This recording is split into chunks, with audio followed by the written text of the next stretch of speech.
impressed with Kurt Campbell. Wink Martindale, I don't know if he's a college coach long-term, and certainly his defense is disappointed this season. Does Sherrone make a tough call on one or both coordinators? Does he bring in a quarterback and a coordinator combo meal? We see more of that in college football. I'm not giving you anything specific, but I am curious to see how he reflects on this year afterwards and can try to make more wholesale changes. In the moment, they got to win the Northwestern game to get to a bowl game. I don't expect them to beat Oregon or Ohio State or even Indiana. How they look in those games, that will matter for perception. There's no moral victory, but perception for the program. You can't lose by 35 to Ohio State. You can't lose by 28 to Oregon this week. So, here's what you need to see in the Oregon game. It needs to look better playing against Oregon than you looked against Texas. So that there is a way to show, okay, it feels like you are improving as a program. There is actual development. There's actual coaching going on. And nobody, take the line aside. I don't even know what it is right now. No one is going to pick Michigan to win outright against Oregon coming to town. Okay, yeah, I'm probably not picking either. Yeah.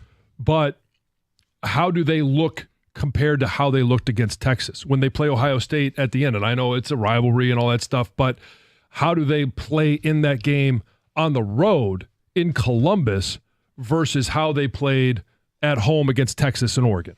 Some ticket text, 248-539-9797. This win restores zero of my faith in the Michigan coaching staff. Wink Martindale and Sherrone Moore both need to be fired. Says, unfortunately, won't happen until the NCAA crap is over. Michigan will continue to be terrible for the next couple years. Drew in Woodhaven.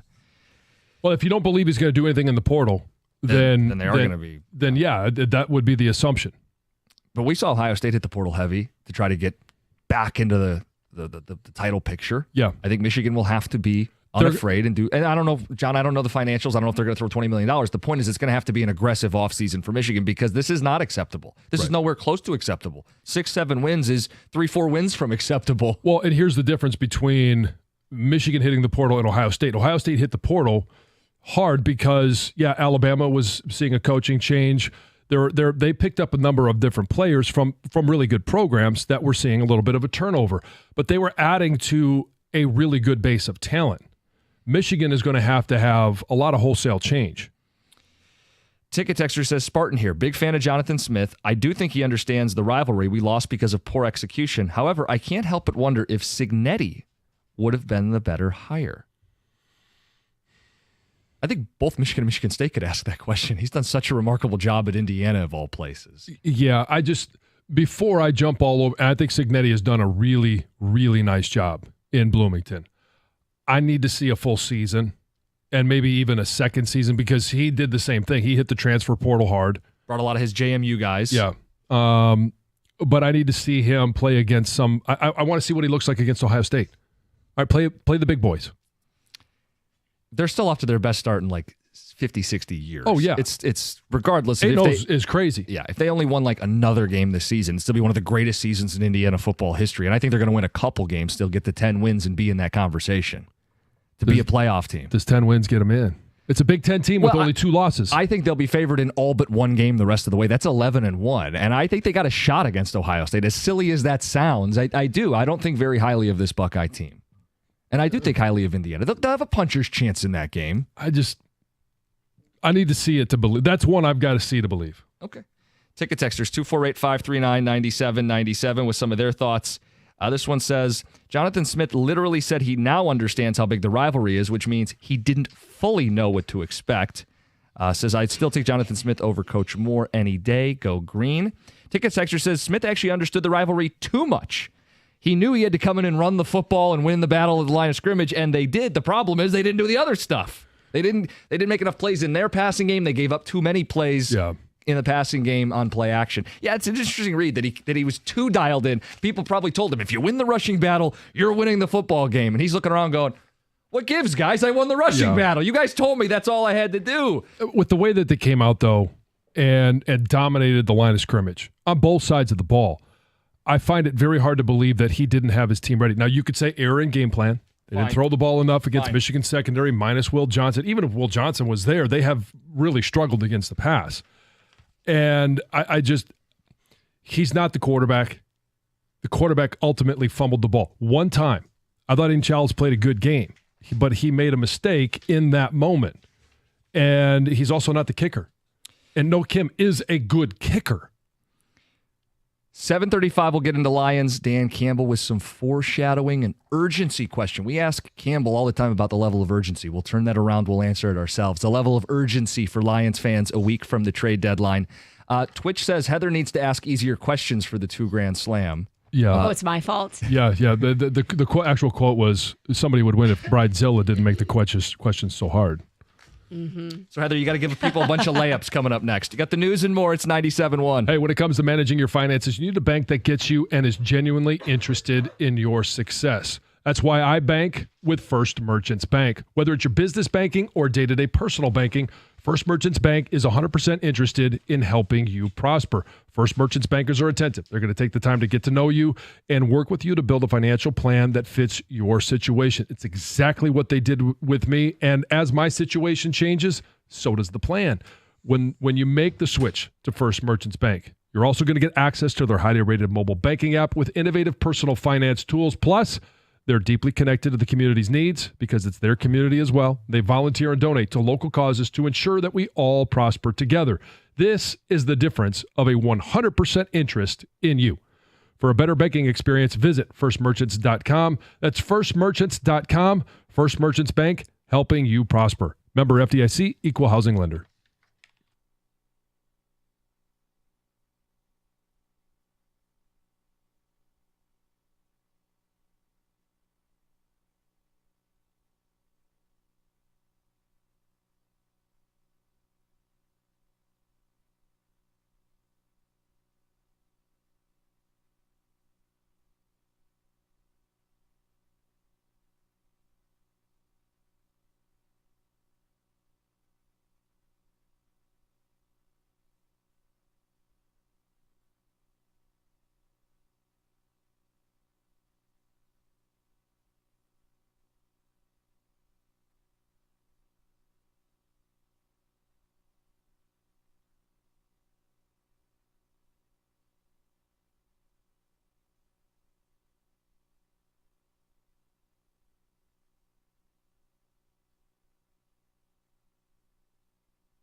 Before we get to the 2 Grand Slam, Heather, with the news. So the World Series is breaking records in Japan. Pretty cool. For Game 2, an average of 15.9 million viewers tuned in to watch the Dodgers beat the Yankees, making it the most watched outing in MLB postseason history in the country. The Shohei effect. Oh, yeah. They said also, the league also revealed that the first 2 games averaged almost 30 million viewers in the U.S. and in Japan. So people are watching. Shohei Ohtani, right? He got injured during Game 2, the shoulder injury, but he did play in Game 3. So I'm kind of excited to hear how many people were watching that too. You know, huge. Michigan football quarterback Jack Tuttle is retiring, 25 years old. The 7th-year quarterback took to social media on Monday night to announce that he played his final game after getting the 5th concussion of his career. He posted a really nice, long message. He thanked his teammates, his coaches, who have helped him along the way.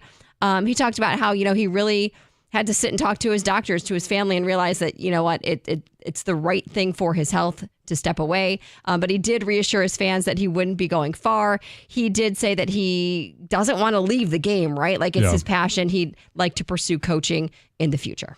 Yeah, when he first came over from Indiana, I had interviewed him for the In the Trenches podcast, and I asked him, why would you come to Michigan if you're just going to be the backup to JJ? And he talked about part of it was still learning the game of football. He wanted to get into coaching when he was done, knew that the playing career wasn't going to be that long, and I think he does have a great mind for the game. So it'll be fun to watch as his coaching career now begins. Yeah, for sure. Gisele Bundchen and her jiu-jitsu instructor boyfriend are having a baby. Wow. Yeah, things are definitely official, even though they've never made things official or ever really confirmed their relationship. Things are definitely now official. She and Joaquim Valenti are expecting their first baby. They've been together, I guess, since June of 2023. This will be her 3rd child, his first child. And it sounds his last like... name's Valenti? It is. Wonder if there's a relation. That's a good question. I'd probably say no. Probably not. I'm sure there's a lot of them out there. Out there. But you never know. Could be like a distant relative. It sounds like she already told Tom Brady that this was happening. Kids, and the kids, before the news broke. So they're not finding out through social media, which would be horrific. Awful. Yeah. Good for her. Yeah, that's 44. Yeah. You hope for a healthy pregnancy, right? Because that's always... I'm sure you know what? It's funny, yes, the older you are, the more risks there are involved, but she's in amazing shape. Right. She takes care of herself. And that when I had Emily, I was 36 or 37. I can't even remember. And that's old, right? But my doctor had told me, he's like, I would rather have you at your age, you are healthy, you're in shape, you take care of yourself, than somebody much younger who does not. They're going to have way more issues probably going on than you are. So I think she's going to be okay. She'll be just fine. But there is some risks involved when you get to that age. Kid Rock and Eminem aren't letting their political differences affect their friendship. Did you see these posts? No. So Kid Rock posted this video saying, I love Eminem. We've been friends for many years. And he goes on to say, I don't agree with his politics, but I do give credit to him and people like Taylor Swift for standing up and not being afraid to be vocal for that which they believe. Thinking differently and having the freedom to do so is what makes this country great. Well, Eminem responded, and he said, here's one thing Kid Rock and I do agree on. Go Lions. Appreciate you, Bob, is how he responded. So cool. Yeah, very cool to see that, and especially to see the Lions fandom between both of them. Unites is pretty everybody. cool. It sure does. Finally, it isn't even Halloween yet, but the Rockefeller Center in New York is ready for Christmas. So the tree has been selected. It will arrive on November 9th. This year, it's a Norway spruce. It comes from West Stockbridge, Massachusetts. It weighs in at about 11 tons and stands 74 feet tall. This thing is a beast and it's a beaut. It's so pretty. It's a really nice tree. It really is. A beaut. Yeah. That's a hockeyism right there. No, that's from the show. Yeah. The movie, Christmas Vacation. Christmas Vacation. Awesome. Yeah, it's a beaut, Clark. It's been growing for about 70 years, which is incredible. So the lighting ceremony, December 4th, and after the tree comes down mid-January, it's going to be processed into lumber and used for home construction by Habitat for Humanity. So great. Pretty great. Christmas right around the corner. Yes, it is. It is here. Not even done with Halloween yet. It's right around the corner. Let's get to the 2 Grand Slam.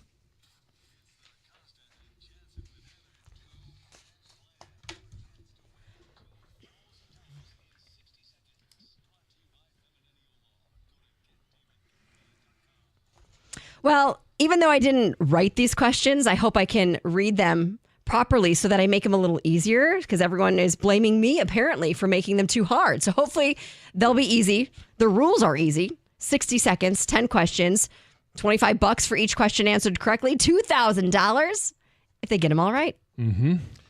Heather, it's not your fault. It's all going to come down to how well Jason in South Lyon does. Good morning, Jason. Hey, good morning. Hey, Jason, are you ready to win some money? I am ready. All right, so you know the rules. If you don't know a question, pass. And if there's enough time, we're going to get back to it. Are you ready to play? Ready to go. All right, here you go. Your time's going to start as soon as I start reading the first question. What number does Aaron Judge wear for the Yankees? 4. Who did the Pistons play last night? Boston. What is the capital of Pennsylvania?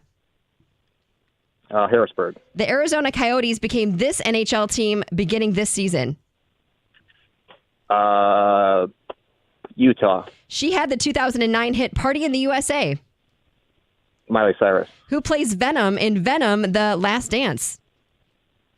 Pass. What is 56 divided by 7? 8. What team has the most World Series championships? Yankees. Jim Costa grew up in which city? West Bloomfield. Who started at quarterback for Michigan last week?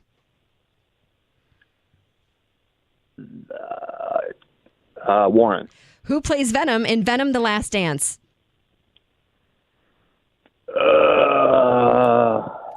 Let's see. We got you with 1, 2, 3, 4, 5, 6. Not bad. All right. There you go. Yeah, 6 is $150. Not bad. Yeah, I'll take it. There you go. Nice job, Jason. Thank you. Put you on hold. Make sure we get you paid. 2 Grand Slam brought to you by Femininio Law. Do I give off West Bloomfield vibes? The main streets. I don't know. That's Gators. I mean, I have no he idea. talks about the main streets of West Bloomfield or Bloomfield Hills. Yeah, okay. I mean, it's a guess. It's a local guess. It is a guess in Metro Yes. Detroit. Yes, yes, but you got to know. But we're not really sure. I mean, the rumor is that you grew up here. We're not really sure. I mean, it doesn't sound like It doesn't he did. sound like it, no. I mean, Because he of doesn't- Bronner's? Well, I mean, there's just a lot of things about Canada. Michigan. Yeah, I mean, yeah. Let's I go. totally forgot about the whole Canada Yeah. thing. Yeah, I did too. Let's go through this. 2 Grand Slam. Question number 1. Aaron Judge does not wear the number 4 for the Yankees. He wears the number... 99. Yep. The Pistons. Yes, they're playing basketball. Who did they play last night? Well, they are participating in games. They played the Miami Heat. Now 0-4. Are you starting to think we're going to have one of those 10-game losing streaks we said they Right wouldn't off the have? bat, yeah. They had 2 wins at this point last year. Capital of Pennsylvania is... Harrisburg. Yeah, he got that right. The Coyotes are now in Utah. 2009 With hit... no mascot. That's why it's a Utah Hockey Club. Utah Hockey Club. 09 hit Party in the USA, John. Miley Cyrus. Yeah, got that right. Venom in Venom, The Last Dance. I did not know this one. I did not even know what this movie was. Tom Hardy. Tom Hardy. Is that Venom: The Last Dance? Is that a Avengers movie? Spider-Man. Oh, it's a Spider-Man. Well, it's in the universe of Spider-Man. Yeah, it's about Venom's last season with the Chicago Bulls in 1998. 56 divided by 7. He paused, but he got it right. Yeah, 8. he did math in his head. That's good. Most World Series championships. Thought that was a free space. He got it right. Yankees. I grew up in Livonia, not West Bloomfield. One could say that Jim Costa's parents messed around in Livonia and found out what happened. Found out what happens. Yeah, here's Jim. Thank you for that. Who was quarterback last week for Michigan? Davis Ward. Davis Ward. You got that one. I don't want to think about them messing around in Livonia. Thank Well, you I for mean, that I'm image sure this that's not the morning. only place they've messed John, around. we I mean, don't you need to could be have- doing that It could have this been morning. somewhere else. You just happened to pop out in Livonia. Thank you. I'm uncomfortable. Coming up next. Thought of mom and dad. All right. Dan Campbell, 802. Coming up next, Dan Campbell foreshadowing. He was at the podium and, he could hardly contain himself. Felt like Christmas Eve. Is a trade coming? It's 97.1. And this time of year, it's the fall, and it's important that you don't make the mistake that millions of Americans make. They let their dental benefits go to waste. Give Brightside Dental a call. Get in for an exam or a cleaning. Appointments available this month. You can get in November and December. They've got 8 Metro Detroit locations, and the Trenton location is opening next week. Give them a call, 1-800-PAINLESS, brightsidedental.com. And if you're subconscious about that smile, they can work with you. They've got orthodontics. That means braces or Invisalign. Great deals for new patients. That's Brightside Dental. No judgment, just care.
You've heard it before. Fourth quarter does the Pistons in 0-4 to start the season. It's 97.1, Jim Costa with John Jansen, Heather Park. We've got Greg behind the glass, and we've got Dan Campbell coming up at 8:02. Moment yesterday from his press conference that everybody's reading into, and we are no different. Yeah, I mean, he was jumping up and down, but best to hear it from him.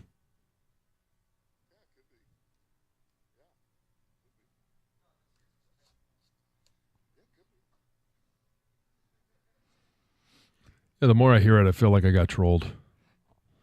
You don't think something's, quote, imminent? Oh, I think something's imminent. Well, could be. I just don't know if, obviously it wasn't yesterday. I was kind of hoping for that last night, little breaking news. The question did ask 24 hours, so we're still in the 24-hour Christmas Eve window where he's jumping up and down. Within 24 hours? Yeah. Could be today. Maybe at 8:02. That would be nice. But I do think it's imminent. Who's the name that gets you jumping up and down? Oh, Trey Hendrickson. Of realistic expectations. Yeah, okay. Yeah, I'd be jumping up and down for Myles Garrett, Max Crosby. Prime Lawrence Taylor. I mean, it's not happening, but I'd love it. Yes. They're not bringing him back. But I think Trey Hendrickson is the one that would most make you jump up and down. He is the most Aiden-like. He's not Aiden Hutchinson, but he's the most Aiden-like because of how, I mean, he's a 4-down guy that can get after the quarterback, that can defend the run. He's got a high motor. He does everything Aiden-like. And then the thought of what really gets you jumping up and down is when Aiden's back, having both of those guys on either side. Hendrickson wanted a deal or to be traded before the season. His team lost again last weekend. I know since he doesn't want to give up, you've got the draft capital in Detroit to really force a tough decision in Cincinnati. Hendrickson played with DJ Reader last season on that D-line in Cincy. He had 17.5 sacks. And you're right, this isn't like he just is a one-dimensional edge player. He is an every down guy. I would love it. I'd be jumping up and down if Brad Holmes came to me on Monday and he said, hey, Dan, I think we're going to get something done with Trey. Absolutely. I'd react the way Dan Campbell did. Yeah. That's who I hope it is. I do as well. Now, there's a lot of different options. And we've talked about Hardy with the Tennessee Titans. Now, we didn't really hear much from him on Saturday. It's more Key. Yeah. Maybe that was just the matchup. But I think there are some good options. There are ones where you could get excited, but I think in terms of fit for this defense, because as I mentioned last week, Hardy plays in that odd front, and he's more of an outside linebacker, but he is an edge defender in that defense. I don't know that he fits ideally into Aaron Glenn's style. We asked Campbell last week, really the last couple weeks, about replacing Aiden, and I think the word you used last week was level of urgency. We'll get an update. But, John, what's your level of urgency as we get down to it? It's a week from today. Well, I would... Like 1 to 10. Let's put a number on it. Oh, level of urgency? 9.5. It has to happen. And I don't think they've shied away from saying that, yeah, they need more production from the edge, and if they're not going to get it for what they have, they're going to have to go outside the family. And it would be the first time at the trade deadline that they haven't sent somebody somewhere else and actually brought someone in. That's where it's all brand new. It's brand new for Brad Holmes. It's brand new for Detroit Lions fans and the anticipation of what being an actual buyer of significant production might be. I'm right there with you. It's not a 10 because, like, can they win without adding an edge? Yes. It's just going to be harder, especially against the better teams. Yeah, I think I was going to say 9. You one up to me per usual. 9.5. Per usual, 9.5. That's fine. I'm right at the very tip. Are you ready to come up to 14 wins? Is there a 9.5 bus I can hop on? 248-539-9797. I see what you see. I see a football team that is great, that can be great, that needs to be given every chance to be the greatest version of themselves. And I do think that belief is shared by Campbell and Holmes. I don't think we were being trolled yesterday. He's been honest with us. He's been asked about guys. He's talked about we need a little more. Is something going to happen today? Well, I hope so. So the urgency is for the trade deadline. There also should be some urgency that I would like to have whoever it is available to play against the Green Bay Packers. Now, that would have to be one where, hey, they're sitting at the airport this morning just waiting for everything to be finalized, and they're going to be here when practice starts on Wednesday to get up to speed to be able to be in some kind of package, right? Right. To have some reps this week. You want a guy in probably by tomorrow at the right, because in terms of getting a full practice weekend. Yeah. I say Hardy. It's Harold Landry. Yeah, I know what you meant. Yeah. No, I know. I should have corrected you. Yeah. No, that's okay. You can. Harold Landry. I just combined the first and last name. You turned him into Greg Hardy or something? Hardy. I don't know. I don't know. Anyway. No, but to get a guy in this week, you'd probably want to get it today or tomorrow to truly get him that Thursday, those Friday practices, get the install. And I don't know that they'd be, a 50, 60 snap guy right out of thin air on a new team, but get him in for some amount of plays, get their feet under him. It's a big game against the Packers. That's the other reason to create a little more urgency, right? Well, yeah, because you create a little bit more distance between yourself and division opponents. This is an opportunity to hold on to that number one seed. It's an opportunity to create distance in the NFC North, and we are the current kings of the North. We want to stay there. So every chance you get, and last year they played well in Lambeau Field. They got a win. That was a fun game. It was a fun game. And do they need someone to be a Super Bowl champion? I don't know that they have to, but I think it sure would help. And it would feel, I've used this word, negligent, to not add somebody. Knowing what you've missed, knowing what Aiden meant, and knowing that you got a team that really only has one glaring need. Ticket Texter says Dan is 110% trolling you guys.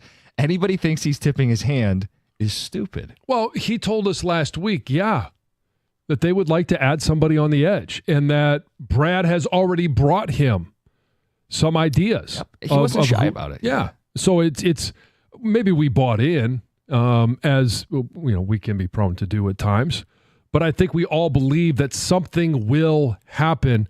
I hope it happens before and they're able to play against the Pack. If not, it simply has to happen by 4:00 next Tuesday. Campbell's just clowning the beat writers. That's all this is, Jeff in Petoskey. Mike in Alpena says, hold on, guys. Dan doesn't have a poker face. He always wears his heart on his sleeve. He's truthful. A trade is imminent.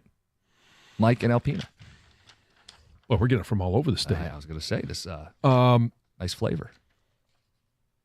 So I'm curious. Was it possible that Cincinnati, one, was waiting to see what they were going to do this weekend? Could they get a win? Another loss adds to the likelihood that with a guy that asked to be traded before the season, maybe now they're saying, you know what, we're out. His value will never be higher than right now. Right. And so we can get maximum value for Hendrickson. And then on top of that, maybe they were waiting to see what happened in the division last night. Steelers take another step forward. And they got to play the Steelers twice still to close out the season. Maybe they think that's a positive, but those two more games against playoff-bound opponents, I think 3 of the next 4 games are against teams with winning records. Right. So if you're Cincy, there has to be some level of, hey, we don't want to give up on the season, but if the Lions are willing to offer us, 2 2s or a 1 or something like that, don't we have to, as a team with a losing record, take the best offer we're going to get for a player we're going to lose? Well, okay, and so Cincinnati, just take them for a second. They started off 0-3, and it's highly unlikely that any team that starts off 0-3 actually makes the playoffs. They ended up, winning 3 of the next 4, but then ultimately lost to the Eagles. Now they're sitting, loss. Yeah, now they're sitting there at 3-5, and the defense has kind of been the bigger issue than the offense. Not kind of, has been the bigger issue, and that's along with Trey Hendrickson. Trey Hendrickson is still getting good pressure. So it goes to, do they believe that they're out, that they're done, that they're not going to make the playoffs, and they want to maximize their value of Trey Hendrickson and maybe flip that into, hey, yeah, we still know that we need to add to the defense, but we could do that with the draft capital that we get from the Lions. You guys can weigh in. We got Dan Campbell at 8:02. You got the floor until then. Your level of urgency, 1 to 10. Your level of belief, reading into what Dan Campbell said yesterday, that something gets done today. It's 97.1. Hey, the NBA is back in action, and FanDuel, America's #1 sportsbook, wants you to catch all of that action. Because right now, FanDuel is giving all users 3 months of NBA League Pass. All you have to do to catch every single tip-off. And Buzzer Beater is place a $5 bet on the NBA. That's any $5 bet, and you're going to be able to get everything that you want. And maybe it's the fact that you want to watch Wemby in San Antonio. Just want to watch him play, watch him develop in his second year. Maybe it's title contenders like the Knicks or Oklahoma City Thunder, or you just want to see if the Celtics can replete. Whatever the reason, if you're new to FanDuel, all you have to do is visit FanDuel.com/Jansen to get 3 months of NBA League Pass courtesy of FanDuel. That's FanDuel.com/Jansen to make every moment more with FanDuel, official sportsbook partner of the NBA. You must be 21 or over and present in Michigan. After 3-month trial, the full price of League Pass will be automatically charged monthly. You can cancel anytime. No refunds. Terms, restrictions, and embargoes apply. Limit 1 pass per customer. See terms at sportsbook.fanduel.com. Gambling problems? Call 1-800-GAMBLER.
The question was, is something imminent with the pass rush? Could be. And he's jumping up and down. He looks giddy. Looks like it's Christmas Eve. And we asked the question, what player would cause you to jump up and down?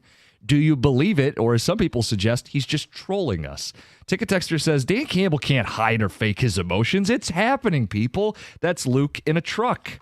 And John, the name that would get us most excited that's realistic is Trey Hendrickson. But it's not the only name, and people can send those in. 248-539-9797. Arden Key had a big game against the Lions last week, so people have brought him up. Granderson's the edge down in New Orleans. Yeah. There's some familiarity there. I do think they're making a move in the next week, and ideally you make it this week going into the Green Bay game. The urgency is there. This football team is every bit Super Bowl bound.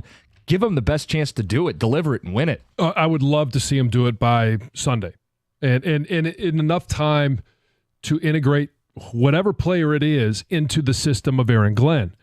If that doesn't happen, it simply has to happen by 4 o'clock on Tuesday. Because while I would love to have him for the Green Bay game and see what it looks like and start to, the process of moving forward, it ultimately needs to be there for, they're going to have 9 games in at that point, 7 games in, and for the remainder of the rest of the half of the season.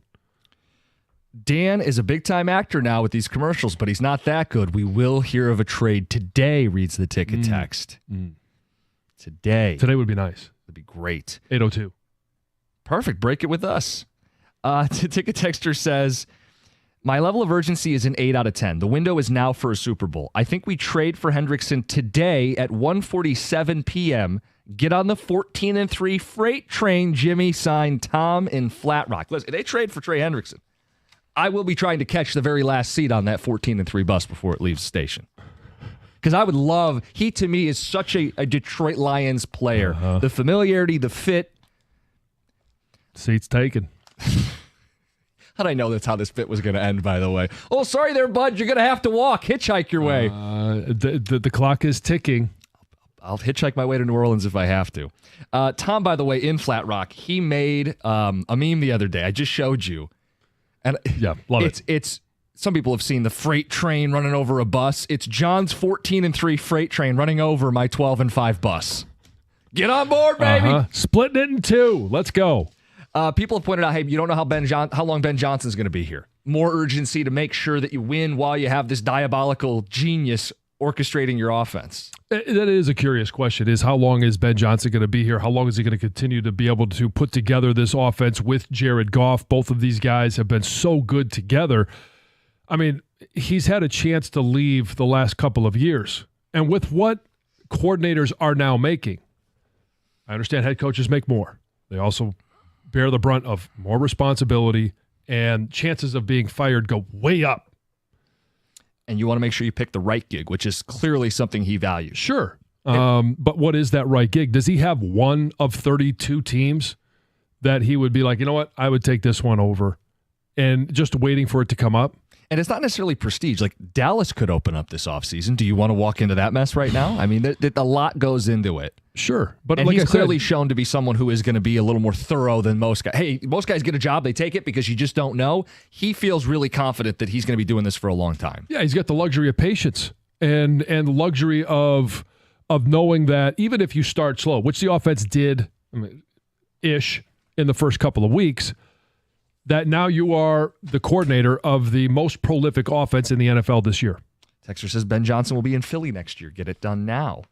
Ticket Texter says, my level of urgency is a 12 out of 10. We've watched this team be so bad for so long. The Super Bowl is never even a possibility. I said, this person says, I believe I'd be on every move possible to win a Super Bowl. The time is now to get it done. So that's the difference between where fans are coming from and where Brad Holmes is coming from. Fans have been at this, some of them for 60, 70 years, hoping for a moment like this. Brad Holmes has been at this now going on 4 years. Guys, I think the trade's already done. They just can't announce it yet. That's why Campbell was so giddy. See, that's kind of what I think. But it's the hard part, and it doesn't matter how tight of a ship you run, and we believe Brad Holmes has things buttoned up as tight as it can possibly be.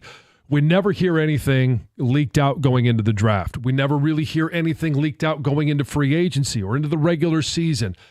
It just kind of hits you. And I believe that's kind of what's going on now. I 100% trust that they are going to do something, that those conversations are going on. And Dan even said last week, yeah, he's brought a name.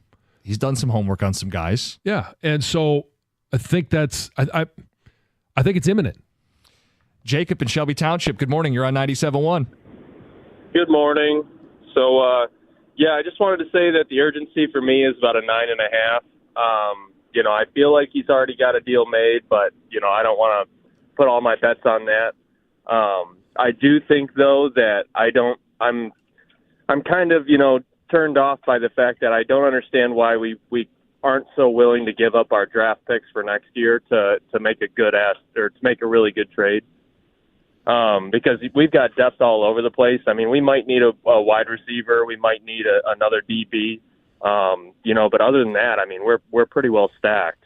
And a lot of these guys are locked up on long-term deals. You feel like the bones and the foundation is set for years to come. It's not like these draft picks are going to be foundational at this point. Right. Exactly. So, I mean, we'll see what happens. Hopefully we already got a deal in the works and he can show up before Green Bay, because that ain't going to be like the Titans, man. That's going to be a legendary quarterback out there. So, we got to be able to give that pass rush. You just I think winced. Good quarterback. I'm not sure legendary, whether it's Jordan Love or Malik Willis. I'm not sure I'd use the word legendary yet.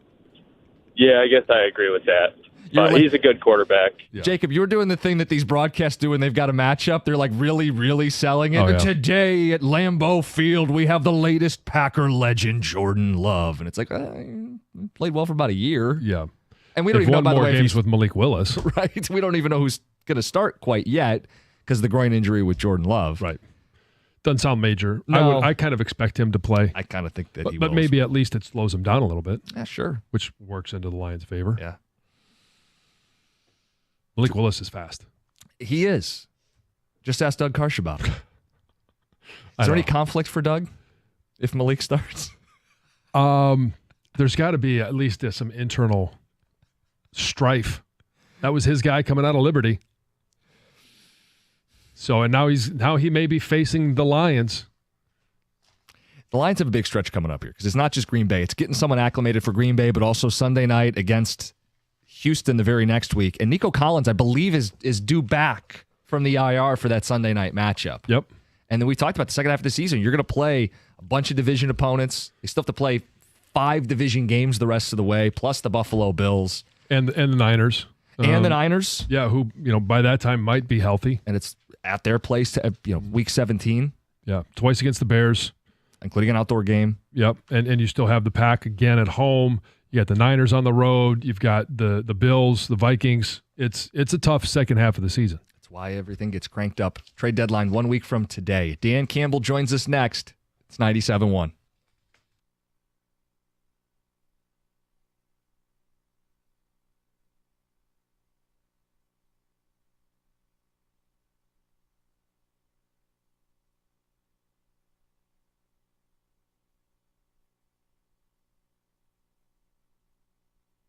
The Pistons are still seeking their first win of the year, falling to the Miami Heat 106-98, now 0-4. Detroit led by a point going into the fourth quarter, which they lost 28-19. Michigan quarterback Jack Tuttle decided to retire from football after announcing that he suffered a 5th concussion.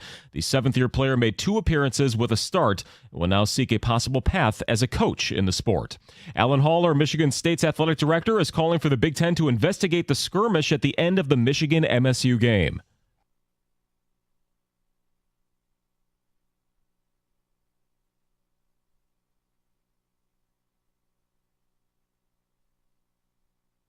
Yeah, Haller says there is no plans to pursue criminal charges. Lions coach Dan Campbell teased a possible trade in the works, giddy, jumping up and down when asked about the possibility during his Monday availability. And hey, wouldn't you know it, he's on next right here on 97.1 The Ticket. Monday Night Football, the Steelers hung on to beat the Giants at home 26-18. They improved to 6-2, leading the AFC North by a game over Baltimore. And the Dodgers have a commanding 3-0 lead in the World Series after winning the opening game in the Bronx 4-2. Freddie Freeman has homered in all 3 games in the series, tracking as series MVP if LA wraps things up tonight. From the Corewell Health Sports Desk, I'm Chris Villar. For more, go to 97.1 The Ticket and Odyssey.com.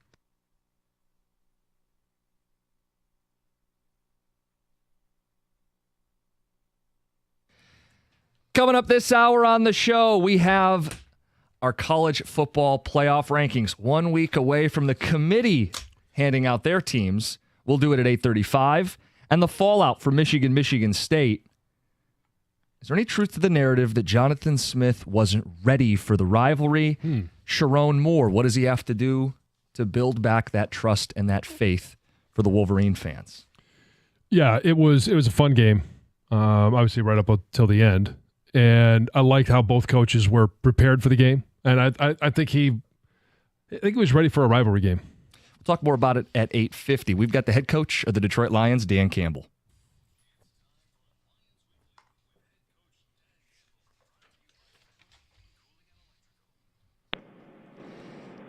Dan, that was a unique football game on Sunday. All those possessions inside enemy territory. How are you feeling about it after the win?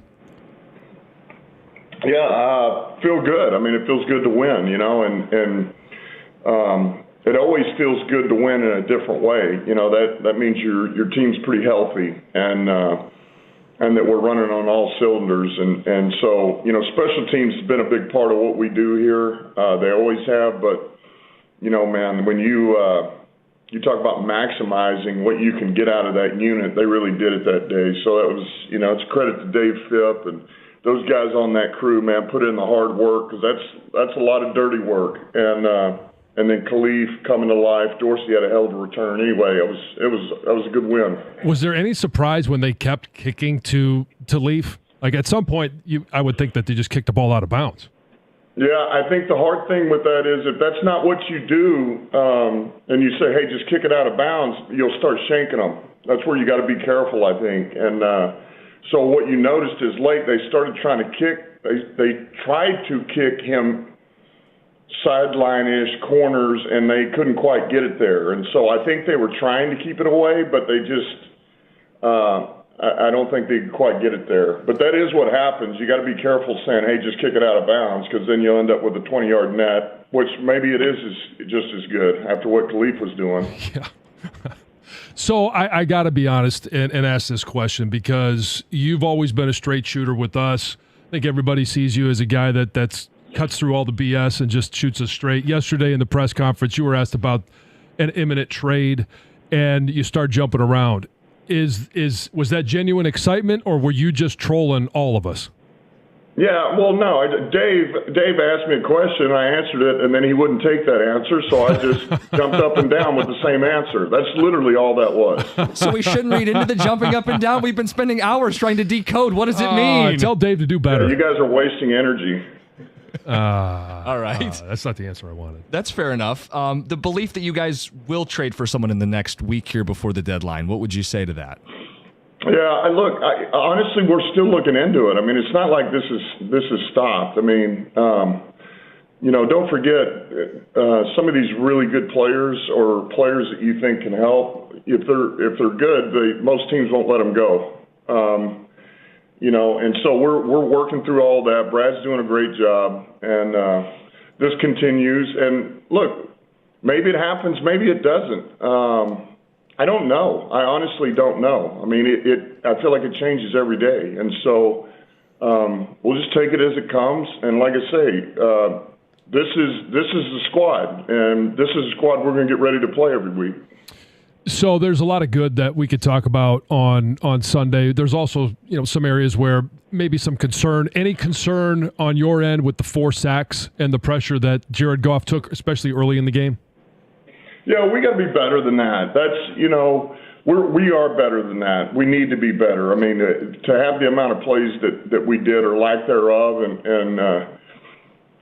for him to take those, we know we have to clean that stuff up, and we will. It's interesting. You see those, and you take it for what it is, and it's the fact he's on the ground. But then when you really digest it, look at it, focus on it, you're like, oh man, we're so close to cleaning that up. That's one little thing away. That's 1 foot here. There's just little small things between fundamentals and then guys working together that make a huge difference, And it literally is not one guy. It's everybody. on that unit doing their job. So I'm not concerned about it, no. Talking to Lions head coach Dan Campbell, unique spot to where you can pull starters 2 of the last 3 games. Just as you're coaching that game, I can't imagine it's in your nature to pull back, but what goes through your head when you make that decision, hey, we're going to get some key starters out of the game? Yeah, I mean, no, it is. It's rare. That's a rare thing. I mean, it's rare. And so, you're sitting there, and I think the hard thing was, as well as we did offensively, for example, in red zone, we were on it and we were productive in that manner. We felt like we never got in a true rhythm out in the field, where we got a conversion and continued on. Because even the one we got backed up, Gibbs, first play out of the gate, he just took off. And that's awesome. We'll take those all day long. It was well blocked and then Gibbs takes off and scores 70 yards, but it's, you just never felt like you even really used much of your game plan. I mean, we didn't use much of the third down, the first and second out in the field, all that. And so what's hard is you want to feel like, all right, let's see if we can kind of get a little rhythm going here, but you're up the way we were. And then it's, all right, do you feel good about this team not making a comeback or something freakish happening and all that? You say, yeah, I think I do. Then that's when you start pulling guys. But so it just felt like the right thing to do for that game, that situation, and it's a chance for some of these other guys to get reps. I mean, that's what I said offensively. I wish we'd have gotten more than 6 reps. I mean, that's all we got, 2 series and 3 and outs. There's a chance to get Hooker on the field and some of our other young guys and backups. So on the edge, going back to the defense, with obviously Marcus Davenport, Hutch, Kaminsky, and now obviously Pascal missed last week. The guys that stepped in, Houston and Isaiah Thomas, Iku, what have you seen from those guys that make you believe, if you don't add to the edge, that they can get the job done? Yeah, well, look, I thought Houston was better this game. I thought he was better. I thought Muhammad, did exactly what we thought he would do and what we wanted him to do. Man, bring your lunch pail and go to work and just be disruptive, play violent, play physical, finish on the plays, and I thought he did that. And so that was good, and he's experienced. I mean, he's played in this league, and so he's got some awareness about him at that position.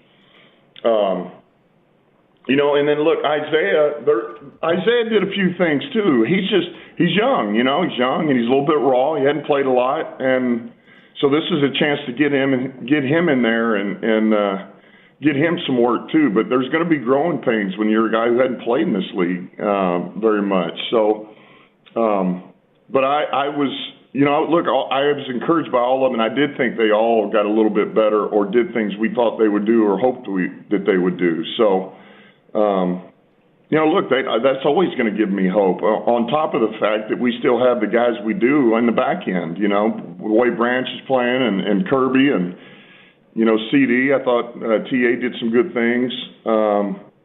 Meek was big in that game. And then, certainly our linebackers. So, we play as a team. We play as a whole defense. We play with all 3 phases, and that's why, because you use it at your disposal when you need it on Sundays. We learned that David Montgomery playing high school quarterback wasn't just him bragging. That was a hell of a spiral on the touchdown throw. Ben Johnson says the well is deep. What's behind this? It feels like an increase in the number of trick plays that you guys have been running this season. Well, we got more guys. I mean, all these guys come up, they claim they can throw, they can catch, they can do this, and so we got to see if they can, and then we got to find more plays. So that's why the well's deep. You better have them. I mean, these guys keep coming up to us with stuff. By the way, David, he's been able to throw, and he's done a good job in practice. That was the best throw I've seen. I mean, that was better than any practice rep we had. And I thought practice was pretty good, so that was a heck of a throw. Who's on you the most? No, look, we're always looking. Ben's always looking for ideas, and anytime we've got something we think it makes sense, we'll start cooking it. And if we like it, we'll use it at some point. And if we don't, we don't. We don't do it anymore. Which player is on you the most for doing something outside what their position skill set would normally say?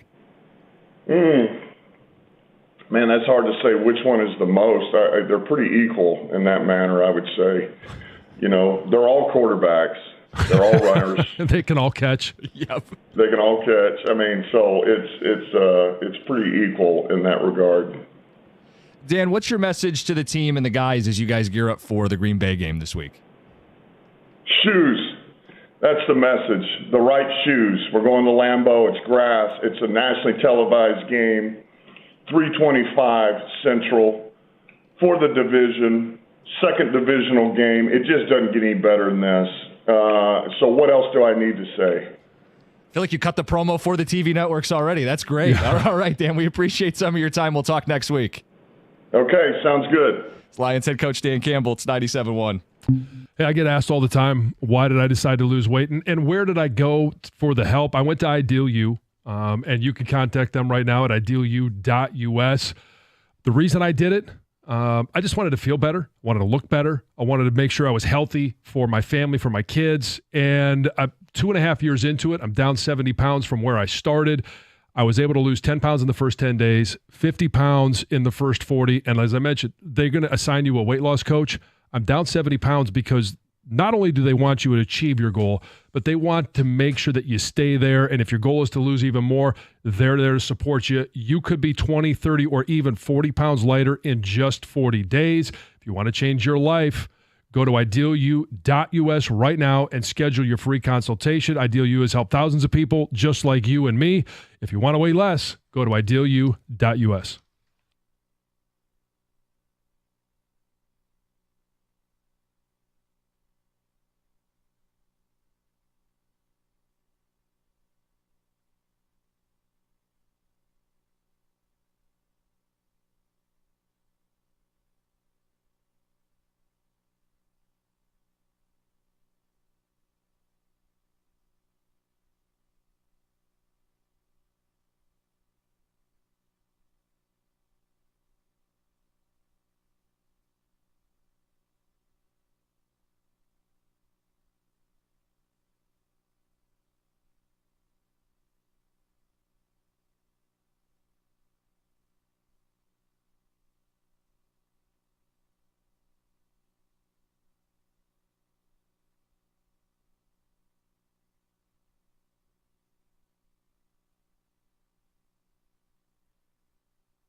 Do you feel like we just had cold water poured on us? Yeah, I'm a little bummed. We didn't get any breaking news, which, yeah, okay. Whatever. We were kind of hopeful. But to be told that you're wasting your breath asking about it, where last week he was, talking about guys that Brad had already brought him. What do you think changed? It's getting more real. It's tense. He's probably just annoyed at the questions. Or maybe he realizes he invited this a couple weeks ago, and now he's like, I got to slow this train down because it's running away. There's only a week left between now and the trade deadline. So I still think something is going to happen. It's and maybe not as imminent as we thought. Maybe it's not going to happen at 10:02. Sorry, Doug and Gator. Mm-hmm. Breaking news at 10:02. Doesn't sound like it's going to happen. But I think they understand the need. I think it's even more glaring after this past week than it's ever been. And he's not shied away from that either. No. And James Houston, I played better. Still no sacks. Right. And not enough pressure. Yep. And like collectively, this is guys who are practice squad players and players who weren't on the 53-man roster when they were healthy. It's really a tough sell. I'm not denying that they can coach him up, that they can scheme it, that they can find a way. Why would you force yourself to do that? We have a trade deadline. You've got a bunch of picks. You're chasing a Super Bowl. But again, I know it's easy to say from my seat, but I do want to see them do something, John. And to your point, I still think they will. I think they will. And yes, we all want to see them do something. Do I think that they have to? I don't think they have to. They could still be a Super Bowl contender. But I don't know that I don't know how they contain quarterbacks like a Patrick Mahomes. You give Patrick Mahomes all the time in the world, and he is just simply going to pick you apart. Josh Allen, the same thing. And Lamar Jackson, same thing. 3 quarterbacks, one of the 3 you are likely to see in the Super Bowl. Yeah, I imagine, without pulling it up, that those are the favorites to win the AFC on most sports books. You're going to face a mobile quarterback if you're going to win a Super Bowl. And I'd hate to get to that game and fall short and look back to the conversation we had right before Halloween going, well, they liked what they had. I just, that feels like inexcusable. Well, but on the flip side too, and here's where you got to play devil's advocate a little bit. Yeah, they may be offering the world to Cincinnati. They may have offered it to Cleveland and Vegas. They may be offering it to some other teams. Like he said, it's really hard to pry some of those guys away from the teams that they're currently on. They're coveted because the teams they're on actually like them and they're good. And he said that there's some good guys out there. I guess I look at Kansas City, who's already won 2 Super Bowls, who could rest on their laurels, who could say, if we get it done with Mahomes, we do. If we don't, we don't. We're not going to mortgage a future. They're giving up draft picks, albeit not first, but they went out and got DeAndre Hopkins. They got Josh Uche. They're adding receivers and pass rushers. Yeah. And if the Lions do nothing, like they don't even give up a day 3 pick for Zadarius Smith, I'd go, why do they care more than you do? Why are they trying to add? And to TJ's point yesterday, other teams will add as well. Are you willing to lose ground because you like your practice squad guys so much? That's a tough sell. I agree. And hopefully, I don't know that we'll ever hear all of we will, in fact, I know we will never hear all of the workings or the conversations that go on behind the scenes. But what is it that if they are in the market for Zadarius Smith, what is Cleveland asking? Well, they gave up, I think, 2/5 to get him. Okay, but this doesn't answer the question. No, but it gives you an idea of pricing. Uche went for a 6th, I think, yesterday. I mean, it's not going to take a first or a second to get Zadarius Smith. Based on market pricing. So. Yeah. I wouldn't think so. But that I'm just playing that side of, are they just asking, and maybe they're only asking for a 3rd or a 4th. You and I would probably do it. I don't know if Brad Holmes is willing to overpay for the edge help that they need. What else did you take away from Dan? Shoes? Yeah, I thought that was perfect. Caught me off guard. Yes. Shoes. Yes. It's such a player's comment in regards to, getting ready to go play outside at Lambeau Field, instead of talking about the intricacies of either playing Jordan Love or Malik Willis or their defense. It's simply about shoes. Got to have the right footwear on. And I agree. It's little stuff, but they care about all these details. The last question we asked him last week was about avoiding a letdown against Tennessee. He said we address it, and John, there was no letdown. No. This little stuff matters. It does. Quick thought from Drew in Roseville. This is an interesting thought. You're on 97.1. What's up, gentlemen? Good morning. Hey, good morning. Oh, well, unfortunately, I'm going to put a little cold water on us. I know this is a great run we're on right now, but unfortunately, I think we got to lose Sunday to make these guys go out, to make Holmes go out and make a major move. I mean, and I'm not talking just an extra guy, just a guy on the to get a guy on the team to get the to get in the rotation. I'm talking a guy that we were like, wow, I didn't see that one coming. Unfortunately, we have to lose. I mean, and it has to be in a way where our D line is exposed. Maybe on the run game, maybe on the getting too long of it. I mean, if Willis comes in, if we go and lose to Willis because he's sitting back there for 4 to 5 seconds, so unfortunately, I think that's the way it's got to go down, guys. So the reason I wanted to take this call is because I wanted John's reaction to the idea that they, quote, have to lose this week. I don't think you're wired that way, John. No. I mean, you could use all the words you want, but have to lose, no. Does a loss add extra urgency and force them to do something they otherwise aren't willing to do? No. I think that they already realize that they need to add to the edge. Since Aiden went down, they have not been able to create any type of consistent pressure. The only sack that they had against Tennessee is the fact that there was a broken protection. Alex Anzalone was coming on a blitz, and nobody even looked at him. So as soon as Mason Rudolph turns around, boom, there's Alex Anzalone. So it's a manufactured one. It wasn't like there was a one-on-one matchup that you won.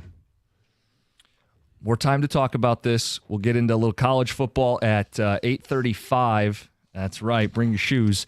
8:50. Was Jonathan Smith ready for the rivalry? There's a narrative that he was not. We'll address that. Plus, Sharon Moore, what more does he need to do? Because I'm sure he still needs to do more to earn your trust. It's Heather's News first. This is great news. There's a new travel rule that's now in effect. So airlines in the U.S. are now required to give passengers cash refunds, if their flight is significantly delayed or canceled, even if that person doesn't go and specifically ask for a refund. Mm-hmm. Has to be done automatically. So this new rule went into effect on Monday. And here's how it works. So refunds will be automatically processed by the airline if the passenger's flight is canceled or significantly changed, and they do not accept that changed flight that they're offered, if they do not accept rebooking on another flight or any other form of compensation. So if you take like flight vouchers or something, you're not going to get reimbursed, right? Makes sense. Is this credit? I'm sorry. I will let you finish. I'm interrupting you. Okay. Well, I'm probably not going to answer your question, but we'll see. Because I asked the ones there are no answer to. I meant in my story. Is it going to be refunded to your credit card if that's what you use, or is it e-credit?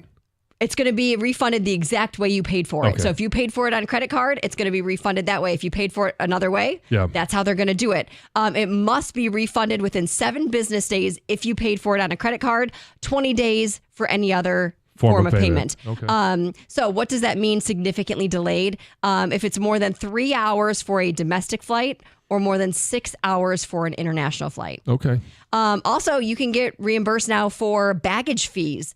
If your bags don't arrive in a timely manner, they say. So let's see. It says if you aren't given your bag within 12 hours on a domestic flight or 15 to 30 hours for an international flight, you can get reimbursed for that. You can also get reimbursed for things like in-flight Wi-Fi if it doesn't work, seat selection if that doesn't work out, or anything that basically you paid for that's not functional or unavailable when you get on your plane. That's good. That's good. It's great. Great for us. Not great for the airlines. They're not loving it, I'm sure, but it's business. Great news for us. Yes. This story I think is great. There's 2 local parents that went from being fugitives running from the police to having the same officer escort them to the hospital. I always think about this when women are in labor and how many people have to do something like this. On October 17th, woman's water broke, right? She wasn't expecting it, just kind of thought, oh, that only happens in movies, right? Yeah. Well, no, her water broke at home. Her and her significant other jump in the truck, right? They're on their way to the hospital. This is in Utica. They hit Hall Road. boom, traffic. So you like got to figure out what to do, right? Got to get to the got to get to the hospital. So he did something like that, made an illegal left turn right in front of an officer.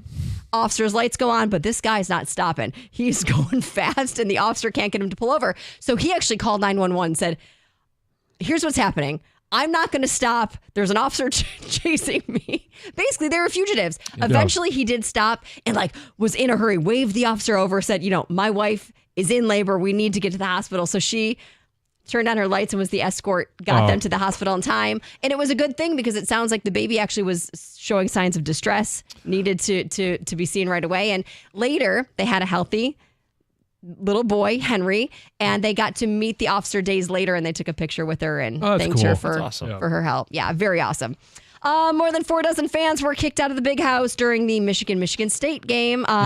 Various reasons, but according to the University of Michigan Public Safety, 55 people were ejected from the game, 34 of them for disorderly conduct. They said others were for assault, intoxication, fighting, breaking stadium rules regarding alcohol, and then one person was removed because of a ticketing issue. And not that surprising. No. I mean, especially 55 for a night game, people out of how many people were there? 100,000 plus. Yeah. It's a low percentage, yeah. Yeah, very, very, very low. Anticipated. So, yes, without a doubt. It's Heather with the news. Coming up next, the top 12 teams in college football. Is it finally time for the Indiana Hoosiers? It's 97-1. All right, guys, it's football season. It's time to elevate your tailgating game. Moran Chevrolet, where GM employees and immediate family members can lease the 2024 Silverado 4-wheel drive LT Crew Cab for just $239 a month. That's 24 months, $999 down. And it's Moran Chevrolet, where you always get the best price, period. Moran has shipments arriving daily. They're going to have the vehicle you're looking for. If it's the Silverado, great. Maybe it's an EV. Score your best deal at moranexpress.com or stop by in person. Meet with the staff, test drive what you're looking for. They're on Gratiot north of 15 Mile in Clinton Township. Chevrolet. Together, let's drive.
All right, Lions fans, toast to the Kings of the North with 1800 Tequila.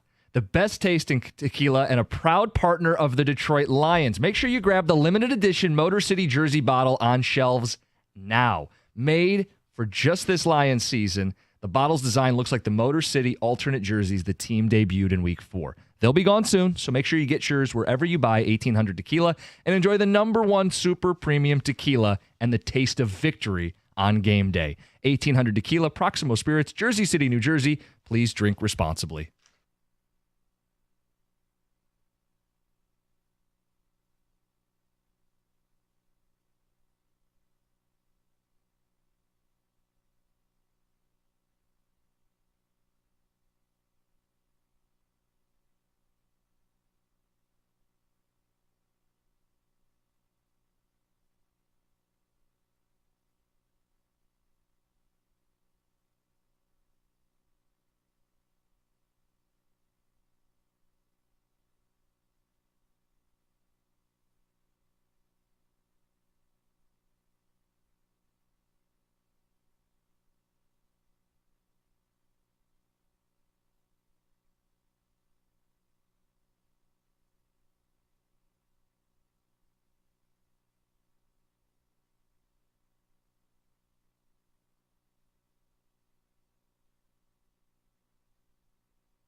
Has your opinion changed on either coach, Michigan, Michigan State, after the game? I've seen the narrative. Jonathan Smith wasn't ready for the rivalry. We'll get into how much more work Sharon needs to do to earn back your trust.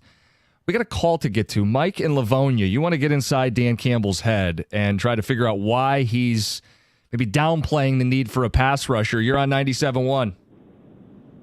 Hey, what's up, Jim? So I just wanted to say, man, I think we kind of overread a lot when it comes to, the coaches and the GMs when they talk about trades and stuff like that. Because it takes two to tango, and it's a poker game, obviously, when you're making deals, especially dealing with players, that are franchise-type players, right? We're talking about Myles Garrett or Max Crosby, right? So for us, even when the owner comes out, and we talked about this, me and you, Jim, when the owner comes out and says, hey, we love this guy, he's a culture fit, we can change our franchise around with this player, and we don't need to deal him, at that point, you really kind of try to entice them. And so when you're doing that, you're not going to go out in the public and be like, oh, we love him so much and this and that. Well, they'll be asking for the moon at that point. So, you play it smart. You play hard to get a little bit. And especially in the media, you don't say as much. I was actually a little surprised that Dan has been kind of talking about it. Yeah. If anything, he should have just said, hey, you know what? We don't talk about stuff like that in the public. We're not going to talk about players on other teams. When we get a player and he joins us, then at that point, I'll go ahead and kind of talk about it. And the purpose behind it is it drives the price up. Like, are you going to spend 4 first-round picks to try to, attain Max Crosby? I don't know if you want to do that. So you try to bring the price down, and the other GM is going to I think, Mike, a deal. I think that's a fair read. Okay, I've appreciated how open he's been in all this. Instead of shutting down trade talks, he's acknowledged the need, and he's been pretty forthcoming. I wonder if getting into the week of the deadline, he's realizing, let's dial it back just a little bit, tighter to the vest. Well, I don't think there's no secret the Lions need edge help. There's no secret Aiden Hutchinson is hurt. So I don't know that him coming out and saying, yeah, we'd like to add to the edge, I don't think it drives the market up at all. I think other GMs aren't dumb. It's obvious that the Lions are going to be in the market for edge help. It's like if Brad calls you, what are you calling about? Yeah, and he didn't talk about anybody on another player's roster. No. He didn't name any names. No. He didn't say, oh, we're going to Cincinnati to try and get one of their guys, or down in New Orleans because I was at, there, or I know these players. Like, that's... No, but when he said, and I'm not mad, I'm happy he shared it, that he has had homework assignments from Brad Holmes, basically. Hey, will you evaluate this player? We're seriously considering them. That's not something that coaches normally reveal to people. Yeah. So I'm appreciative that he was that honest. I think it's only led to more questions, and I think that may have been why he goes, hey, we will or we won't. He wasn't defiant with us, but I think he's to the point where, there's really not much more he can say, and maybe wants to tamp down some of the fervor around adding a pass rusher. But I also think whether he said that or not, there's going to be this conversation about adding to the edge, adding a player at the trade deadline, making this team better. And whether it was Aiden Hutchinson getting hurt or it was another position, there's always going to be a discussion. How can this team, who we think is a Super Bowl contender, get even better at the trade deadline? When you have teams that are completely out of it, that are in a rebuild, and they need draft capital. Well, if they need draft capital and we need a player that they have, it makes all the sense in the world. Get a deal done. All right, Michigan State. I've seen this narrative that Jonathan Smith wasn't ready for the rivalry, and some of it is based on the comments he made yesterday reflecting on the rivalry game. This is Jonathan Smith.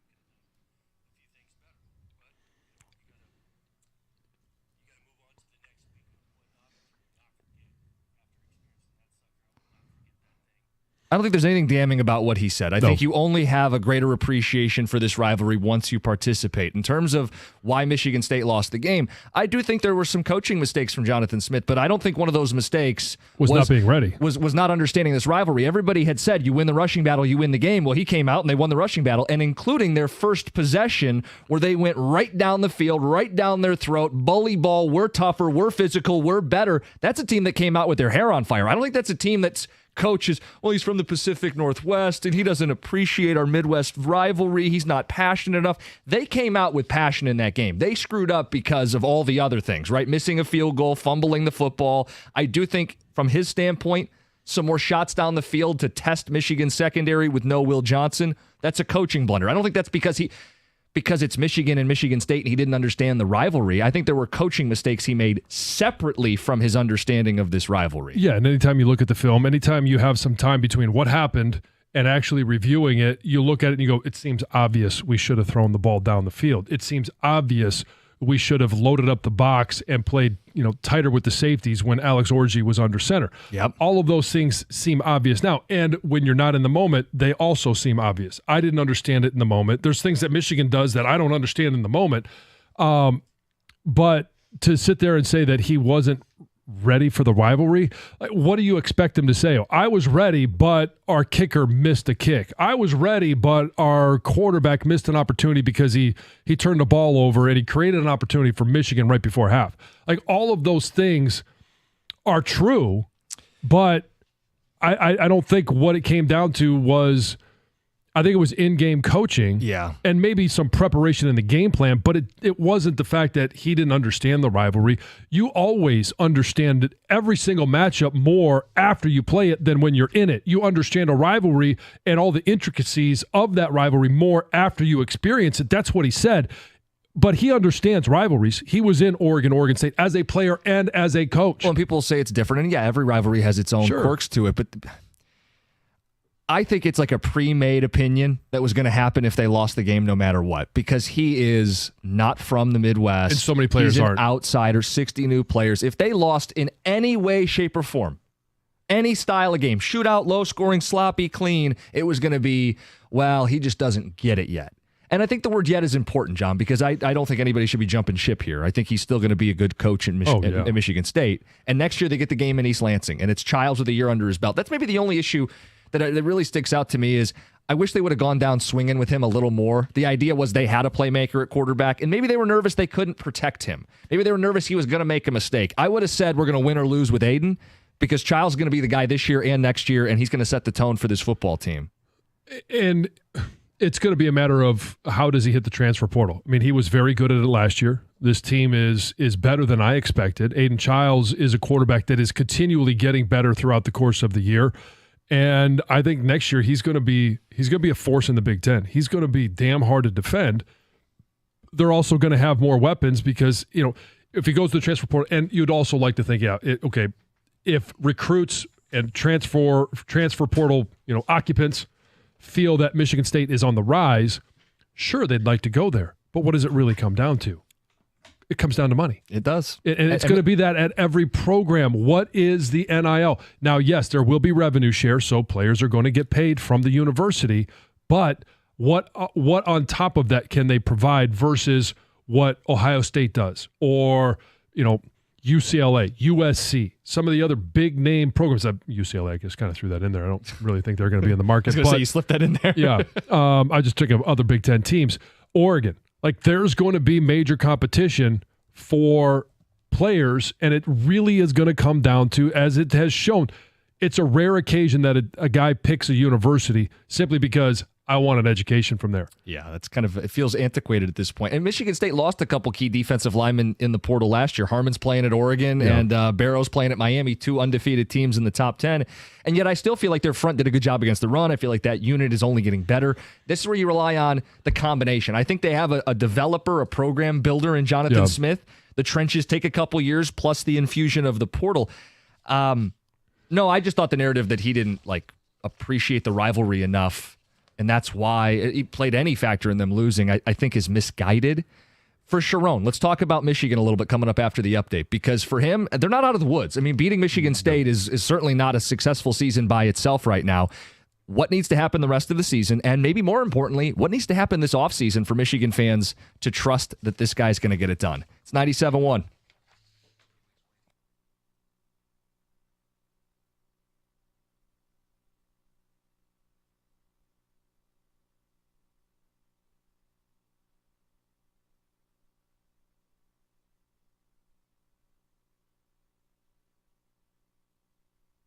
Brought to you by Beninati Pools. Dan Campbell jumped on the ticket an hour ago with everybody wondering what his giddy jumping was about when asked about a possible trade. Here's how he responded to the question.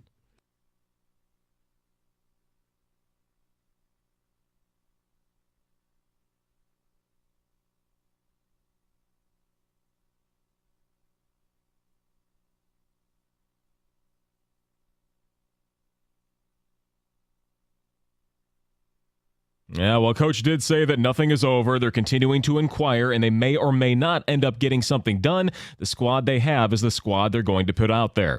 4 games for the Pistons, 4 L's for the Pistons. Although playing well for most of their contests, they had another cold shooting spell last night and could not hang on against the Heat in Miami. Detroit led by 4 with 16 seconds left in the third quarter, ended up losing by 8, 106-98. Cade Cunningham says he has no doubt they'll start putting up some W's soon to their next opportunity tomorrow night against the Philadelphia 76ers. Scores from last night: the Giants and Steelers wrapped up Week 8 of the NFL. Pittsburgh sending New York to a 2-6 record after taking them out 26-18. And Freddie Freeman has a home run in 5 straight World Series appearances. He hit one last night to help put the Yankees on the brink of elimination. 4-2 the final. LA could sweep tonight and end it all. From the Corewell Health Sports Desk, I'm Chris Villar. For more, go to 97.1 The Ticket and Odyssey.com.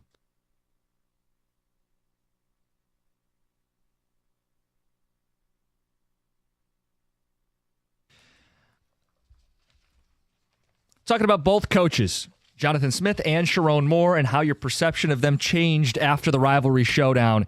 We haven't really talked Sharon yet, John. Jonathan Smith's there. What about Sharon? Well, I think Sharon helped himself out. Obviously, a win, helps everything. But there's still a lot of work to be done. I think it bought him some time. You don't want to go in and lose both rivalries because the game at the end of the year is going to be a tough one. I think we're all very aware of that. I think you're even being polite. Yes. Well, we'll see when we get there. Okay. But yes, it's going to be a tough one. But I think for him, it does buy him some time. And I don't think there's anybody that there are people that do want him fired. I don't think he's going to be. No. And now it's going to be a matter of, with the way the season is going, he's going to get a head start on the portal. How does he mine the portal? He's going to have to own it moving forward, because not only are you replacing all of the talent that you lost last year that you didn't replace this year, you're going to be down Mason Graham, Kenneth Grant, probably Jay Sean Barnum, Will Johnson, like all of the playmakers that we're talking about on Saturdays. They're most likely going to be in the NFL draft. So how do you replace that? Yes, there is some talent behind them, but you're going to have to hit the portal. You're going to have to hit it extremely hard. So I think the jury is out on him as the leader of a program. Sure. And I think you could look in, and I think he took a hit on his game day coaching, because last year, he stepped in and beat Penn State and Penn State, stepped in and beat Maryland, stepped in and beat Ohio State. But then you look the way that you did up until this point, and it's not like they looked great against Michigan State. They did enough to win the game, or they did enough to take advantage of Michigan State handing them the game. But now, how does it propel them moving forward? I don't think it propels them to a victory this weekend. No. But they have to look better against Oregon than they did against Texas. Yeah, I mean, the win puts the bowl game back on the table, which is not saying much for a program with the tradition of Michigan. But yeah, you should beat Northwestern, you should make a bowl game. You're probably losing to Oregon, Ohio State, and Indiana. So then it really does become a question of how competitive are you in those games? And more importantly, what do you do this offseason? Like, to me, it's not that Michigan had some Herculean effort to beat MSU. But I do think it was important that as the Sharks were circling, they got the win, maybe got a little heat off of him. Took a little pressure off. Sure. And I thought it helps. No sacks, no turnovers, no penalties. A clean game, a game where both quarterbacks seemed to have an intentional game plan put in. They were set up for success. Can we see them look more competent the rest of the season? And then, John, I think there's a real question about his coaching staff, because I don't know that Kurt Campbell's coordinated this offense too much of anything yet this season. Is he willing to make a change if it doesn't get any better? Does that mean you go get a quarterback in the portal and maybe pair him up with a play caller? We've seen teams do that. Is Wink Martindale long for college coaching? I don't know. This defense is underachieved this season. Could there be a pretty significant makeover this offseason? These are serious questions he's going to have to look at, because 6-6, even if you beat MSU, isn't going to win very many people over. No, and so it goes from, okay, can you coach on game days, which I just mentioned, some of that's been chipped away. Yep. But can you be the leader of the program? Can you go and if you end up with 6-6 in some bowl game, anywhere, to a team that is relevant again in the Big Ten standings next year? Because at no time in the history of college football are you able to change the trajectory of a program in a year's time quicker than you can now because of NIL, because of the transfer portal, because that you can go out there and basically remake your team, add talent, develop some of that you've been able to get. And he's been a good recruiter. Nobody has, said anything about him in terms of recruiting. There's going to be incoming talent, but you can't sit there and rely on, and I don't know I don't pay that close of attention to the recruiting rankings. I don't know what their recruiting ranking is, but they're all going to be freshmen. How much of that is like, what was your recruiting ranking? I was a 3-star. Right. And you made the NFL and had a hell of a career. Yeah. So you don't put a lot of stock. I know there are people out there that do the blue chip. Oh, sure. You got to have some 4s and 5 stars. You got to have talent. But talent isn't always reflected in what scouting services say a 17-year-old is going to be. Coaching plays a huge role in that. And here's the other thing. Sometimes it's identifying where you've missed in recruiting and using the portal to fill in those gaps. And that's going to be a huge part of this offseason for Michigan. Let's get to Josh in Royal Oak. Josh, you're on 97.1. Hey, fellas, what's going on? Good. Hey, what's up? Good. So just want to say I'm a huge Michigan fan, but I want to give Jonathan Smith his props. $95 million Mel left that program basically in shambles, and he's came in and he brings a sense of character, right? Like he like you said, you can build around him, and it's going to take a couple years, but he's going to get there, and I give him all the props for that. As for Sharon, I'm happy we beat, Sparty, and the thing that I think, that hits Sharon the hardest is you're coming off of a national championship, right? You're at the height that you're looking the eye of expectation, right in the center of it, and what you got to realize is, they expected everyone to lose 1-2 games, 12-team playoff. They probably have a good chance to get a last spot. And then it hits you. Reality sets in. You lose guys to the draft. You bring in new coordinators. And I think the Illinois game really lit a fire under him. And hopefully that kind of changes the way he looks at things as a first-year head coach. And, now he'll be able to finish out the season, pretty much hopefully make a bowl game, but if not, win another game or two if they can, and then really have this whole offseason to start rebuilding the team the way he would like. Yeah, again, he's not going to get fired. I would be shocked. I don't think he's going to get fired this season, so it really does become a self-reflection this offseason of how to get Michigan at least close to where they were when he took over. I mean, the standard is... He knows this. We talked about it with him. Yeah. The standards are high at Michigan. Nobody thinks this is and the acceptable. standard's playoff. I mean, especially with 12 teams now. Yes. The standard is always going to be you must be a playoff team. And I feel like that should be the expectation next season. Not to do radio for 6 months from now, but the expectation is going to be have the offseason that puts you in the position to where you're a playoff team next year. Yeah, and I hate the term a mulligan, but do you get a mulligan in your first year, and then the second year, it better be what you are as a coach, as a leader of a program. And there's no rivalry component to this. The same could be said for Jonathan Smith. Clearly coming from a different position, but year 2 has to be better. You have a year to set the tone, build your foundation, evaluate what you still need, go out and add it and improve. Ticket text 248-539-9797. Cookies. Speaking of coaches, any chance we'll be looking for a new one in Mount Pleasant? Scott in Dearborn. I have not brought this up because I don't think most people care. I'm aware, at least self-aware, that... What's the record? MAC football's not very good. CMU has 3 wins. They're trending toward another bowl-less season. It'd be 3 straight. Jim McElwain is their coach. Yeah. Yeah. Has never won a conference title anywhere he's been. He's been at Florida. He's been at some bigger places. He is in his 6th season in Mount Pleasant.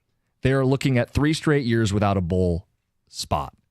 They have developed 0 quarterback in 6 seasons. He has the same tired assistants this entire stretch of brutal play.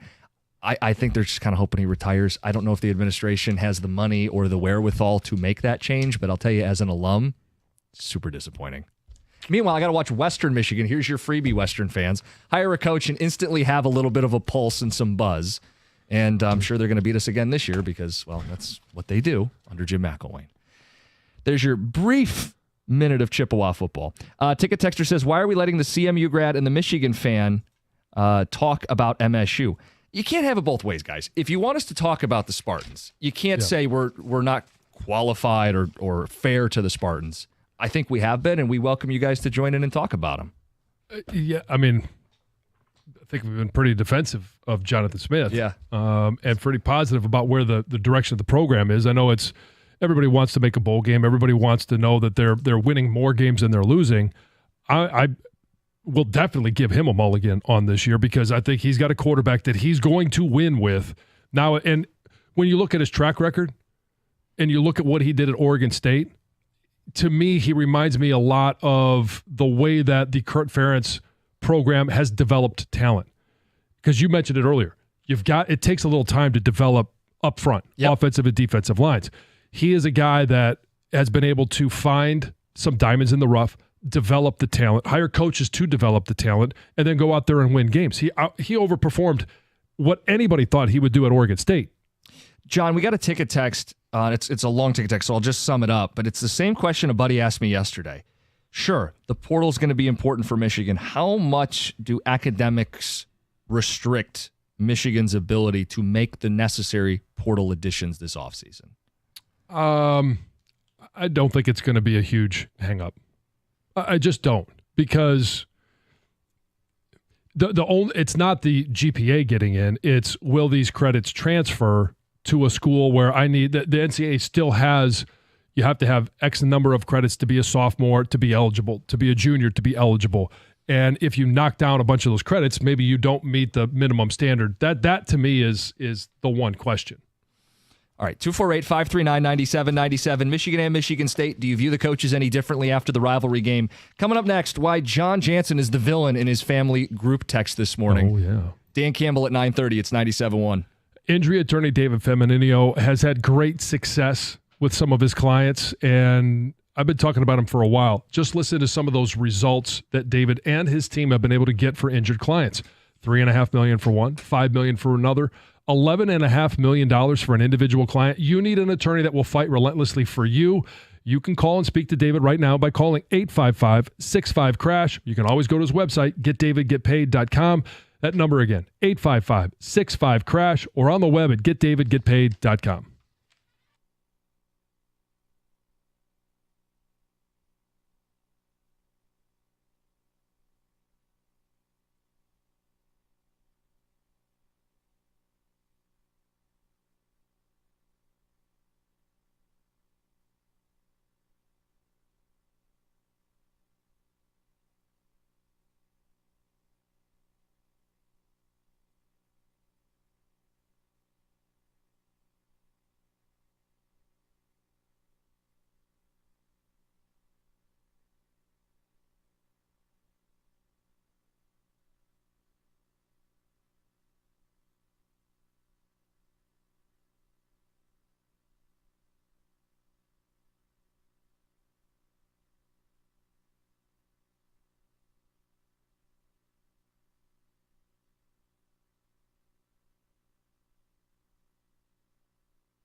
Michigan State coach Jonathan Smith yesterday reflecting on that rivalry loss on Saturday night.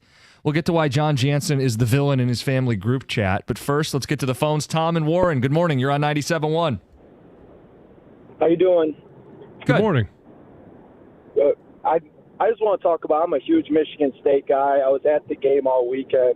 And, going into that game, I felt like State had, a really good chance to win it, which they did. We both saw that. But, I felt like Jonathan Smith, he really needed that loss. He needed to experience that rivalry, that chippiness that this rivalry has to offer. Coming from Oregon State, where, he may not be too familiar with this huge rivalry and how chippy it can get, how personal it can get. I'm not too sure if you guys saw his interview yesterday about how personal, after he reflected on it from Saturday, he really made it real personal to him, it seemed like. He said he definitely won't forget that. It really seemed like he got the full picture of what this rivalry can offer. So I'm just hoping that this weekend and the way that game ended and all that stuff that happened after the game will really open his eyes to know how much this rivalry means to the school, to the university, and just to the fan base going forward.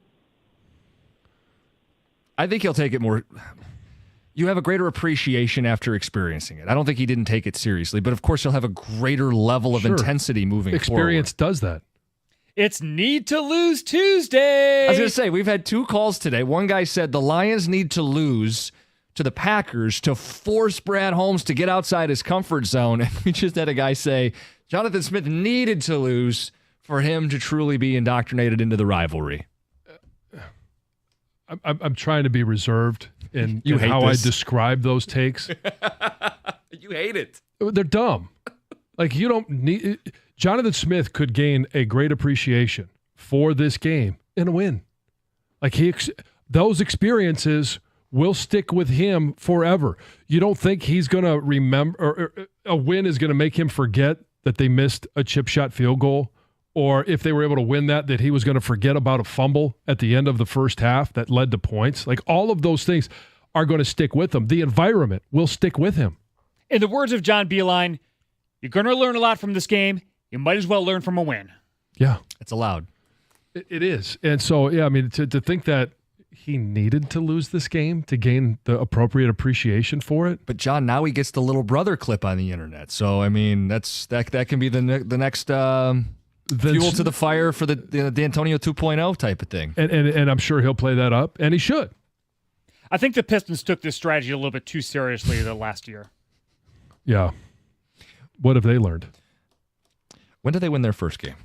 We'll save that for another day. We're going to have plenty of days to do that topic, unfortunately. John, you're the villain in your group chat. Oh, yeah. So this morning, I woke up a little bit early. And I know you guys were all over me this morning about... You said 2:30. 2:30. And I obviously, the first thing I do on a Tuesday morning is look at my fantasy football league because the results are all final. And my league consists of 4 of the kids. Teddy does not yet have a team. And my niece, myself. I started off this season 0-2. Now I'm 6-2, sitting in the catbird seat in first place. So I messaged the kids because I always like to do this. And usually it's after an individual matchup so that they wake up and they see their first message from either Uncle John or Dad that I beat them. And today's message was, hey, my app isn't working this morning. I wasn't able to check the standings. Can you guys let me know how this, where we all fall in the standings? And the responses have come in slowly as they arise. But one of them was, you're such a dork. You're a loser. Can't believe you sent this at 2:30 in the morning. Why did you make me wake up to this? Which was burying the lead a little bit because, as Heather pointed out, 2:30 is not in the morning, by the way. That's 2:30 still the night of. No, if you go to sleep. You wake up and you go back to bed. Like, you look at your clock and you're like, thank God I have got several hours of sleep left. I tried, but I've got a busy day today, and my mind, a lot going on, as most people do this time of year, and I just couldn't stop my mind from continuing to think about all of the checklists, all of the things, and then you realize you get up and you can't do any of them. So I watched a little bit of the Pistons game from last night. But disappointing. I'm sorry to hear that. But like us mere mortals, like we would pass out later in the day if we had been up since 2:30. But you don't do that. No. I'll get a good night's sleep sometime in March. But until then, it's go time. It's football season. It is football season. We got a Super Bowl team. We got a trade imminent. We'll get the latest from Dan Campbell coming up at 9:35. We'll ask him what was with the jumping up and down. You'll hear the full answer, plus where they're at with the defensive end position, what he thinks of the trick plays. He talked about his message for the matchup coming up against Green Bay. But first, let's get to Heather's news. Okay, so following the Cowboys' 30-24 loss to the 49ers, Cowboys cornerback Trayvon Diggs left the locker room is great. to confront a reporter over this social media post, right? So during the game, this reporter, Mike Leslie, tweeted, what's Travion, am I saying that right? Yeah. Trayvon Diggs doing on this play, because he was questioning, It looked like he was kind of dogging he him. was doing, right? Yep. Well, Diggs must have seen that basically immediately as soon as he entered the locker room, because Got he the came out. notification. Yeah, he came out. He still had his pads on, right? Like he hadn't done anything. Came right back out and confronted him over this tweet.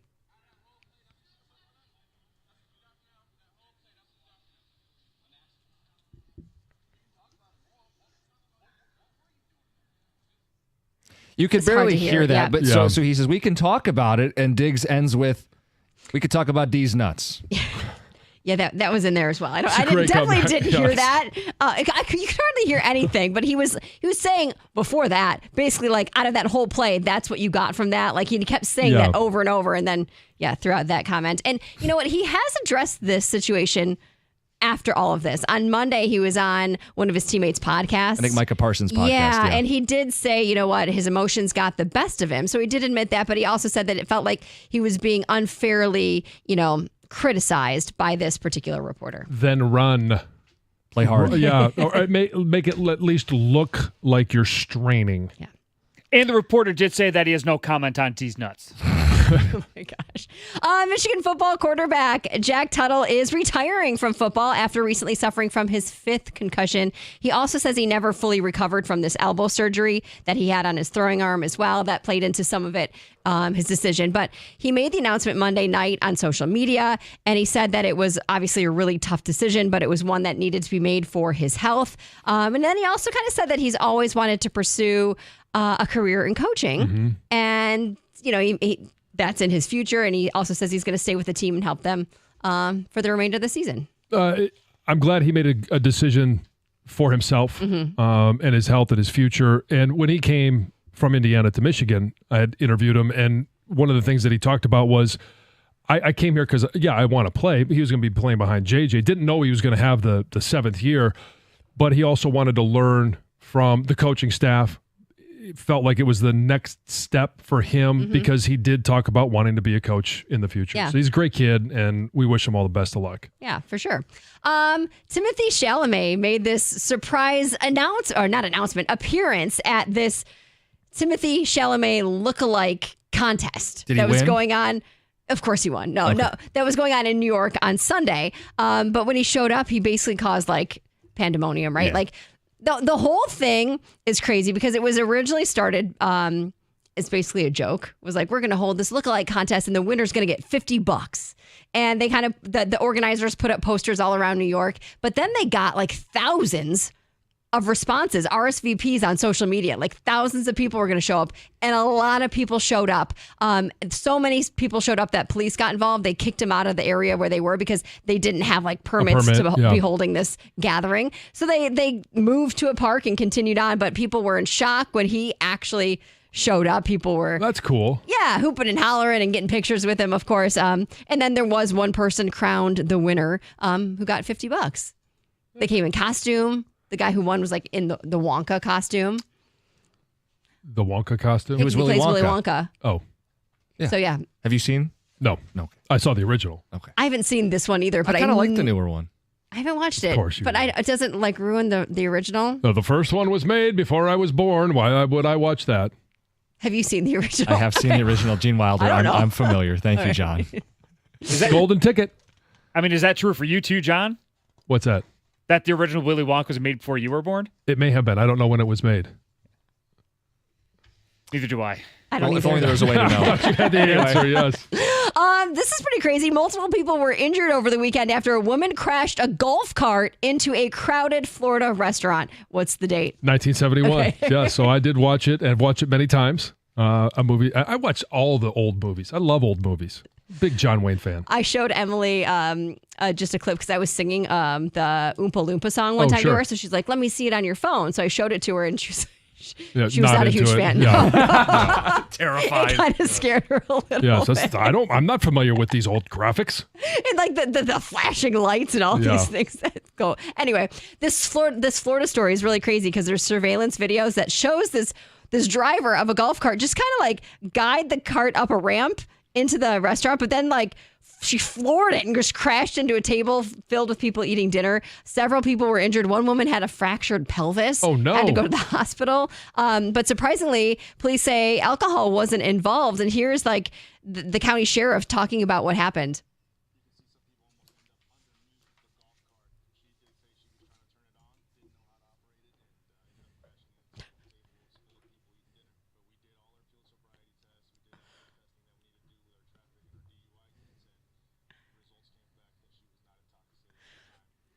How do you not know how to drive a golf cart? I mean, there's a gas and a brake. Pretty easy. Yeah. Right? And you just lay off the gas and it breaks. Well, idle Like- down, yeah. Maybe she didn't have a driver's license in general. Like, I get maybe you don't understand. I don't know. Maybe you don't know how to reverse it. I understand that. Maybe it's like that runaway golf cart, the injury cart at the Texas high school game. It's running over people. Yeah, could be. Take a look at that. Yikes. I don't understand Yeah, how it happens. I don't But know. anyway, I'll have to watch Accidents do it. happen. It does I happen. do. Heather with the news. Coming up next, Dan Campbell will get the latest from the Lions head coach. It's 97.1.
When I needed a new furnace and AC, I called the guys at Mastercraft Heating, Cooling, Plumbing, and Electrical. Let's see. Let me check those boxes. When I needed the AC and cooling, got it.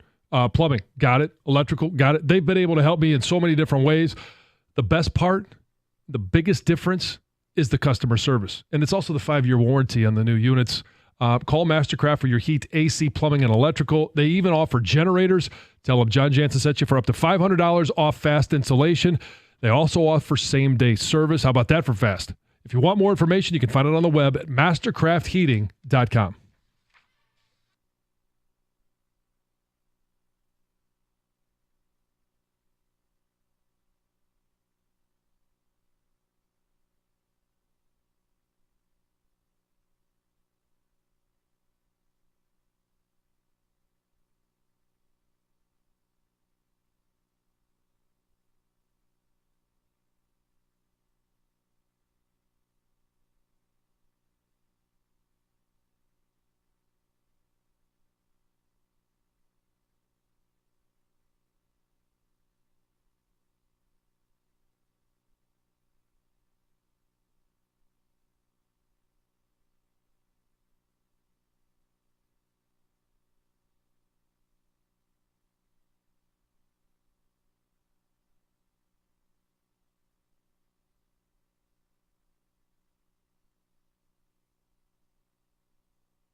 Dan Campbell pouring some cold water on us, talking about the team they currently have, saying, don't read too much into him jumping up and down yesterday. We had likened it to a kid on Christmas morning. Yeah. I mean, that's what it looked like. And now, he said he we were shared wasting more our of the energy. context for us that Dave Burkett is just persistent. And so he said the same thing in a different manner with a different body language. Why up and down, though? Like, why is that?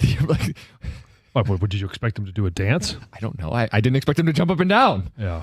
But ticket texters are responding to what he said. This one says, as I try to remain optimistic, I believe no deal will get done.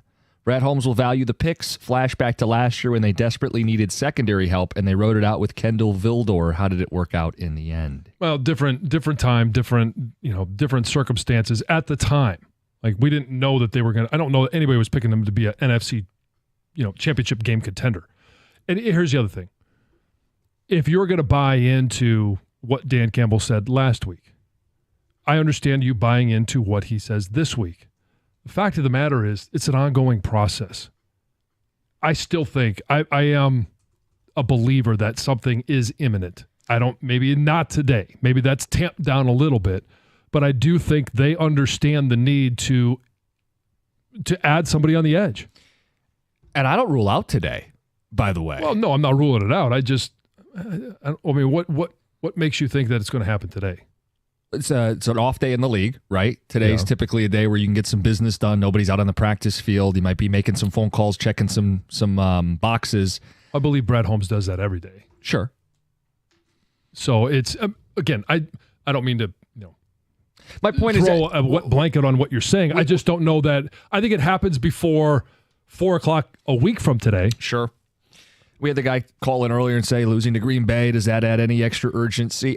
I think they're well aware of the need on the edge. And I mean, listen, this isn't breaking news. I think Brad Holmes is a really smart football guy. I think Dan Campbell's a really smart football guy. I'm going to refuse to believe that they would waste an opportunity with this roster by standing pat at the deadline. And maybe I'll end up, shaking a fist upset a week from today, but I do believe that they know they have to do something. Will it be the A-level sexy move? I don't know. I mean, I feel like Zadarius Smith is going to be there on the low end sometime in the next week if they're willing to part with the capital to do it. And I'd be disappointed if they didn't do at least that. Oh, I'd be disappointed. There's no question. I'll be disappointed if they make no moves. And adding a receiver, adding to another position, it's not going to excite me. Adding to the edge with a quality player, it doesn't have to be the top of the line guys. And I don't think it will be.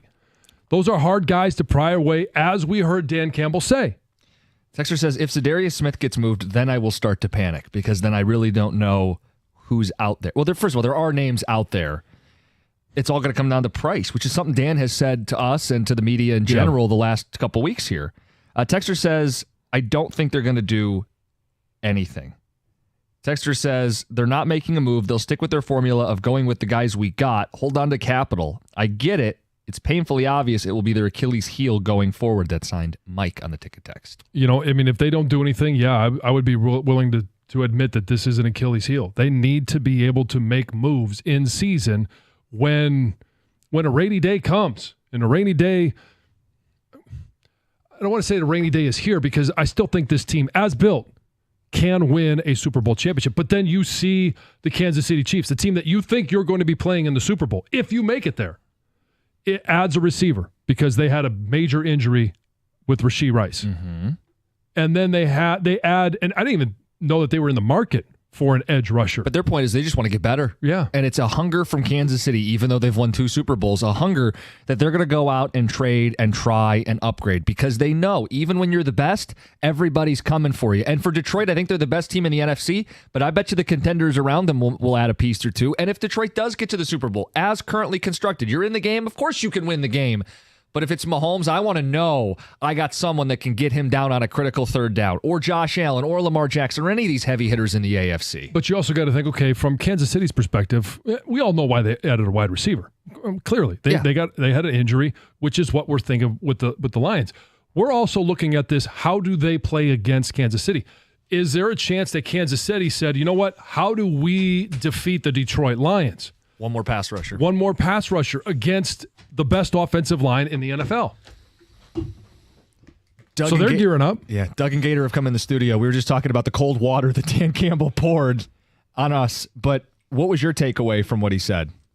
I mean, I'm not surprised that he was measured. Yeah, that he did pour cold water on it. You know, when you saw the video, it felt like he was going over the top a little bit. So I'm not shocked. But he did, give you a lot there. Oh, of course he did. He always does. On the possibility of making a trade, and so we'll get into it. Obviously, something we'll talk about. They'll make a deal. Yeah, you think it's imminent? I don't know. Well, if imminent is in the next week, yes. Yeah, well, between now and 4:00 next Tuesday. Yes. Yeah. But what about Dave Tuesday or Burkett's Thursday? definition? Thursday, right? It's Tuesday next week. Tuesday? Yeah, it's a week Tuesday. from today. Yeah. Election day, college football playoff rankings day, trade deadline day, all next Tuesday. Yeah, but I know some people are getting worked up, and maybe we're touching it on a little bit before we came on there about Uche signing or being traded to Kansas City. It's a different position. Right. An outside linebacker. The Lions, because of the injury to Hutchinson, I think now instead of looking for versatility like they always do, maybe now they need a true defensive end as opposed to, a 6'1", 240-pound outside linebacker who rushes. Doug, good to have you back. You feeling better? A little bit. Yep. My throat was bugging me late last week. Sore throat. Something's going around. I know. What's the plan today? Jared Goff, 10:30. And stay healthy. Carson Anderson, Want 97. to put the plexiglass back up? There you go. It's 97.1.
All right, Jared Goff will join us today at 10:30 here on 97.1 The Ticket.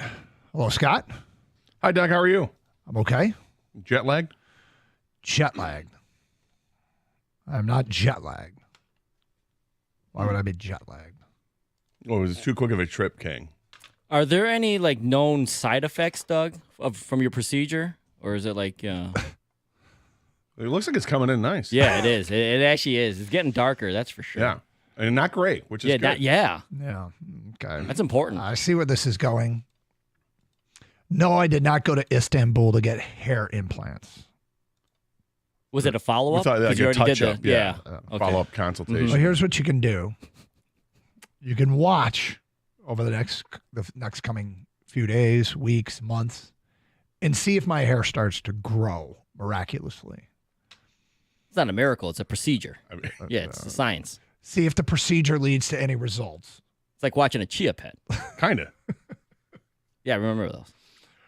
Yeah, don't expect to see any changes on the hairline and the hair isthmus that crosses from one side to the other. Pretty much the same. All right. Pretty much the same. I know what you're going to say now. Are you going to get your money back? Keep the receipt. No, I think we understand that. Go back for a follow-up, Doug. I trust that you took the proper precautions. No, I was. I've been fighting a sore throat, as you know, into last week, and it kind of got pretty bad Sunday night and into Monday, and got some antibiotics. Feel a little bit better today, so let's give this a shot. How was your weekend? It got a lot better on Sunday. Yeah. No, but Saturday night I had a couple friends over watching a game, and obviously we weren't happy with the outcome of the game. But we had a good time, good hang. Got the fire pit going outside again. Nice. That was good. Nice. And then Sunday I stayed home because the dog something was off about Lois on Sunday. Yeah. And I was a little concerned, so I thought it was best to stay home with the dog rather than go to the game because I thought I might have to make a trip. Fortunately, she rallied and she seemed better, and she seems much better now. So that was good. And staying at home to watch the game on TV, I think was great. I mean, 52-14 is pretty ridiculous. Wild, huh? Yeah, pretty wild. Then watched the Dodgers last night go up 3-0 in the World Series. You're happy about that? I don't know. I'm torn. I'm really torn.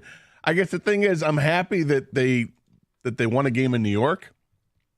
And maybe if they sweep them, I mean, winning 2 games in New York in front of those fans and they go able to celebrate in front of the Yankee fans, I think that's something I can get behind. Yeah. And because of the drama that happened last week with Freddie Freeman, the Grand Slam, it's a pretty great story. He's an easy guy to like. Yeah, he is. And he really is. I'm a big fan of him. Do not like the Dodgers, but I'm a big fan of him. And I like Shohei Ohtani putting his arm in a fake sling while he's at first base. Yeah.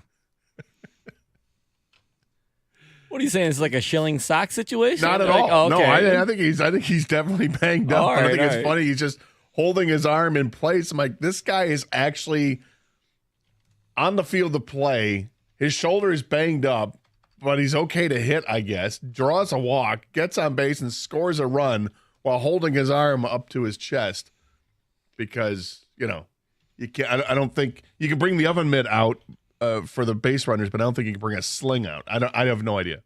Well, that thing could be over quickly, and the much hyped Ballyhood series might be pretty boring, relatively speaking. This is true. It would be a lot more exciting if the Tigers were in it. I think we can all agree. Yeah. I think all of baseball can agree. Yeah, I think Japan wants the Tigers in it. I'll tell you who wants the Tigers in it is, well, I was about to say the Yankees, but I guess they'd rather be there than not be there. So I'm not so sure. The way this is going. Yeah, the way fans say. So we got Jared Goff joining us today at 10:30. He had a good weekend. It was one of the strangest games ever. It was one of the strangest games ever. I think the Lions ran, the numbers here, like 18 plays in their own territory. Jared Goff, 41 snaps in the game. The field position, 5 times they started inside the Tennessee 30. It's such a strange game. To score 52 points and have 225 yards in offense, to have all those drives inside like you said, the 30-yard line, it's ridiculous. A few of those drives are inside the 15-yard line. Give credit to the Lions defense for coming up with 4 turnovers. I know some people want to focus on, they did rack up over 400 yards in offense, Tennessee. Mm-hmm. Yeah, because they had the ball and they ran over 70 plays. It's okay. They did nothing in the second half. Any progress they had was thwarted by the Lions defense, and frankly, they didn't move the ball much at all in the second half. They had several 3-and-outs. Obviously, it was a game that was dominated by the Lions in every phase of the game, and defense, special teams, offense, all of it was clicking so well. When you have the kind of game where every phase contributes in a big way, and I mean, I guess the offense finished those drives. The offensive numbers weren't gaudy. Jahmyr Gibbs' numbers were gaudy. And Sam Laporta's numbers, I guess, were gaudy. But the reality is, I mean, special teams and defense were awesome. And Tennessee's not a very good team. The way this thing is shaping up, I mean, you know, the season is far from over, okay? It's far from over. But Detroit has very valid reasons to feel very good about their football team. Right? Without question. I mean, this is there's a lot we like. Sorry, I'm texting Evan the champ and jump of the weekend. Oh, okay. Gotcha. We got a commercial in 2 minutes. You can do it then. You're right, too. but I thought that you were about to say it because normally you do something like that. My bad. No, it's all right. Anyway, I mean, the between all the return yards, like Khalif Raymond, talk about stepping up with JMO out. Yeah, he was answering the bell. 190 yards in punt return yardage was amazing. If you're just thinking about special teams by itself, you get 190 yards in punt returns on 5 different punt returns. Not all of them were returned, but yeah, 190 and a touchdown. You had one kickoff return that went for 72 yards. Mm-hmm. You had Jake Bates kick 7 extra points in the game, along with a 51-yard field goal. It was just all around fantastic. Dave Phipp earned that game day ball. He deserved it. Yep. It was utter destruction from special teams. Yep. Like normally we'll see it from the defense had 8 sacks in the game and all these pressures held the offense to less than 250 yards and no, that didn't happen. Oh, the offense was amazing. They put up all these touchdowns, but they ran for 250 yards and had over 500 yards in offense. No. That didn't happen either. I mean, they put up a lot of points, but it was set up by turnovers and special teams. It was amazing to watch. We'll talk about it with Jared Goff coming up today at 10:30. We'll have some thoughts on the Michigan State game straight ahead. Got some plenty of stuff to get to today here on Carson Anderson on 97.1 The Ticket. Listen, cold weather can really wreak havoc on your garage door. So if your garage door isn't working properly and you need fast service, Precision Garage Door is the place to call for an emergency repair. They'll come out. They're going to help you out. Daryl and his whole team are going to take great care of you. That's what they did with me. Had to call them twice in the last several years. In fact, I needed new garage doors, and they came out. But the service is amazing. They're there to work with your schedule. They're there to help you out. And like I said, winter's not good. And cold weather is tough on garage doors. So make sure that your doors are done properly and do what I did. Call Precision Garage Door today at 1-800-DOOR-REPAIR or visit precisiondoormi.com and schedule an appointment.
Speaking of Lions quarterback Jared Goff coming up today at 10:30 here on 97.1 The Ticket. The power rankings have started to trickle out this morning around the National Football League. It seems like right now it's too close to call. It's a split. The Athletic has the Lions number 1. ESPN has the Lions number 2 behind KC. Sports Illustrated has the Lions number 1. CBS has the Lions number 2 behind KC. I don't know if NFL.com has come out with theirs. I mean, these are obviously they don't mean anything, but it's just intriguing to see where the respect is for our team in the National Football League, and we have a lot of reason to feel good. Man, the schedule the next 2 weeks is really going to tell the story. Well, the schedule rest of the way, I mean, they've got. Obviously, it's a really tough schedule. They've only played one game within the division. It's the toughest division in football. So they got 5 games left against the other teams.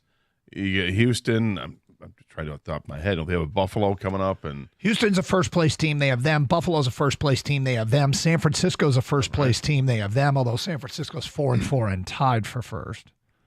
yes, but San Francisco should be getting some players back, and that could change things dramatically. The power rankings, I always think that they're interesting because what's the criteria you put in for the power? Is it what the team is right now, like in a snapshot of time right now, what they are this week? Do you take into consideration injuries and how the team's going to look in the future? Are you trying to predict what they're going to what teams are going to be at the end of the season? Yeah, I don't know. I don't know. I just think it's just somebody's opinion of who's the best team in the league, and so be it. Whatever they think. Yeah, either way, the Lions deserve to be in the discussion. It's not a playoff tiebreaker. Oh no, it's not. It's not. You don't get a trophy. It's too bad. Nobody cares, particularly where you're. I mean, I guess some people do care. What's that? Oh, you said nobody cares. Okay, my bad. I thought you were saying, like there was something. Oh no, some breaking news or something like that. No, if there was breaking news, we'd do. Whoa. There's whoa and there's huh. Yeah. There's apparently we've come up with a 2-tiered system of breaking news. If we're surprised and it's significant, it gets a whoa. And if it's just kind of interesting and maybe significant, but maybe not, it gets a huh. Yeah. So and this started when I went whoa, and it was really a huh. It's okay. What was it with like the Lions released Badgley or something? Or I think it was kicker related. Yeah.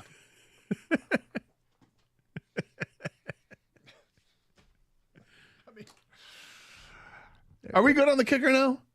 Dude. We're 7 games into this season. Look, he's going to miss some kicks, but I'm just saying. I'm officially good on the kicker, and here's why. Yeah. He had a good first week, and there were people celebrating him, and I said, hold on. And I literally said, the question isn't leg strength. The question isn't can he kick the ball through the post a few times. It's can he consistently do it. And then my exact definition was let's wait a couple of months until we get into November. Well, Gator wins the next game they're going to play. Well, they play Sunday. And that'll be November. And so considering he's been perfect, I'm going to go ahead and say he's doing consistently. He might be the king of the tuck it inside the post field goal, an extra point, but it goes through, so it doesn't really matter. All right, so look, Michigan State played on Saturday. Everybody saw it. It was a hard-fought football game, which in the end seems to be what is generating most of the talk. So there's a few things about the end of that game. One is we've seen these things happen before where there is there's a flashpoint event, there's a response, then there's another response, and then it escalates. And everybody wants to figure out what was the flashpoint event and point fingers at the other side. And what we know is there's a response, there's a retaliation, it escalates, and when that happens, things get out of control.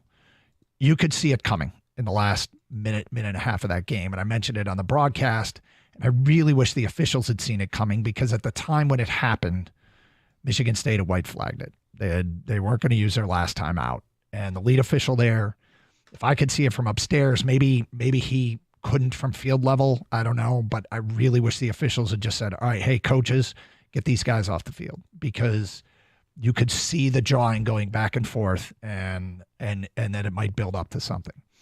As far as what happened afterwards, if you're familiar with the show, and we did the same thing with the tunnel incident, there is no rush to judgment over here, because there's a lot of different perspectives. There's a lot of different accounts of what happened, and there's a lot of people that need to tell their story. And so let them tell their story. And this is true of any serious story that we are discussing, is, okay, let's take a deep breath, step back. If there needs to be an independent investigation, so be it. That's fine. I've talked to people who were down in the middle of it. One was Jason Avant, our sideline reporter, who said, he was close by and it looked to him like typical pushing and shoving and not particularly that big a deal. But that was just his perspective. And that should be taken into account. So should everybody's. I talked to a police officer who was in the middle of it, okay? And that police officer said to him, his quote was, it was your typical football fight. Lots of jawing, lots of pushing, lots of shoving. But he was laughing about it. He said he didn't think it was a huge deal. That's his perspective. Others who may have seen it differently, it's important to talk to them as well. Make sure you get everyone's story. There's nothing wrong with being thorough. There's nothing wrong with being thorough. And so get everybody's perspective on what happened. There are accusations flying at Kalel Mullings, and now there's other accounts that saying he was a peacemaker. Whether or not either of those is true will come out in the wash. I will tell you that I think the members of the media that cover the Michigan team, if you were to line up the kids on the team that seem least likely to be involved in something over the top, Kalel would be near the top of the list. Now that's again, the perspective of the people that are around him. I've been fooled before by what I've heard in press conferences and talking to kids, but I think that the people that cover that team could tell you that Kalel is a unlikely candidate to do anything over the top. But again, there's no reason not to investigate all of this stuff. But if you're asking for a rush to judgment coming out of, at least from me, it's just like the tunnel incident. Let it play out. Let it play out, because there's really no upside to saying, well, this is exactly what happened, until all the people involved have a chance to tell their story. Correct, but here are things that you do know. Obviously, there's more to it, because video shows some things that look like some things happen. So obviously, certainly get as much information as you can on that. What I had issue with was that the clock is still ticking down. I mean, there's 20 seconds and ticking, and the entire Michigan sideline is on the field. And Michigan State's staff did a pretty good job of keeping Michigan State players back away from the fray. So there are a lot of similarities with what happened with the tunnel when you have an outnumbered situation. It's not a good look. And, yeah, they will have to take a serious look at it. Obviously, the Spartan side, the Alan Haller's not happy about this. There are reports that there were a player and staffer that may have been injured during this whole thing. So they've been in touch with the Big Ten, and they just want the same playing field that they were put on a couple years ago. So do the investigation, which they will. I know Sharon Moore said they're going to handle things internally, and that's what you do. You do it until it's out of your hands, and the Big Ten may take it out of their hands. We'll let it play out a little bit here and see what happens. Yeah, I'm not in any way going to impugn or accuse anybody. I will just tell you that, because in this story, we know how this works. Parting lines are drawn, everybody tribes up and points fingers. But if there needs to be an independent investigation, at this point, it sounds like they're not close to any charges being filed, which is good. And that's Alan Haller doesn't even want to look at charges. Yeah. If there is the idea, again, we'll let it play out. 248-539-9797. Lions quarterback Jared Goff will join us next. Last night, Bill Belichick called the Lions offense unstoppable. Let's see what Jared, and it was in an interview with Jared. I want to get his take on that. We'll get to that coming up at 10:30 here on 97.1 The Ticket.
Lions quarterback Jared Goff will join us momentarily here on 97.1 The Ticket. It's pretty amazing when you play the kind of football game and you have the kind of season so far where it feels like the Lions can beat you in a variety of ways. And it felt like probably the biggest poison pill for Tennessee on Sunday was special teams. So, the defense has made plays. They've made more plays than they've made in the past. You have a playmaking secondary. What they're lacking right now is a pass rush. And look, that quarterback they played was a backup for a reason. But, it seems like between the guys on defense that can make plays and just the huge menu of offensive weapons that they have, you couple that with elite special teams play, they can beat you so many different ways.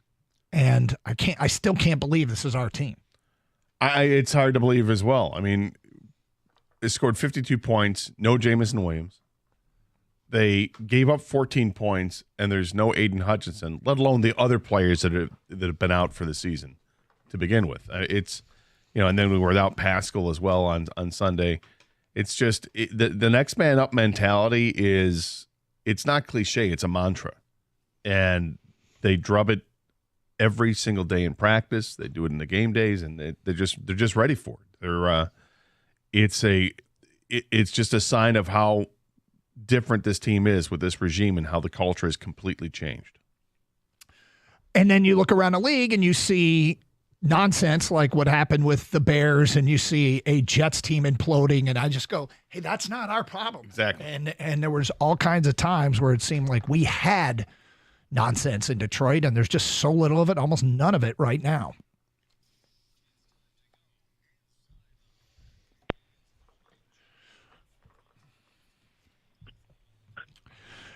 Jared, as always, thanks for being with us. Let's talk about your Halloween costume, the Ricky Bobby outfit. Where did this idea come from? And I'm starting to sense a theme with you guys. You got plays named after lines from that movie, and now you got the Ricky Bobby Halloween costume. Where'd the idea come from? Yeah, that wasn't my idea. That was Kristen, my wife's idea, and she kind of just set it all up. I just showed up yesterday and put the jumpsuit on and went and hung out for a little bit. How was it received? It was good. Yeah, it was good. It was a good, not super original. You've seen it before, but we loved it. We had some fun with it. We were saying the lines, and she had fun with it, and so did I. I was going to say, I'm sure once you don the apparel, you have to start talking like Ricky Bobby and firing up the lines. What's your favorite quote from the movie that you've been using? Yeah, it was only a few hours where I was in character, but, obviously, if you're not first, you're last, and you wake up and piss excellence, all that stuff, you got to say all that. Are you driving faster now, too? No, staying within the speed limits, of course. There you go. Law-abiding citizen. Yes. There you go. Ankle okay? Health-wise, you good? Yeah, I'll be all right. Yeah, it's a little sore, but I'll be fine. Okay. All right, so look, in watching your team play, I sometimes feel like the Lions are just showing off because you can do so much. And then Bill Belichick, I don't know if that was last night you talked to him or when it was, but he said to your face, you guys are unstoppable. So my question for you is, are you unstoppable? No, not at all. Bill was being nice and maybe, pumping us up a little bit, but no, not at all. I mean, we've got plenty of things to work on still, and I think what he was referring to is it's hard with the amount of weapons we have. It's just there is some instances where they have to pick their poison on who they want to stop, and they're going to leave somebody else open. And we've known that to be the case for the whole season now, with just the multitude of guys we have available to throw it to run it with, and obviously our O-line, the way they're playing, it makes it all go. So yeah, obviously a nice compliment from him, but by no means are we. They got more stuff to work on. We're still working. So when you have a game go the way that it goes, and obviously it's tied at 14, and then you guys just take off, they can't stop you. Your defense is getting all these turnovers. You have the ball it felt like every possession's inside the 25-yard line, and when it wasn't, Jahmyr Gibbs goes for 70, or you get a punt return for a touchdown. Is it tough as a quarterback to try to lead an offense when you're not getting into rhythm, or were you just fine being in the rhythm? Obviously, you guys scored in the red zone, but from a rhythm standpoint, is it tough? Yeah, no, it was. I think the rhythm thing, you'd like to put together a 10-play drive, an 8-play drive, to, a few completions down the field, some different types of runs, and then you're kind of starting to get a feel for what they're doing on defense, what coverages they want to play. And for most of the game, it was hard to do that because, we knew what they were doing in the red zone, that's for sure. We had a good idea by the second or third drive what they were playing in the red zone. And again, we punched it in when we got down there. So we did our job. But, yeah, sure, it was a weird game in that instance where we weren't able to kind of throw it down the field like we had hoped. The next man up mentality that a lot of teams talk about, I think everybody says it. But when you have a guy like Khalif Raymond who makes plays on offense for you and then makes plays on special teams, you're without Jamison Williams. I mean, does he kind of embody that next man up mentality? Yeah, sure. I mean, him and a bunch of guys. I mean, obviously he had a great day for us the other day, but he's always been that, and he hasn't really even been next man up. He's been a starter for a lot of times, and he's a guy that I trust as much as anyone on our team, and throwing it to him and. Is always where he needs to be, does everything right, blocks his tail off, the best teammate ever. I mean, he's just a guy that you wish you had 53 of him and your team would be pretty dang good, but he's a pretty special guy and rubs off on everyone the way he works. You guys are playing so well in all three phases, but there's so much season to be played. Is it possible to bottle this? Like, how do you try to make sure that this is next week, the week after, December? Because we're so far away from the playoffs, but you guys look like clearly a strong Super Bowl contender right now. Is there anything you've learned from the past? Is how do you make sure that you just keep playing at this level, which is so good right now? Yeah, you just keep working and trying to maintain what we're doing, absolutely. But that doesn't mean we won't at some point face some adversity. Yeah, of course, you hope it's smooth sailing until whenever it's over. But it probably won't be. We'll hit some adversity at some point and got to overcome it. We have hit some adversity up to this point and have overcome it. So we've been doing that. It hasn't been smooth sailing, but it is hard to maintain for however long we're going to need to maintain it. But that's the challenge is trying to come back to work tomorrow and practice well and put on another good week and get ready for Green Bay. I don't know if you heard, but Sunday was National Tight End Day. We joke about that because watching it on TV, it was mentioned every single time. Did you guys make a deliberate effort to get the ball to Brock Wright and Sam Laporta for touchdowns, or is that just, hey, look, man, that's just what the play called for and it just worked? I think it was just what the play called for. Yeah, no, I don't think that was deliberate at all. Good point, though. I didn't think about that. But yeah, it was National Tight End Day. Those tight ends surely will tell you about it if you just don't even have to ask them; they'll tell you. But yeah, we were ready. Those guys played well. When's National Quarterback Day or National Placeholder Day? I don't know if they have those. We get enough attention as it is. Those placeholders, though, we can get National Placeholder Day in there. I think we should National work Punter Day, National Jack Fox Day would be good. I want you to give your professional criticism and analysis of David Montgomery's pass. Yeah, there's not much criticism going to be had there. That was a dart. I said it after the game, and I had a pretty good view of it on the field there. But Sam was open, but he wasn't like that open. The ball still had to be a good ball, and he delivered it right on him and spun it and had a nice little dance after. And we've been practicing that one for it seems like a couple of years now too, and finally got it off. Which pass was better, Amon-Ra's to you because you weren't wide open either, or David Montgomery's to Laporta? Oh man, I'm going to plead the fifth there. They're both great throws, All right, but at the same time, all right, we've had Amon-Ra throw the touchdown pass to you. Now Montgomery throws a touchdown pass in the game to Laporta. We'd heard that Ben Johnson was talking about the prowess of Penei Sewell throwing the ball before practices and stuff like that. At some point, you got to be like, dude, stay in your lane. I'm the quarterback. Yeah, no, I kind of the other day, we had a good day, right? We scored 52 points, but I'm like, I'll take another one. But David was the one who got it there, and it was good to see him throw that in there. And yeah, but at some point, I feel like I'm the one back there. Let me throw the passes, Ben. I imagine that watching game film, particularly after a game like that, is pretty awesome. What's your favorite play to watch back during a team film session? And it doesn't have to be from this past week, but just is there one play that stands out that like you couldn't wait to watch in front of the entire team that you guys can celebrate together? I always love seeing the defensive stuff because I don't end up watching that on my own. And when Dan pulls that stuff up and you know he talks about what their responsibilities were on the play, and you see Branch or Anzalone or some of these guys, you know, maybe make a play above what they were asked to do, and it's pretty cool to see. And you know, and then I'm sure the same for them when they're able to see our stuff on offense. But it's fun. It really is to get insight on what they're doing over there and to see them make those plays. Jared, obviously, you guys are one game at a time. You're focused in the moment, but we all know the next couple of weeks are against true contenders, Green Bay, Houston. Does this feel like the big test for you guys right now? Yeah, they're all big tests, man. They really are. I mean, I'm not being cliche in saying that. They are. We've had big tests all year. Minnesota was a big test. The Cowboys were a big test, and we've passed them up to this point. We really have. You know, the Tampa game we didn't play great, but other than that, we've played good enough to win in all the other ones. And so, yeah, this is the next big one because it's next. And it'll be a big one in Green Bay, and because it's a division game, and it'll be rocking, it'll be fun. They'll be geared up and ready to go with, you know, the reigning division champs coming into their place, and we'll be geared up and ready to go too. Were you concerned at all? Maybe concern might be too strong of a word, but pass protection, you got hit a bunch of times, and you really didn't drop back and throw it all that often. Is that something to be concerned about moving forward?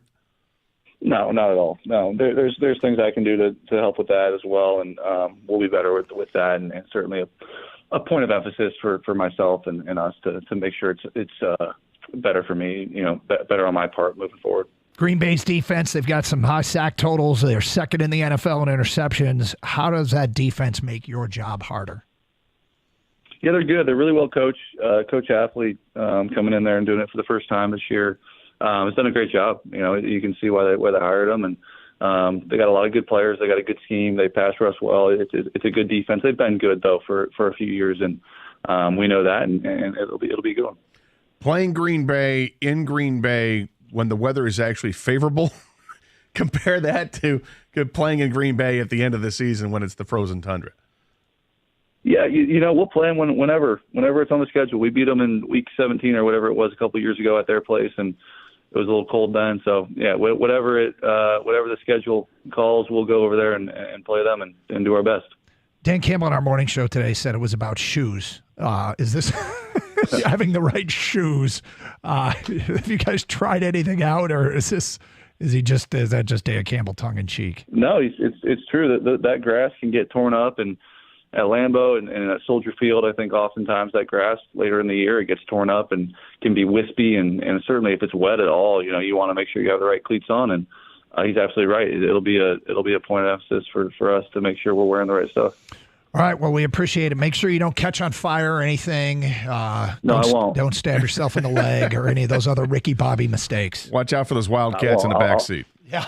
Ricky Bobby is on rest now. That was last night. I am now moving on. I don't know. You say that now. It's going to take sometimes the character can take over, though. No, I sure hope not. Thanks, Jared.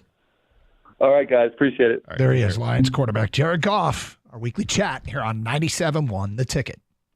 Michigan Auto Law, auto accident attorneys. They specialize only in auto and truck accidents. Many law firms don't specialize, but focus on all kinds of areas of law. You wouldn't go to a doctor who specializes in all sorts of medicine, so why would you do that with your lawyer? Specialization really matters. And keep this in mind, Michigan Auto Law has had the largest auto accident settlement of any lawyer or law firm in Michigan. They've also had the largest truck accident settlement of any law firm in Michigan ever at $14.3 million. They care more, so you win more. Michigan Auto Law, auto accident attorneys. Visit autolaw.com. That's autolaw.com.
So, look, the way this season is going, 6-1, being discussed, always in the conversation of the best team in the NFL. We're all clearly aware of their flaws. They aren't perfect. And we are hoping they can take a step closer to perfection in terms of roster makeup. With the trade deadline coming up, and obviously a need at the edge rusher. And I'm pretty comfortable in saying they will do that, and we'll get into all the reasons why. But they're playing so well right now. And remember last week when we said, would you consider the NFC theirs to lose? And I said, I didn't. I said, it's just too early.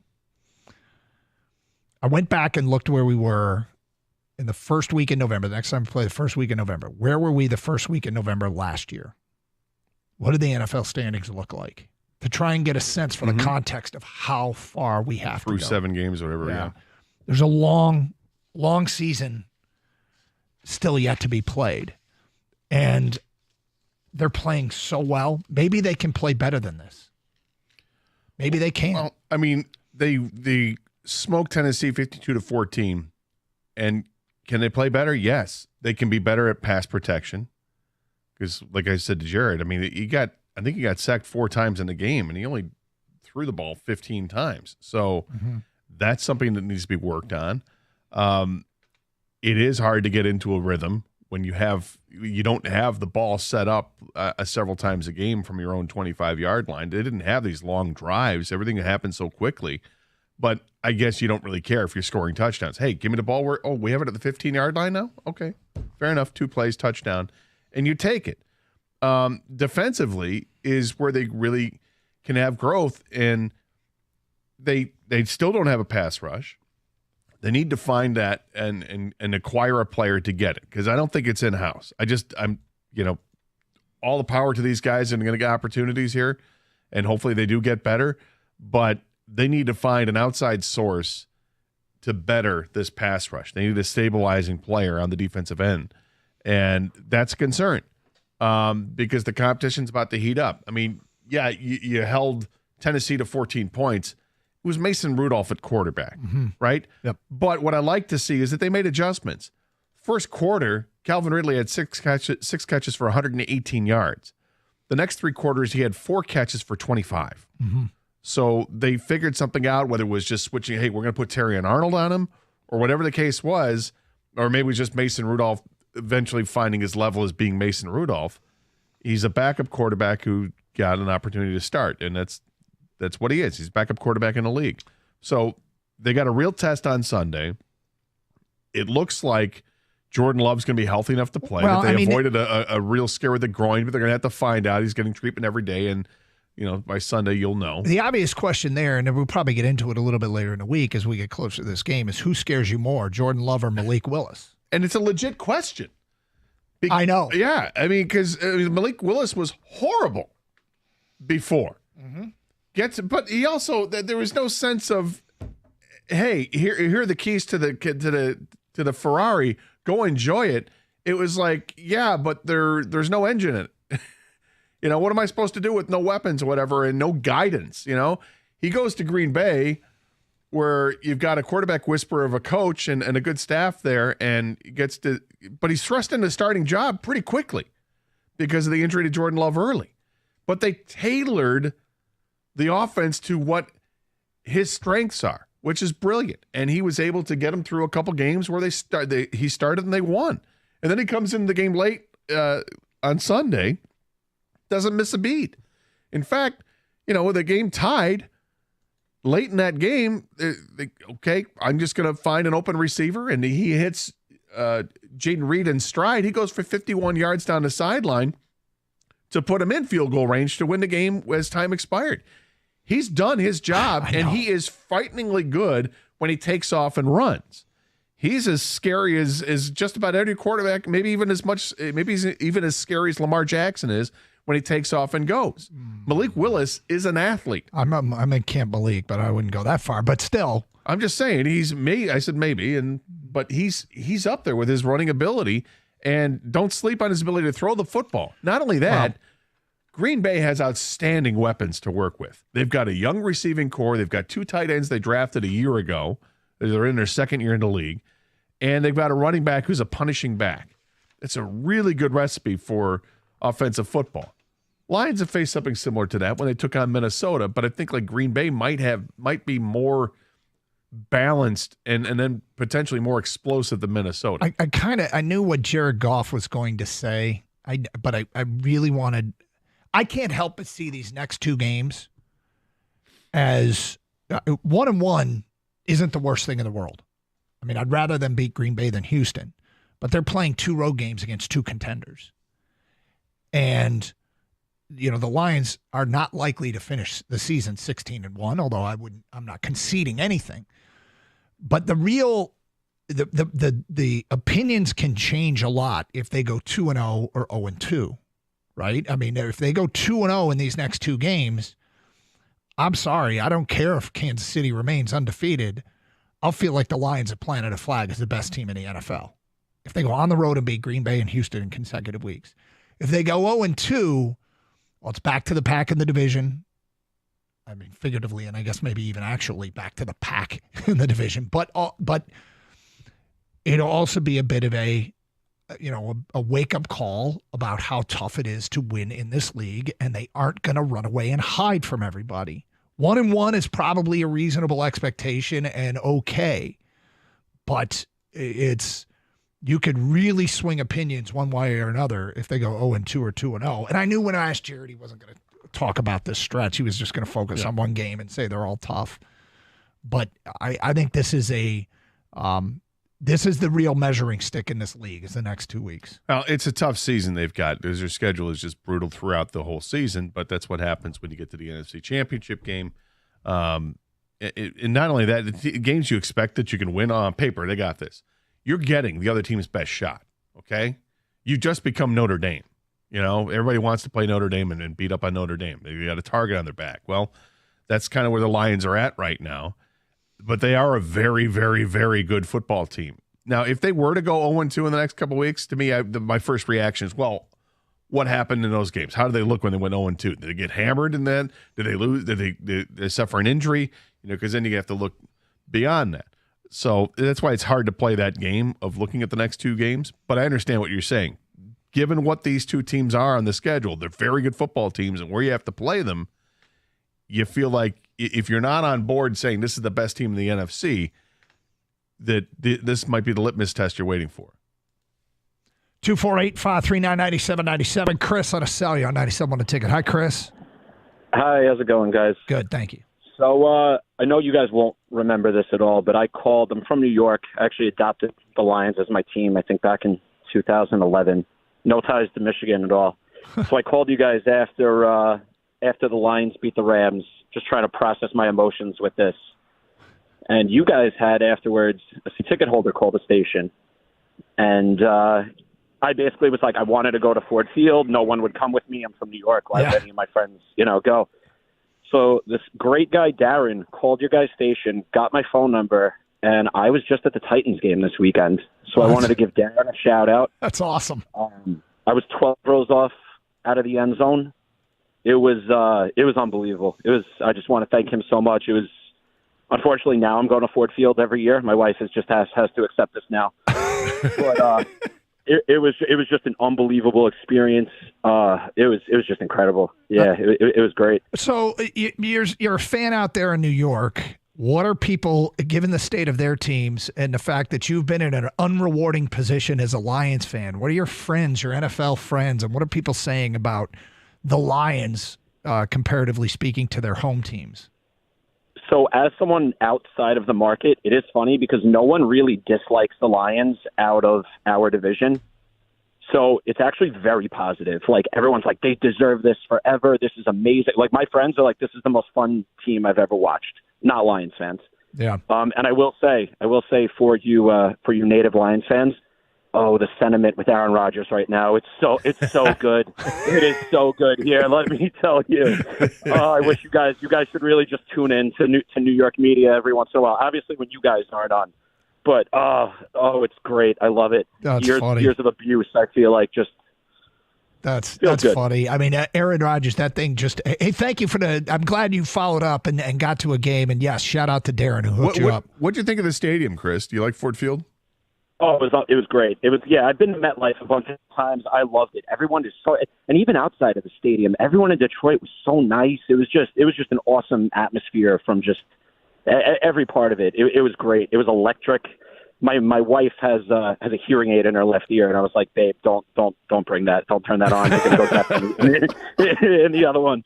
But no, it was just incredible. It really was. I'm going back every year now. That's awesome. He created a monster. Chris, keep checking in. We appreciate it. Thank you. 248-539-9797. All right, so I didn't even get to the research I did. Where we were in the NFL 1 year ago today, because it's just kind of it's an interesting reminder how long seasons are.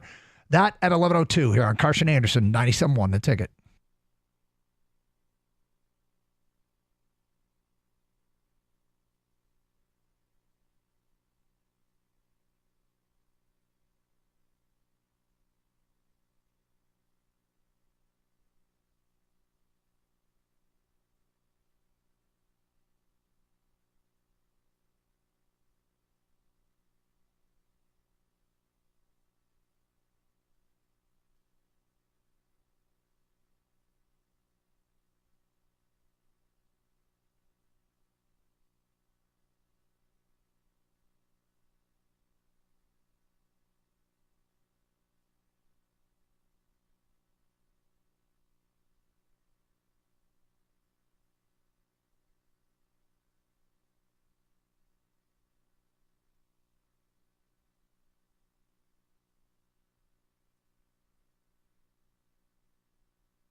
Brought to you by National Benefit Plans. You're wasting your energy. That's what Dan Campbell said this morning when asked if he was serious or trolling about a big trade in the works. Apparently, it was the latter, but Coach says not to give up hope that something could be done.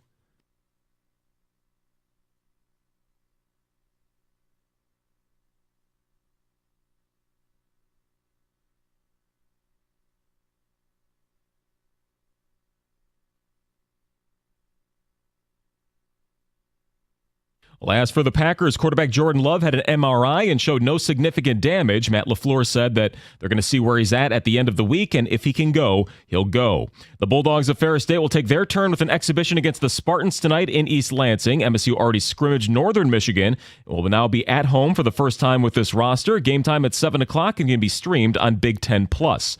And Sharon Moore says that several of his players have already approached him to apologize for the end-of-game incident at the Big House. He plans to handle things internally. MSU is asking the conference to take a long look at the footage to hold people accountable.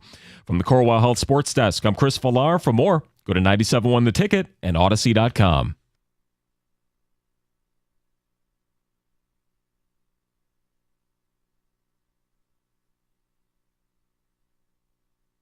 All right. So look, I'm almost scared, honestly. As you know, there are times where I just completely wuss out. Yep. Remember last week, and I'll bring attention to it. You know, this Tennessee game might be a little bit closer than everybody thinks. Kang, this guy, right? Yeah, Gator. I mean, what was he thinking? What right, Gator? was he I'm thinking? literally asking you because you were thinking the same thing at the time. Hey, I came too. I was like, what was I thinking? Right? And then I got chesty. Like, they're going to win this game by more than 12 points. Come on. I don't like the phrase peaking too early. And that's why I said. Too close to home? Or what's that? No. Okay. No. Thanks. No, I don't like it because I don't know that they might not have even come anywhere close to peaking. Maybe they can play better than this, right? They're not even playing with their full, the full roster here. But So almost nobody is. Sure. But I mean, defensively, it's unbelievable how much they're not playing with on the defensive line. Yeah. All right, Hutch is a recent casualty to that list. Mm-hmm. But when you've played without Davenport for all but 2 games or a game and a half of the season, you're done with Hutch for the rest of the season. Those are your 2 defensive ends, your starting defensive ends. And one of them is the best player in the league on defense, arguably. And then you've played without other guys on that defensive line. They've been banged up and in and out of the lineup. Now they're getting into the depth at linebacker because Derek Barnes has been out for the whole year. Rodriguez goes out with an ankle injury. It's not a season-ending ankle injury, but it's one that's going to keep him out for a little bit. So you're seeing all these other guys get opportunities. Isaiah Thomas, not that Isaiah Thomas, is playing defensive end for this team. You've got somebody named Muhammad who's on this team, right? James Houston is a shell of what he was a couple of years ago, but he's still getting some run there. You got Ukwu, who is, a preseason guy. Now we're seeing more Trevor Nowaski, right? And he's making plays. Comes up with a huge interception in the game on Sunday. He had the 2 previous games, he had a sack in each of those games. You're relying on Jalen Reeves-Maben to play more actual linebacker for this team. I mean, they've had to make do with all of this. And you're right, all teams have to deal with injuries, but it's the Lions have had to deal with a lot of injuries to the defense in particular, and the defense has stepped it up this year. And it's been impressive to watch them go as much as they have. They're giving up 18 points a game now. It's top 10 in the league. I think it's 8th in the league now in points allowed per game. That's impressive, almost halfway through the season. But I imagine it's about to get worse because the competition is going to step up here as well. You're taking on a Green Bay team that's explosive. Houston, I'm not sure what to think of Houston right now because they're without big-time weapons on that team. But you're going to have to face Minnesota again. And you've got, like you mentioned before, San Francisco and Buffalo and all these teams. It's a tough schedule to ride out the season. You just hope that they can stay healthy and keep their eye on the prize, which is hopefully being the number 1 seed, so you get a little bit of rest to get ready for the playoff season. 1 year ago today, you know who was trending to be the number 1 seed in the NFC? Philadelphia. They were 8-1. They proceeded to go 3-5 down the stretch. Mm-hmm. The Cowboys came from 2.5 games back, won the division, and Philly got bounced in the first round by Tampa. Yeah, and then Dallas got bounced in the first round by Green Bay. The point being, that's how much things can change between now and the end of the season. Because I was trying to think, well, what's the equivalent? I guess the equivalent is the Bears come back and win the division, take it from the Lions, and the Lions lose to the Rams in the first round of the playoffs, which is I mean, it's honestly unthinkable the way these teams are playing. But if we had done that, if we'd set that scenario up a year ago and say Philly's 8-1, but Dallas, who was, I believe at the time 5-3, came from that deficit, won the division, and Philly unraveled. Now, there's a lot of differences. Okay, we can point them all out. Like at the time, I don't think anybody realized what a foof Sirianni has kind of turned into, and people have a ton of faith in Dan Campbell keeping this thing together. I asked Jared Goff about how do you bottle this? Like, how do you keep it up? And he said, look, we're going to face some adversity the rest of the way, and he's right. They've already, and I was glad that he said that they've already faced adversity. Like when I talk about all the injuries, they've faced adversity. They've got a wide receiver suspended for 2 games. J-Mo's not able to play on Sunday, but they'll find a way. And it's impressive. They've had injuries, big guys being banged up on the offensive line. Players have missed a game here and there. They've been through it, and because they've stayed together, this team has been built from the ground up. From 4 years ago when they first inherited, Jared Goff and the draft picks, and then went to the draft, they have completely rebuilt this roster with very few exceptions, and these guys can say they can rely on things that happened 2 years ago and say we overcame that 2 years ago or last season. It doesn't just have to be germane to this year because they've all stuck together and been there together for this long. It's also interesting when you bring up the data with Dallas and what happened last year with Philadelphia and the flip-flop there. You can't, momentum, I guess, would mean nothing because if Dallas had the momentum screaming into the playoffs and then they got smoked at home by Green Bay, what does that say? The team that looks like the best football team during the entire course of the season, that's probably the team that's the best football team, not the one that gets hot at the end, right. or the one that was hot at the beginning. You got to be consistent. And Detroit's play is carried over a number of years. I mean, also a year ago, Kansas City was 7-2, right? I mean, they went on to win the Super Bowl. Yeah. Who'd they lose to? They were playing. They lost the opener, and then they only lost one other game between now and the Week 9 game from a year ago, right before the trade deadline, and so. I guess, I just don't know how. I hope they can bottle this. I hope they can bottle this because they're living the dream. I mean, it's one of those weird things where how often do you watch the Lions play this year and say to yourself, I can't believe this is our football team. Like, I cannot believe this is our football team. And that they're going out and, I mean, offensively, I meant what I said to Goff. I feel like they're showing off. I fully expect at some point this year, Jake Bates is going to throw a touchdown pass to TJ Lang. Like, they're going to just do something. They're going to do something like that. They're going to, because what else can we do? Just because we can. I hear you. In all honesty, it feels like that Penei Sewell is going to throw a football pass. And without question. And I sit here and I don't want to come across like if you're a fan of another team, how arrogant is this Karsh guy? It's stunned. It's not, I don't misinterpret this. I am stunned at the product we are seeing from the Honolulu Blue and Silver. And I guess we shouldn't be because there's a lot of evidence that supports this is who they are. It's still just some sort of alternate universe thing given how long we have suffered. And the dude, Chris from New York, calls and says that people in New York are saying, you guys deserve this, which is awesome. It's really cool. People aren't going to find this to be a cute story that they actually kind of like forever. No, but I feel like it is a great story. And unfortunately, this story has been told in a while. Mm-hmm. I feel like that back in the day, people loved Barry Sanders. And when that Lions team was good, did I think maybe people around this country were rooting for the Lions of Barry Sanders? And he was easy to like because the Lions were harmless. Yeah, and he was a humble guy and just hand the ball off. He wasn't, brash or any of that. And that's what the whole team was. This team is different. This team has style. They've got sizzle.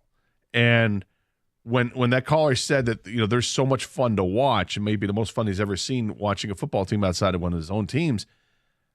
I start to think it immediately jarred memories to me of, okay, what's the most fun I've watched a football team in my life? And it's probably the San Diego Chargers from the 80s, with the early 80s with Dan Fouts, and they had all those offensive weapons. They were amazing with Jefferson and Joyner and Wes Chandler and Chuck Muncie and all these guys. They were amazing offensively. It was so much fun to watch. The greatest show on turf. The Rams team from the St. Louis Rams team. They were fun to watch. Mm-hmm. Is this team more fun to watch than that? Is this Well, more it is for fun us. to watch? I mean, Yeah. certainly for us. Kansas City's team from whatever it was 6-7 years ago when they were just starting to get really good, and Tyreek Hill was there, and I think Mecole Hardman was there the first time, and they have Kareem Hunt on those teams. That was an explosive team to watch. This team is incredible to watch because they have so many different ways they can go offensively. Things don't get stale. They spice things up all the time. It's incredible to watch. And the game against Tennessee, the touchdown pass he threw to Amon-Ra St. Brown. How open can you be? It's because you have to account for everybody else that's at the goal line. And there's Amon-Ra setting up like he's going to block the backside, and then just slips through him, goes right back, and he's open by 5 yards. It's amazing to watch. 248-539-9797. We'll get to your phone calls and feedback next. 97.1 The Ticket. Twin Peaks has something new for all you ladies out there starting today. Tuesdays have become Ladies' Day. Your favorite lodge is rolling out the red carpet to take care of all those female sports fans out there. Every Tuesday, all day long, ladies can enjoy 20% off food, half on all wine, as well as 9 other options priced right at $4 or $5, like martinis, Long Island, seltzers, ciders, tea shots, and more. They even thrown out the amazing new Mimosa Flight and a bucket of bubbly. With all the baseball, basketball, hockey, college, and pro football action, you would be a fool not to check them out. If you don't know now, Twin Peaks boasts a scratch kitchen. Cooks are in bright and early every day, 7 a.m., to prepare your favorite dishes. Hand-cut your New York strips, house-smoked ribs, brisket, thighs, wings, hand-cut and breaded to order boneless wings, tenders, and cheese bites will all keep you coming back. Pair that with the coldest beer in the state, poured at 29 degrees, an extensive bourbon, tequila, and cocktail list, and you'd think you died and gone to heaven. Not to mention their leather and lace Halloween party kicks off at all lodges today. And if the Livonia Lodge is your lodge of choice, you need to head up there and check out their new and improved video wall. 5 game options you can all see at once. Couldn't think of a better place to check in on your fantasy football teams, right? Sundays are going to be off the hook. Find a location nearest you. Go to TwinPeaksRestaurant.com. Twin Peaks, eats, drinks, and scenic views.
Doug Carr, Scott Anderson, 97 a ticket. Open lines, 248-539-9797.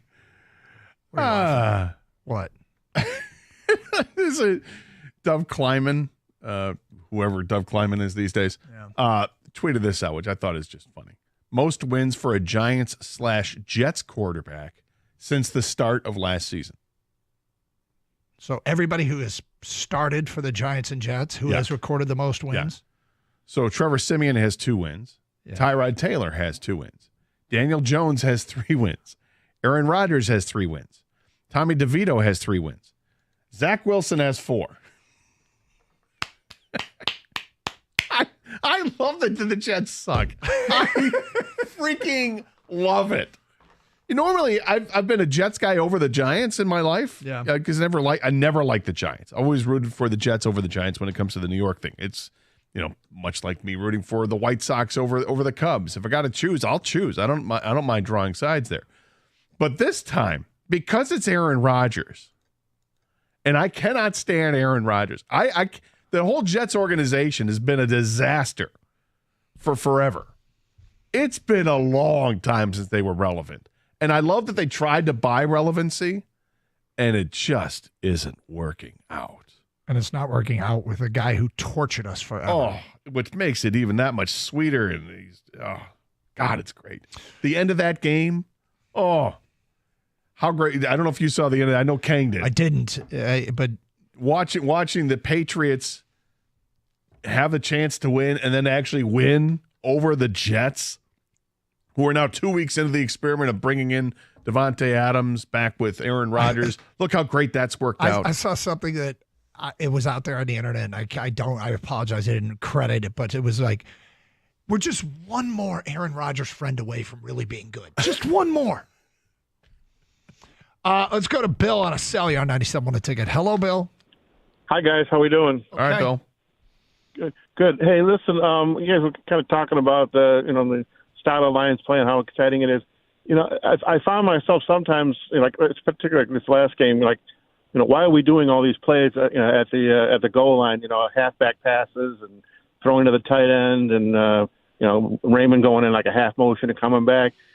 But then I watched last night's game, and I watched these teams struggle inside the 10. I mean, it was a field goal fest. It was just torturous to watch, and you realize, these plays aren't just for fun. I mean, they're creative plays and they're easier ways to get in the end zone.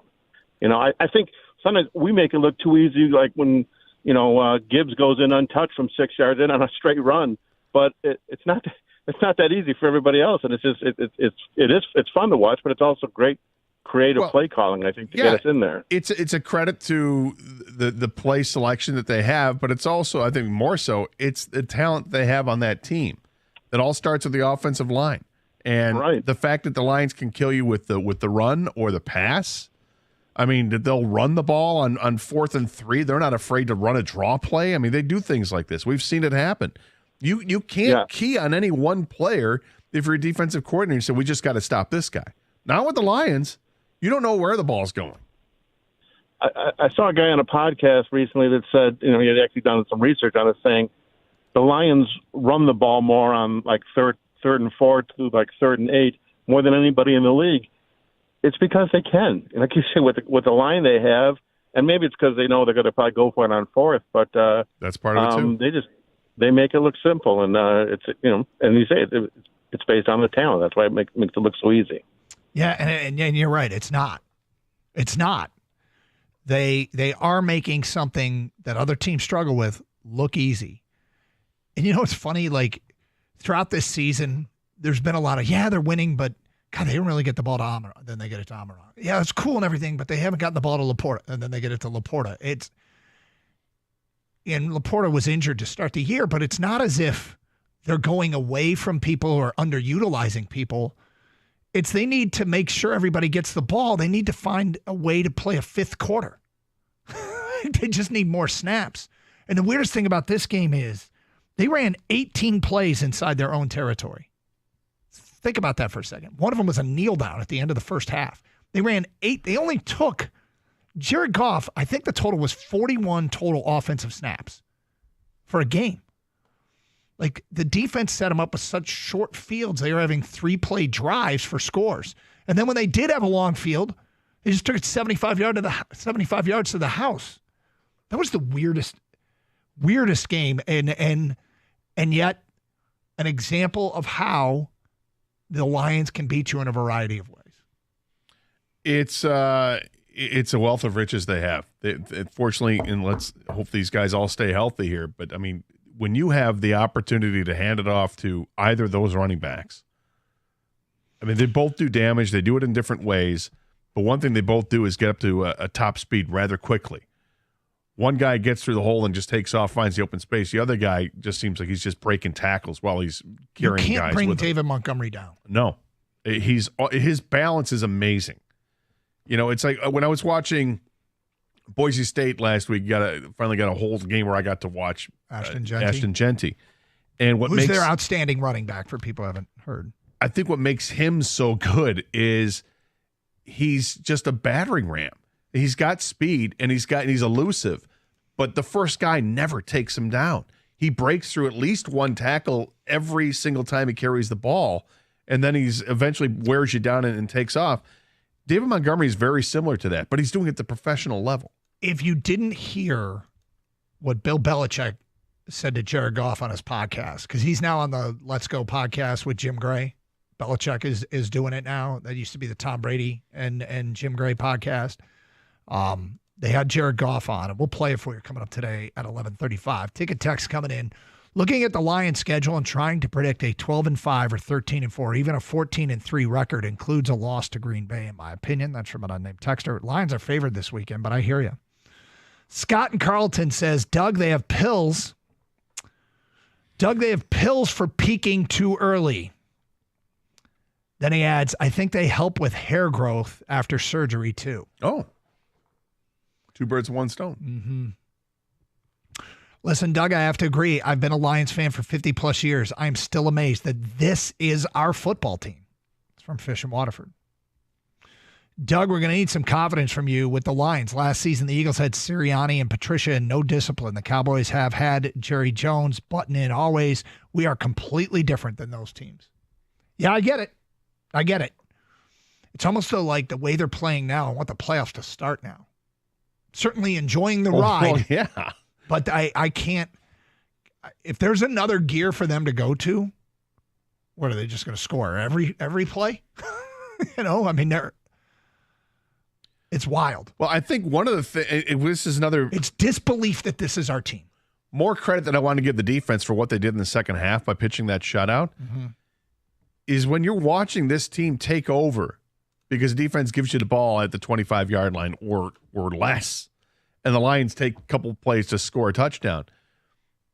I think the defense would appreciate if the Lions had a long, drawn-out drive. At least they got away with it in that game because it's Tennessee. You got to quit giving them short yeah, but fields. They come right back on the field. They're like, man, we just gave you the ball. And you just, thanks for scoring, but we got to go back on the field again. 248-539-9797. What Belichick said to Goff is pretty impressive. We'll get to that today at 11:35 here on 97.1 The Ticket.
Doug Carr, Scott Anderson, 97 won a ticket. 248-539-9797. I wonder how many people have the same reaction I have with the Lions. I can't believe this is our football team. It's doing this week in and week out. There's a lot of football to be played. I almost wish they could just bottle this. Seasons are long. There's ups and downs. But this has been such a good stretch. These next 2 weeks, though, are the telling 2 weeks. These next 2 weeks are incredibly telling because, you could really – my guess is they'll probably go 1-1, and that's fine. But if they go 2-0 or they go 0-2, it starts to move the needle a little bit on opinions on who they are, right? Definitely. Yep. Definitely. And, I don't want to look too far ahead either. As you know, Doug, I'm one game at a time kind of guy. That's me. That's my philosophy. Yeah. But if I were to look ahead to the Houston game, this Houston team is not the team that they were going into the season. Nico Collins is not available, and now Stephon Diggs is probably not available either. So that's a depleted offensive team that looked at one point was going to be quite formidable with all the additions they made on both sides of the ball. They bring in Stephon Diggs, they bring in Danielle Hunter on the defensive side. Now I'm still a little nervy about their defense because of the bookend defensive ends they have. They can get after the quarterback along with Will Anderson. But offensively, they don't look nearly as daunting as they once did. All right, so we mentioned this, and here's a chance for you to hear it. If you did not, this is the Let's Go podcast. Jim Gray, Bill Belichick. They're talking to Jared Goff and Belichick.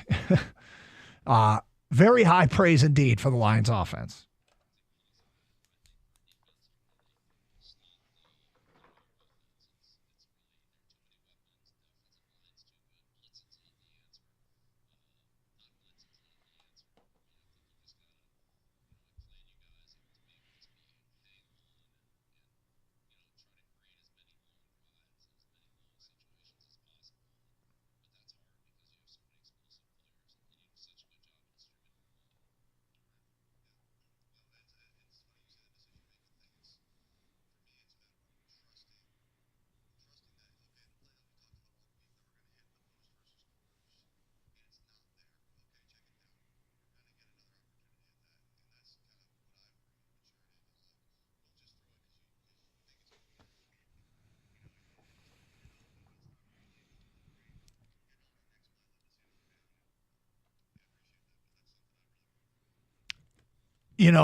I've talked about what I'm looking for in a quarterback, and it's the ability to quickly process information and act upon it.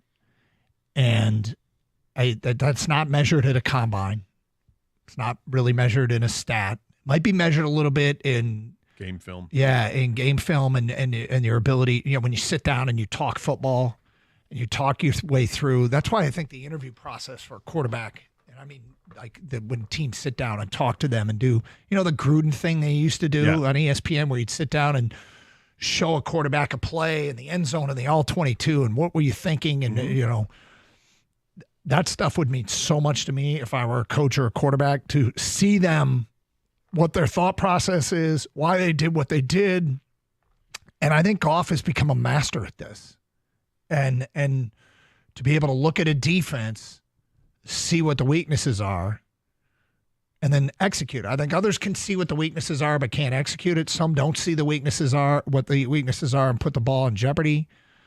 But I think Goff has become a master at doing the most important part of the position. He has definitely matured as a Lions quarterback. He was really good at the Rams to start off, and then obviously fell out of favor with the head coach over there, and he threw him under the bus, and the rest is history. But he had to be built back up as a Detroit Lion, and the coaching staff did build him back up. They gave him some tough love, and the second half of that first season, he really started to click and get better. But he continues to mature and continues to get better as a quarterback, and that's what he's talked about this year. The difference between Jared Goff this year to last year is that he's being more patient, is that he's not trying to force things. Beginning of the season didn't look so good. It looked very average, and then he and Dan Campbell talked about it. Dan Campbell said it on our airwaves, and he has echoed it, that, maybe he was just trying to do too much. So he's not trying to do too much. And When you see the game the way that he can see the game, it has slowed down for him. He's a veteran in this league now. He's been in the league, whatever it is, 8-9 years, and he knows what he's doing. But he also has the physical ability to throw the football, and he throws it accurately. He's the most accurate passer in the National Football League by 3% right now, or 2.5%. He's 74% of his passes he's completed. He's the second-rated quarterback in the National Football League behind Lamar Jackson by 1/10 of a point. He's had an amazing first half to this season, almost first half to the season. But you can see where he has gotten better, and he just talks about it there. Okay, yeah, I want to throw this deep ball to this guy in the deep post, but he's covered. It's okay. I'll get back to it another time later on in the game. Right now, I got to check down over here because I know this guy's open. And it's just knowing that and not forcing that action to put your team in a bad position that keeps things going in the right direction. How do you think J-Mo felt watching that game? I bet it was tough for him to watch. Really tough. To see all the fun and missing out on it. I hope the experience makes him grow up a little bit and make sure that there are no mistakes made. We still don't know what happened. We don't. So I don't want to go there, but I would say that I don't know how frustrated he would be. I think you always want to play and you want to be with your team and enjoy in on the fun. That said, the Lions threw for less than 100 yards. Yeah. So what more was he going to add to this team in that game than was already done? You know, I think it was a good game not to have him for. You're taking on Tennessee. You don't need all your weapons against Tennessee, clearly, even though Tennessee came into the game with one of the top-rated defense in football. But they traded away their second leading tackler and maybe one of the heartbeats of their team, and then they trade away the offense, DeAndre Hopkins as well. You know, good time to get the best defensive team in the league after they trade one of those guys away, and they're probably not happy about their situation there. So this week is tough. This is going to be the week where I think he's going to be like, oh, man. Well, and right, yeah, that Lions are supposed to beat a 1-6 team, and they did. Yeah. And they clowned on them and looked like they were showing off. This week. Well, you don't want to be 1-6 going into a bye. Truer words have never been spoken. Signed, Purdue. Yeah, but this week and next week, the whole can it be this good probably will be told in these next 2 weeks. Can it be this good? Well, and then, of course, because of the Thanksgiving Day game, you got a short week of practice for that. I mean, from here going through Thanksgiving, I think is going to be a tough gauntlet. But they're not perfect, and could they make a trade? Dan Campbell spoke about it this morning. We got some more reaction coming in because Josh Uche got traded, and I've seen this. It's got people concerned. So that in the noon hour, you'll hear what Dan Campbell told our morning show. It's Carson Anderson, 248-539-9797, 97.1 The Ticket.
Doug Harsh, Scott Anderson, 97 a ticket. Open lines, 248-539-9797.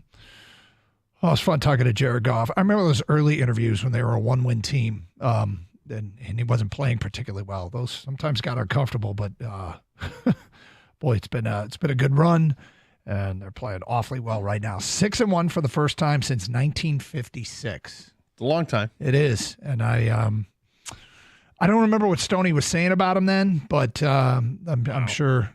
Shots fired. But 6-1.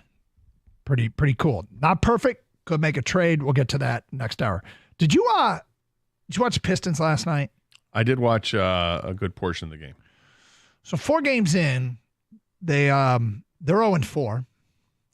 And it feels like a somewhat emphatic 0-4. You get to these games, you get to the fourth quarter, and is it just me, or do the Pistons just indiscriminately start firing terrible three-point shots? No, it's not just you. It's not just you, and it feels like it's something that reverts to what they were doing last year. You know, I think there was a point last year during the season where you and I were talking about this, and I know that I had said, at least I think you may have echoed it, that there are certain guys that just don't shoot the ball, right? You've lost your privileges to launch willy-nilly and just chuck. You're not. This isn't college, right? You're not the chucker. You're not the star of the team anymore. And I feel like maybe it's time for JB Bickerstaff to pull on the reins a little bit and say, okay, you know what? New strategy. Here's who gets to take the 3-point shots and force them if necessary. Like clock's running down. I want this guy shooting it. Jaden Ivey, Cade Cunningham, and Simone Fontecchio. Mm-hmm. That's it. The rest of you guys, just, calm down. All right? Stop chucking it all the time that you're on the floor. And maybe they need to find a way to, better space their timing when the guys come out of the game, so you're not seeing Ivy and Cunningham out of the game at the same time. Look, some of that's on them for stop getting into foul trouble so damn early in the game. But watching Malik Beasley chuck it up there, or Tim Hardaway Jr. chuck it up all the time, and they're not alone. There are others that are doing that as well. It's tough to watch because this team is, when the right 5 guys are on the court, they're battling and they look like this is an improved basketball team. But it gets to the depth point of this team. Do they have enough depth to really take that next step? And so far, through 4 games, it's not. I can't even begin to tell you how little I want to do this again. Right. What has happened the last few years, and we knew the schedule was tough right out of the gate, so it's okay. We did know this. Yeah. Lot of season left, but not exactly an encouraging start. Now, what is encouraging though, I think, is the start that Cade Cunningham has gotten off to. He looks really good. Mm-hmm. I think it's encouraging that Jaden Ivey is he hasn't missed a beat from what he was in the preseason, where he looked like he was a much improved player, and looks like, they've kind of relit the fire under him or put him in better positions to be successful. Jalen Duren still looks like he can be a force. Like to see him shoot the ball more, feed him more inside, and let him do what he can do. But there are positives on this team. Unfortunately, there's no wins. So last night I'm watching a game, and I'm bouncing back and forth between the World Series and Monday Night Football. The Monday Night Football game is 6-6.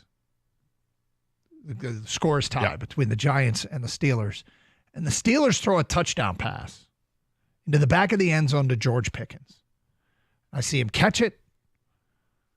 I see the replay. He's got the foot in. Twice, actually. He had the foot in twice. And I flip back to the Pistons game. I'm watching the Pistons game, so it was 6-6. They score a touchdown. Right, so I didn't hang on for the extra point. 12-6 or 13-6. Yeah, but I didn't. Maybe they go for 2. It's 14-6. Right, but whatever. I flip back to the Pistons game, and I watch that for a while, and then I come back to the Monday night game, and the score is Pittsburgh 9, the Giants 6. And I'm thinking to myself, did Pittsburgh get docked points? They scored a touchdown.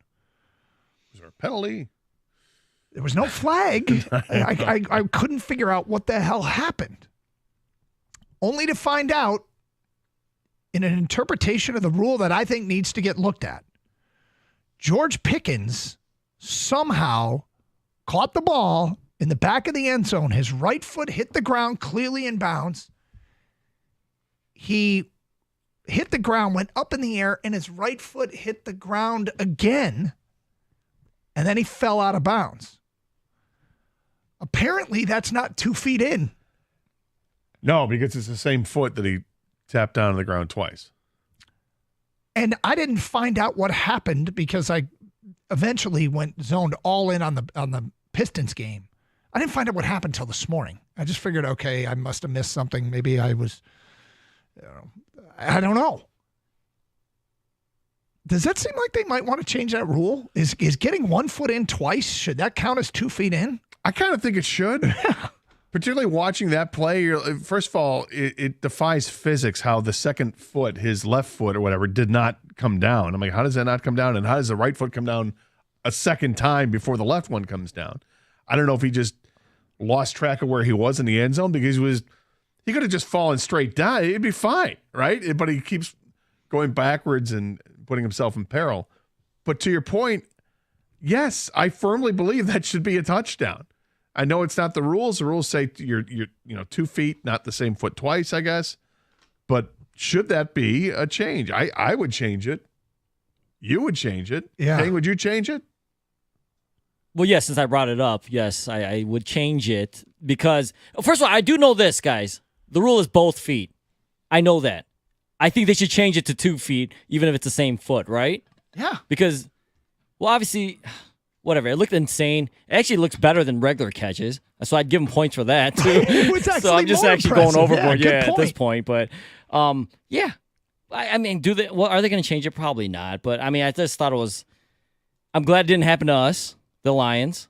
But I thought it was absolutely a catch in my eyes. But, yeah, I mean, he was held up, because you're allowed to hold a defender up and push him out of bounds before it gets, the old rule, I think it was, what was it called, guys? There was a force out rule. Yeah, force out. That's what it was. If a guy was going to land in bounds and the defender pushed him out, they called it a force out and counted it as a catch.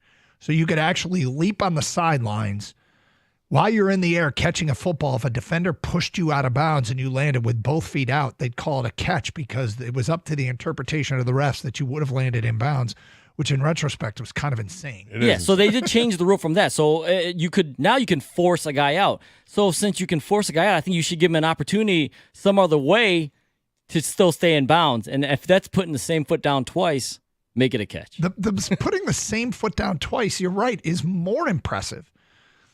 And I don't know if Pickens knew that, would he have made more of an effort to get his left foot down? Because it looked like he just kind of ended up hopping. I think he was lifted by the defenders. Like, he couldn't get that left foot down because it was just the way the angle was. You know how he was lifted in the air? It was so weird. I wonder if anybody else flipped away after the touchdown back to the Pistons of the World Series and didn't realize what the hell happened. Because I was like, what did I miss? Maybe I had the score wrong? There was another play earlier in the game. Was it Malik Neighbors, I think? Looked like he may have had a touchdown, but he was ruled out of bounds, too. There was a lot of close plays in that game. And the Giants, being the Giants, ended up doing Giant such at the end. They had such an opportunity. 2-point conversion was so hysterical. They tried one of these, split the offensive line way out to the left with a receiver out there. With now a center and 2 linemen, and one's the tight end and an eligible receiver, and they snap the ball to Daniel Jones, and he quickly throws it out to the left. And nobody's ready for the snap, and whoever the receiver was just gets blown up instantaneously. It is one of those inadvertent comical plays that I just burst out laughing when I saw it. Well, it was funny. Yep. It was funny. And all of these things aren't us. No. The 1 foot in twice. That would absolutely have been a Lion play. Any time in the last 50 years, that would have cost the Lions.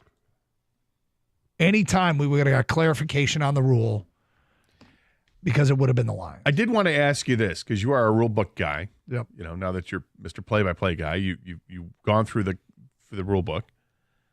I learned something new on Saturday night. The fair catch thing? Well, not the fair catching was a whole other issue with Michigan State, but it was the field goal thing.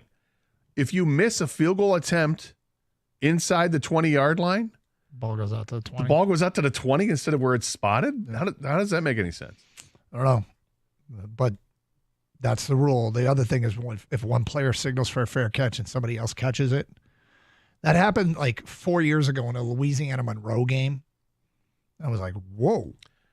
Yeah, I get that the play should stop right there because somebody calls fair catch. If all you see is somebody doing it, then you got to stop. Which was, I don't know why you're calling for fair catch when you're not the one who's going to catch the ball, but so be it. But I didn't realize that field goal rule was there. Yeah, I just got a text from Mike Stone. In 1956, I was pleading for them to lock up Lane and Schmidt long term. Makes sense. Yeah. All right, straight ahead. Dan Campbell talks trade deadline, and want to know how confident you are in them making a deal. We'll get to that today at 12:05 here on 97.1 The Ticket.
Our car, Scott Anderson, 97, won the ticket. All right, so yesterday, I guess when, sorry, I was out sick, but yesterday, Dan Campbell was speaking with the beat writers and was asked about, was a trade going to go down?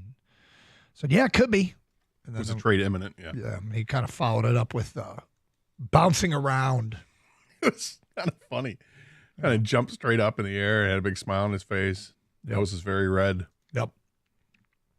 And it led to like speculation that he's all fired up about something, right? Mm-hmm. He's all fired up because something's about to go down. Right. And because of that, I think everybody got really, really stoked. The morning show asked him about it. He said, look, I was asked a question. The answer didn't seem very satisfactory. So they didn't seem pleased with it. So I went out and answered it again, and I just showed more enthusiasm, and I don't want to say he was trolling, but it kind of sounds like it was a little bit of a troll. It's funny because I've been in these situations where you ask a coach a question and the answer doesn't really satisfy what you're going after. So you try and say, how's another way I can ask this question? Right.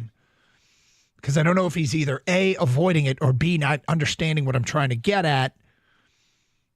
And maybe there's something there. Maybe there's nothing there. Maybe if I dig a little bit more, I'll get what I'm looking for. And it's not like you're trying to trick him. It's just sort of like, okay, he didn't really say much about a possible trade. He's got to have more thoughts on it. He just kind of avoided it. So you try and find another way to ask it, right? So, what I guess the follow-up question, he just goofed around. But this morning said, no, it doesn't mean something's imminent. But he did talk about the possibility of a trade and said that they indeed are still trying to figure out what they're going to do.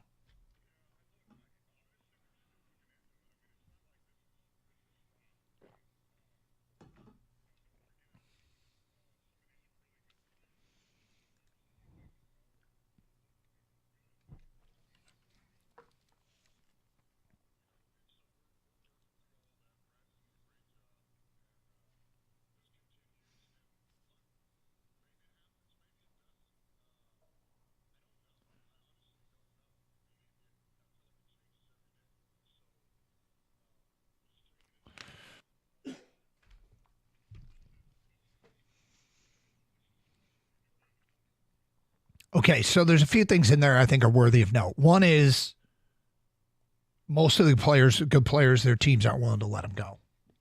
Which speaks directly to Max Crosby, perhaps Myles Garrett. Yep. We don't know specifically who he's talking about, but there are obviously players around the league that we would covet, that would make sense, I always use the term, there's no accessibility to them. You can't get them. You can try, but you can't get them. That's one. Two is when he said things change, I feel like this thing changes every day. He's not listening to us. He's not reading ESPN.com. He's not scrolling Twitter to see what Adam Schefter's reporting. He is talking with Brad Holmes, which is kind of all you need to know. If things are changing every day, that means discussions are coming up every day. Different names are being floated out there every day. Doors are opening and closing every day. That's how I interpret that. And I think that's great news. We got this tweet. So yesterday, Patriots trade for pass rusher Josh Uche, right? Or the Patriots trade Josh Uche to the Chiefs. And we get this from @StatueGeek, tweets us. How the F does this happen when the Lions still need a rush? And my response is it's okay for two reasons. One is the Lions didn't want Uche, or two, somebody else wanted him more and they got outbid. Right? Yeah. And there's more than one path to the Super Bowl. Josh Uche wasn't the only path. Now, the other side of this is... I was just going to say, getting outbid, though, is a 2026 sixth-round pick. So I don't know if you're really getting outbid. I think it's more the the former probably don't than the want. latter. They probably didn't want him. Because he's an outside linebacker, not a defensive end. Then there's this. The other side of this to me is the Chiefs have added, they're the only undefeated team in the NFL, and they've added DeAndre Hopkins to help their passing game and Josh Uche to help their pass rush. So I can understand why people are watching this going, that is the defending Super Bowl champ, the best team in the NFL right now, who are out there and making moves to get better. Why haven't we? Well, as is said on this radio station, let it play out, because I think there is almost a certainty that a deal is going to be struck. I would agree with you. And for people to be outraged right now, I think is ridiculous. You want to be outraged? Wait a week and see what happens a week from now when the trade deadline comes and goes. And if the Lions haven't done anything, then I think you can feel free to go ahead and be outraged that they didn't do anything. That being said, I think, and I said this yesterday, I feel like the difference between Detroit and Kansas City when it comes to making moves is that, one, Kansas City might have, it's an obvious fix they need to make on their team because they don't have the depth that the Lions have. Mm-hmm. You know, Kansas City's the defending Super Bowl champs 2 times over. They're an amazing team, right? But when they take a hit, because of the way that they've got their salary structured to a couple of giant players, they can't afford, to really spread it out like they used to. So they don't have the depth. When someone goes down with an injury, then they can go ahead and we have to fill this right now. There's more of a sense of urgency. I would say that you could argue that the Lions at defensive end, they got a sense of urgency right now. So when you look at Josh Uche, he's 6'1", 240. Mm-hmm. That's not the type of defensive end that they're looking for. That's an outside linebacker. And he certainly has pass rushing skills, although he hasn't been spectacular. He's got a couple sacks this year. He had a really good or reasonably productive season in 2022, I think it was. But other than that, he hasn't really done too much. I'm not worried about Josh Uche going to the Chiefs. What I would be worried about is if a defensive end goes somewhere else that looks like they can help out the Lions, and then we get to the trade deadline and nothing happens with the Lions. But it feels like there's a lot of players that they're going to be vetting out to see who's the best fit for this team, and maybe they actually take a chance this year on somebody who may not look like it's the greatest culture fit, but because they do have such a screaming need as a defensive end for an upgrade over what they have on the roster, that maybe, just maybe, they'll go ahead and take that chance and hope that that player can assimilate to the culture, what this culture is, and the standards being set by all the players on the current roster. Yeah, because everybody, this is a really good culture right now. So you don't want to rock that boat, but at the same time, can you change somebody? You can, and I think you can. And I think how Dan Campbell said it feels like it changes every day. It's because it does change every day, and GMs change their mind, and records change, and teams that still are hanging on stop hanging on, and things crystallize. And I think it's becoming very clear who the most likely candidates are. We will get to that coming up today at 12:15, 248-539-9797. Josh is in Warren, and he's on 97.1 The Ticket. Hello, Josh. Hey, boys. Before I get to my kudos for Doug, this World Series is kind of my LSU-OSU game. I didn't know who I'd be rooting for that I don't really like either, but I am leaning into this sweep, baby. I am leaning into it. Seeing Giancarlo run last night like an old man getting thrown out, that was the worst send I've ever seen in my life. But anyway, you predicted a few weeks ago, Doug, that Jordan Love would rush back from his injury and probably hurt himself again because he was afraid to lose his job. I know you didn't wish for injury, and none of us do, but you predicted it about 3 or 4 weeks ago, I'm pretty sure, or 5 weeks ago, I'm sorry. You, on these airways, said he's going to come back because he's afraid to lose his job. So do you think this – who do you want to face more, the young quarterback or the maybe not 100% Jordan Love, because the unknown, and he's hot right now, and I know how you feel, Doug, about Willis. Okay, so a couple of things so people know what he's referencing. I was a big fan of Malik Willis out of college and was kind of hoping the Lions would take a flyer on him. It would have taken a high draft pick, so I guess it wasn't a flyer. I wanted them to invest in Malik Willis. He goes to Tennessee, he does jack squat, and everybody makes fun of me. Now he's in Green Bay, and he looks like he might have something to offer this league for the quarterback position. I said it. I'd love to take credit for it, but I said it tongue in cheek just to give my guy some love. That Jordan Love was threatened by Malik Willis's mere presence. But maybe he did. I'd rather face whoever gives the Lions the best chance to win. And I think it'd be great to go into Green Bay and beat Jordan Love.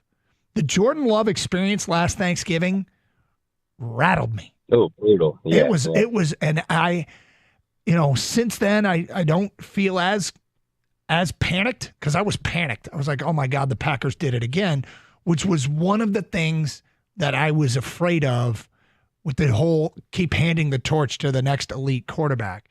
Love may still be that, but this year's kind of been start and stop for him. Well, I just think you hope that if Willis plays, he has 299, 2 touchdowns, 2 picks, and that was a good game for him, and the Lions win. That's right.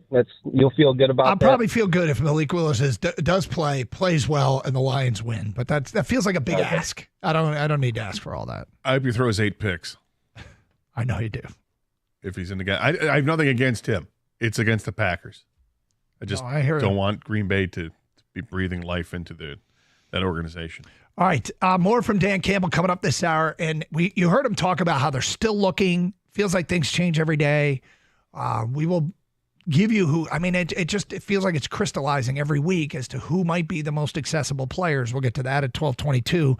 Here on Carson Anderson 97.1. Is your home's brick or chimney in need of repair? Call Brickworks Property Restoration. These experts specialize in brick repair, chimney restoration, and tuck pointing.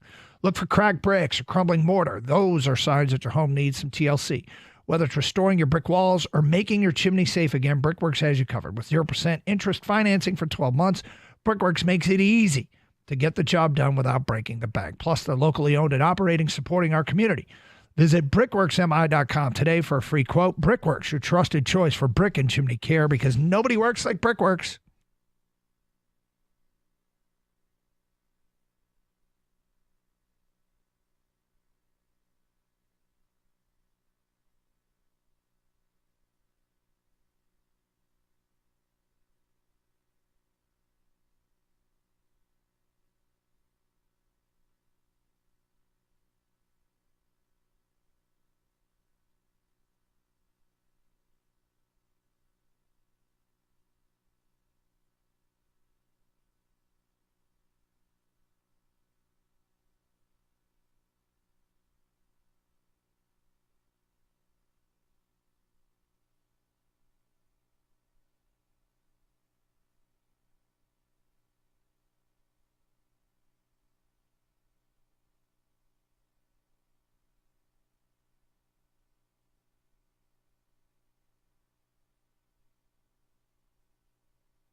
Doug Carr, Scott Anderson, 97.1 The Ticket. Open lines, 248-539-9797. Wood is in Highland Park at next here on 97.1. What's up, Wood? Hey, how you guys doing today? We're good, thank you.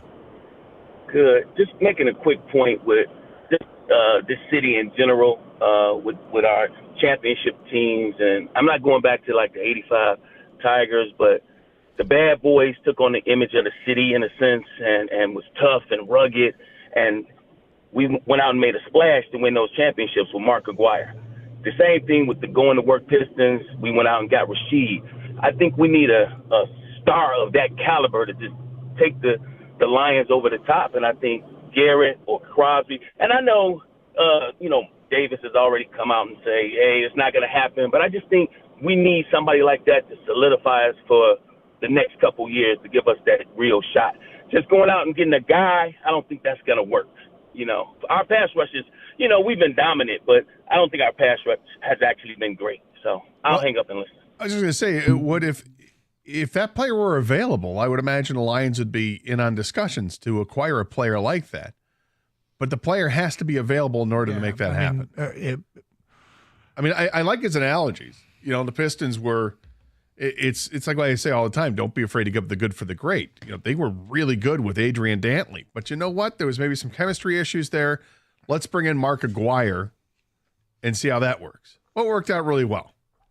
I like that analogy. Same thing with Rasheed Wallace. So this Pistons, and it's really, frankly, it's the same thing going from, one coach to Larry Brown. The thing is, those deals were available. And, we've been doing this long enough to know what's really difficult with the trade deadline is to really know what's real and what's BS. Because there's so much speculation, there's so much written about trades, but we don't know what's actually real. And so I'd love to see them make a splash. But Dan Campbell he just made the comment, most of the teams with the really good players don't want to move them. They aren't taking phone calls on their players. They're wanting to build around those guys. And they think they got a plan where they can win with those players in place, and they don't need your draft picks. Well, I agree with you guys. It obviously takes two to tango, and you can't force things, especially if the other team is not willing to budge, right? Yep. But how much do you guys take into account or effect, like as a GM of a team, a president or GM of a team, you have a glaring need. Mm-hmm. This is any team with any need, okay? And you have a window here where a chance to win a championship. How much is it on that GM to, I don't want to say force an issue, but you have to fill that hole somehow. You know what I mean? So I don't care how you do it, but your job is to make this team better. And if we have something that is a negative, you have to turn it into positive. Go do work. Well, I think what it comes down to is something you mentioned there is that's hard to know is what does that GM think the window is? Because does the GM think the window is just this year, or do the GM says, I think we're going to be in this mix for the next 5-6 years. And I'm going to lose a bunch of players because of cap, and I'm going to need my draft picks to restock because I'm really good at it. But here's the thing. Because one of the things that people say all the time is they don't need the draft picks. Look how good they are. They don't need the draft picks. And I get it, but I think he already knows which players he's probably not going to be able to re-sign. The window is right now and next year and the year after that. So that doesn't mean you ignore this window now because you have windows, for the next couple of years. Different sport, but in baseball, if a team needs bullpen help, they go get bullpen help at the trade deadline. You know what I'm saying? Like, what you need. Hey, I need a hitter. I need a bat. You go out and you find who's available. You go get a bat. The Lions clearly need somebody on the edge. Clear. I don't know if it's Zadarius Smith. I don't know if it's someone even lesser than Zadarius Smith, right? But I think a lot of fans feel like, hey, it's your job to go get that guy. It's your job to go fill this hole. Yeah, I hear what you're saying, because there are definitely players that are available, and you have to get somebody. And I brought this player up yesterday with Kang, and I'm curious what your take is on it a year later. Okay. Should the Lions inquire about Chase Young? I know that we're reading between the lines, and we think, okay, last year they said no, wasn't a culture fit. Didn't want to give up what it took to acquire him. Here it is a year later, and maybe because Chase Young spent little time with San Francisco, got a taste of good life instead of playing miserably in Washington, and now he's miserable again and got to be miserable again in New Orleans because that team's going nowhere. He's a free agent at the end of the season. The base salary is not going to cost you anything, and I can't imagine that the price is going to be all that high. If Uche went for a 2026 sixth-round pick, sounds like similar kind of compensation you'd have to give up for Chase Young, who's got 2 sacks on the season, but clearly would be an upgrade over what they have at defensive end right now. Would you inquire about him, or is that like last-ditch effort, we got to get funny. somebody? When you brought this up, I thought for sure you were going to say Khalil Mack. No, but I mean, that's another name I'd like to see them go after. The issue with that is that the Chargers have gotten to 4-3, and they're That's the probably problem. playing for something. No, if he wasn't a fit last year, I don't think he's a fit this year. And I do think there are players that they probably would like more, but I'm sure there are. I just thought like it, and it also does. They could go get 2. You know, they could because they have a need for 2. 2 guys are going for the year at that position. So like if you were to get Zadarius Smith and Chase Young, well, I think that makes a statement. Well, look, each passing week, some teams are falling further and further out of it. And the bottom of the AFC is your likely plucking ground, and that is Zadarius Smith. That is Max Crosby, which I still don't think is available. That is Josh Hines-Allen in Jacksonville or Trayvon Walker. That is Trey Hendrickson in Cincinnati. That loss is very helpful this weekend that Cincinnati lost to Philly. For a guy who wanted out of Cincinnati before the year began. We brought up Arden Key last week, and look what Arden Key did against the Lions. Brad Holmes. It's nothing against anybody else, but against the Lions. But Brad Holmes has eyes and watched it with his eyes.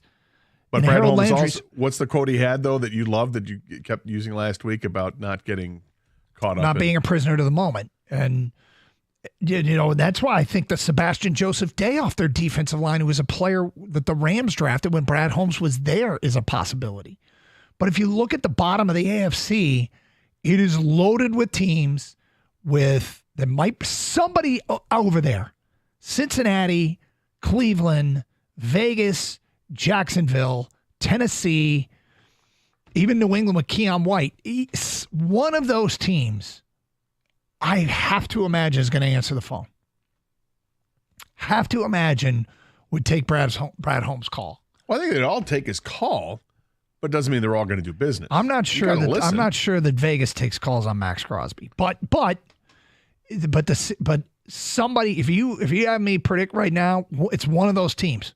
One of those teams is going to be the trade partner.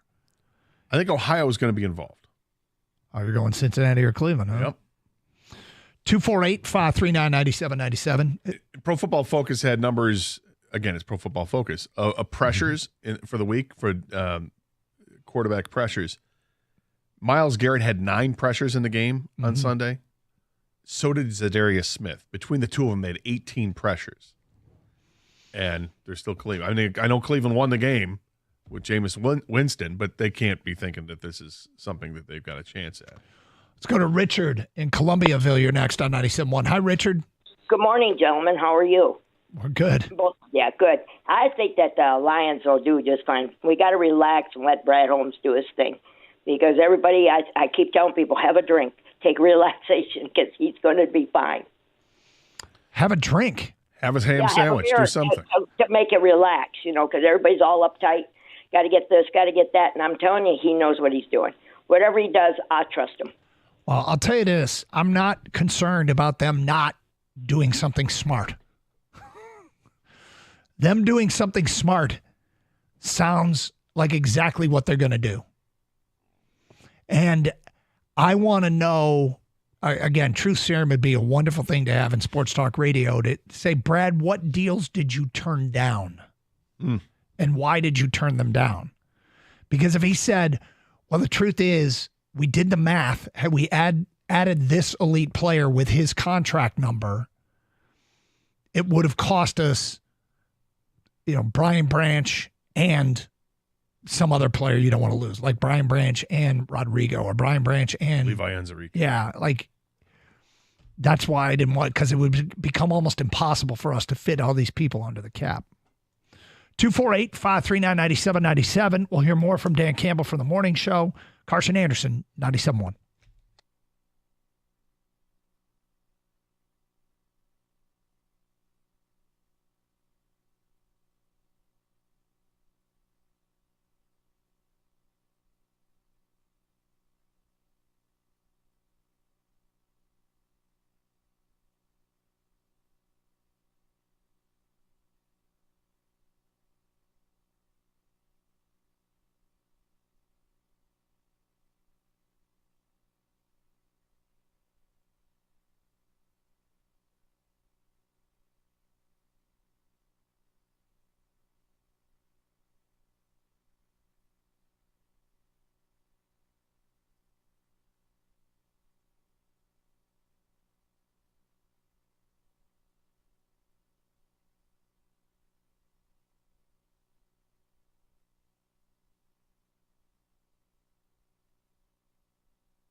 Doug Harsh, Scott Anderson, 97 won a ticket. Definite an upgrade. I mean, we got Nazir Muhammad and Isaiah Thomas on the ends. Great pickup combo. Great pick and roll combo. Not a great defensive end combo. It's not Nazir Muhammad, but they do have a Muhammad. And they do have Isaiah Thomas. Hopefully he's got a better hairline. He was a little on tilt. Was he? The hair. Well, it was the way he had it cut. It was kind of interesting. Matt and Metamora, I get what you guys are saying about fill the hole now while you have this window, but the window actually was open last year and we did nothing. Got to believe if they added a complimentary player for Hutch last year, they would have been in the Super Bowl. Well, how about this? Here's the thing. I'm starting to hate the trade deadline because we're still bitching about last year's trade deadline all they had to do was catch a pass. Yeah. All they had to do was knock down a ball, not have it go off their face mask. All they had to do was not fumble a quarterback running back exchange, and they probably go to the Super Bowl and catch another pass. Yes, there's all that. I think the relevance is that this year's different than last year because this year they don't have Aiden Hutchinson. He's already hurt. Yeah. So this is a screaming need now. Last year it was like, be nice to have somebody you could depend on the opposite side, but they're going to make do with what they will, right? And they got all the way to the NFC Championship game. They were fine without having that spot. But this year it's different because right now in the 2 games since Hutch has been out, there's been no pass rush. I don't want to hear about the 4 sacks they had against Minnesota. Those were like coverage sacks, and they generated no pressure. They generated nearly no pressure on Sunday. And the only sack they had in the game on Sunday came when Alex Anzalone was unblocked at the line of scrimmage, just went right to the quarterback, and he was sacked within a second. And since they've lost Hutch, they've won a game on the road against another NFC contender, and they blew out the Titans. And if they don't make a trade, and look, we're getting to the point in the week where even if they do make a trade, whoever comes to town, are they going to be ready to go by Sunday? I mean, tick-tock, let's make this trade now, or they're not going to be. Yeah, but it's great they've won these 2 games. Yep. But they need to get pressure on the quarterback because the quarterback's going to be playing from here on out are light years better than Sam Darnold and Mason Rudolph. No, I would tend to agree with that, but what if they don't make a trade and they go win at Green Bay? Great. It doesn't change my opinion on the fact that they still need a pass rush. It's a screaming need. Yeah, they have to address it. I agree, and I want them to address it. Let me be clear on that. But I guess I keep going back to my faith in Brad Holmes. Him doing something smart is what I think he's probably going to do. And sometimes that something smart is saying no. But I expect him to make a trade, and I do think it's going to be with one of the bottom feeders in the AFC. Somebody is going to say, all right, we'll do it. Somebody's going to go for the rebuild. Somebody's going to take your draft capital. I do believe that that's going to happen. 248-539-9797. All right, more here from the Lions head coach Dan Campbell. Is he worried about all the hits Jared Goff took on Sunday? Here's what he had to say.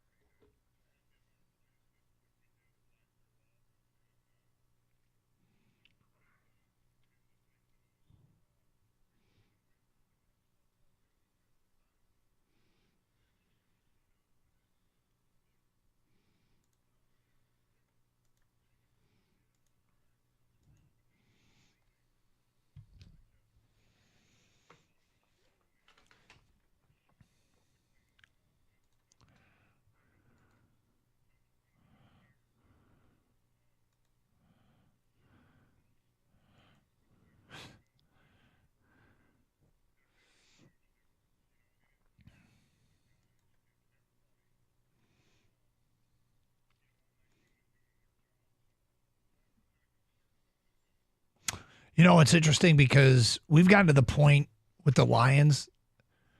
Every time Goff drops back, I get a little nervous. Like, it's not that I don't expect to throw, but then when he gets hit, I'm like, get up, get up, get up. Okay, good. Got up. Yeah, there are times when it looks like the pocket's going to stay there forever. Mm-hmm. And then there are times, oh no. Yeah. This is doomed from the start. There were some times in that game on Sunday where it was doomed from the start, and I'm a little concerned about the offensive line moving forward. I said to Ken yesterday, I mean, I might be looking for some future offensive linemen, whether it's the trade deadline or by first-round pick in the upcoming draft, if you still have it. I'm always looking to bolster that offensive line. Now, offensive linemen typically aren't going to be available at the trade deadline, and you're not going to get someone that's going to be better than what they have as a starter. But I do have concerns about the health of this offensive line staying healthy. All right, so how did the guys who filled in at the defensive end spots play, in his opinion? Here's what Dan Campbell said.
You know, yeah, I mean, the idea of it, they just need it so bad. I just hope it becomes available to them. I hope the deal becomes available to them.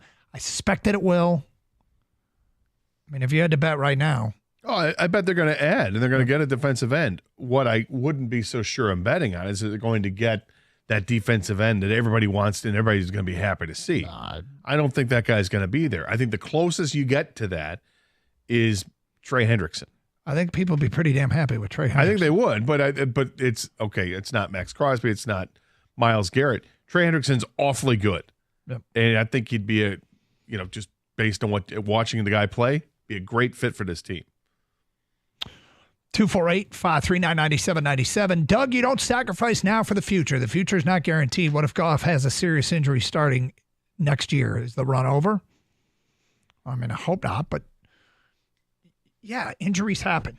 And then they've faced probably this year, outside of Goff, they pretty much lost the one guy they really didn't want to lose. Right.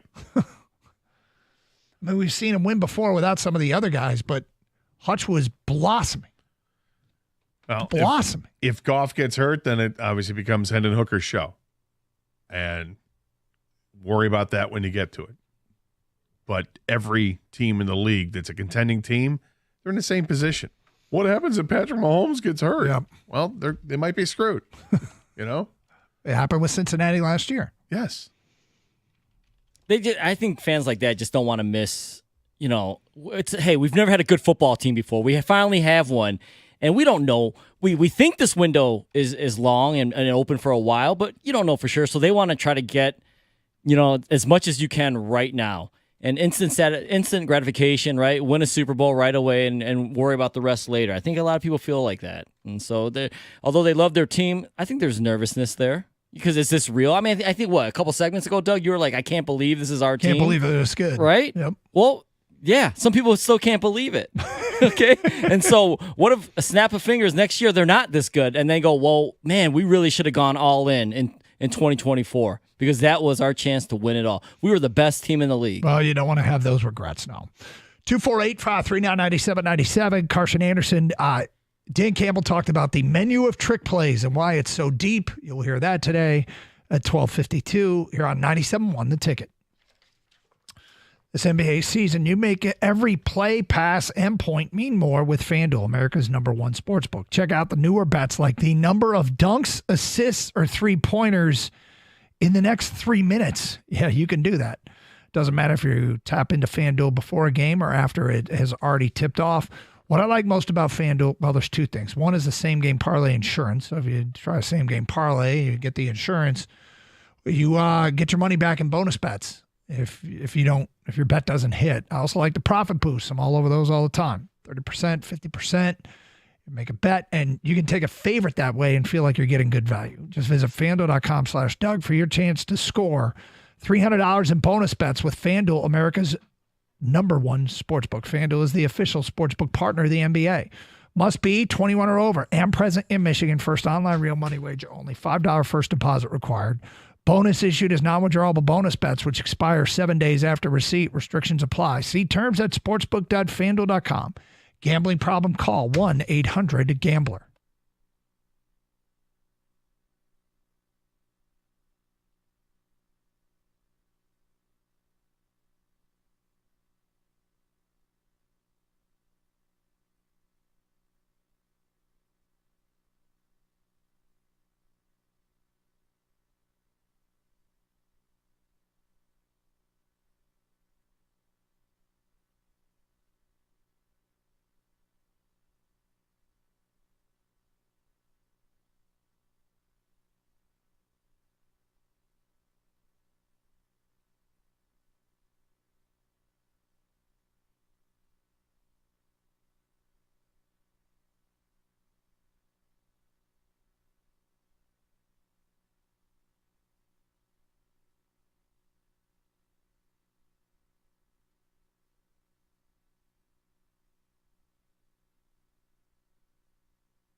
We just got a tweet here from a listener, Daniel. In my opinion, one guy isn't enough. If we had Hutch, we'd still be begging for another guy. This means it's 2 guys or bust. Arden Key and Trey Hendrickson, or Arden Key and Zadarius Smith. Anything else, and I'm disappointed. That's setting the bar kind of high. But, I mean, I'd love to see a daily double come on in, as long as it's better than what they have, which I would assume they're not going to bring in guys unless it's better than what they have. It could be awesome. I don't know if what he's talking about is actually realistic, but it could be awesome. Yeah. Getting 2 guys, sure. But, you know, the funny thing about it is I'm not sure they 1,000% needed somebody opposite of Hutch. It would have been ideal. We went through this with the Tigers, though, and the Tigers when they were competing, and we've done it. People are seeking the perfect roster, and it's hard to achieve. I mean, at one point this year, we were begging for them to get another wide receiver, and they've been good, and they're actually shorthanded, and they're still good, right? Yes, but I think there are certain. I mean, on a defense, you'd love to have bookend defensive ends, right? You want to have bookend pass rushers to get there. Yep. You'd like to have 2 lockdown corners, but it seems like that's no team has that, right? Lions secondary is pretty good. I like what the Lions secondary has done. They're young. They're going to get better. But it seems like on defense, it's the defensive line that you could really stack up. And there's opportunity. You would hope there's opportunity to get even better. I imagine Trey Hendrickson is available. At what price? I don't know. I don't think it'd be for a first-round pick, but the Lions might have to give up a first-round pick to get him because of where they're drafting, where they're going to be drafting. They're going to be drafting at the end of the first round. So if some team's offering a 2, you can't offer a 2 because your 2 is so far back, you'd have to move up to a 1. Mm-hmm. It's going to be that kind of thing. Well, you could offer a 2 and something else. You could. 2 and a 6. You're right, Doug. People always want perfect, and that's just not obtainable or achievable. But in the end, they want to get better. Yeah, better is achievable. So, so whether it's perfect or better, they were missing Josh Reynolds, but they went out and got Tim Patrick. They went out and filled a hole or a need or whatever you want to call it, and they got better. I don't know if they got better. I like Tim Patrick a lot. I think he's filled his role very well. I don't know if he's Josh Reynolds, but J-Mo got better. I think that's what people are looking for, defensive line help. Yeah, I don't know about getting 2 guys like that one text you got, but or he'll be disappointed. Yeah, but they do have to get better there. Marlon in Walled Lake, you're next on 97.1 The Ticket. Hi, Marlon. Hey, gentlemen. Good afternoon. How you guys doing? Doug Gator. Hey. What's up? 2 points I want to make. I got a trade proposal. I want to get your thoughts on it, but I just want to make one quick point about Brad Holmes. The caller said that you got to maybe get a superstar type, trade like how the Pistons do with Mark Aguirre and Rasheed, and even piggybacking off that with the Wings when they got Shanahan and Chelios. So I think we definitely got to get a player. I think Henderson would be phenomenal if we get him. But I know you guys say it has to work. The player has to be available. So my first point is, I know Mark Davis keeps saying Max Crosby's not available, but I still think you got to make the call, because if Brad shies away from it, and let's say the Packers call and say, hey, look, I know you said he's not available, but if we offer you 3 first-round picks, does this conversation continue? And then it works to a trade and we miss out on it. So I still think you got to make the call and just get his attention so you don't miss out to somebody, especially in our division. Well, you can, Marlon, but there's no guarantees you're going to find out that he made the call. No, absolutely not. But I think you don't shy away from it and just kind of say, why do you think he is? I don't know if he is or isn't. We'll never know. But I'm saying, just because it says it's not available, I still pick up the phone and make the call and just say, look, I know you keep saying it, but right. I have something here that might get your attention. I would agree with that. But there's nothing to suggest that he wouldn't do that, I guess is. Oh, yeah, that's true. And then trade proposal, Gator. I love how you keep saying that you can add a couple guys. So I think if they're going to realistically do a trade, I would love Zadarius Smith. There was a report that we can offer a 4th and get him and get a 6th-round pick. Hold on. So if we do that, I'd also like to take that 6th-round pick. Was that the Athletic last week? I think it was the Athletic last week. Yeah, that was the Athletic, which I would do in a heartbeat, because I think everybody wants. You can also take that 6th-round pick and say, Carolina, I know you need picks. You know, you're not going anywhere soon. Does a 6th-round pick get Clowney in here? And now you got your 2 defensive end the rest of the year that cost you pretty much nothing. So there's your 2 players that can actually work. So I wanted to get your thoughts on that. What you just said is, and this is why I didn't like this story last week.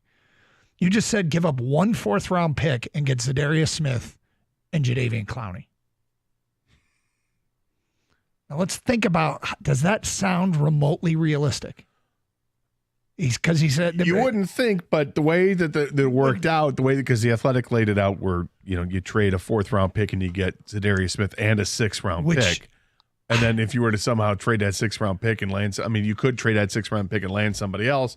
Does that get you Clowney? I don't know if it gets you Clowney, but if that trade is available, and if I were a Cleveland fan, I'd be like, hell no.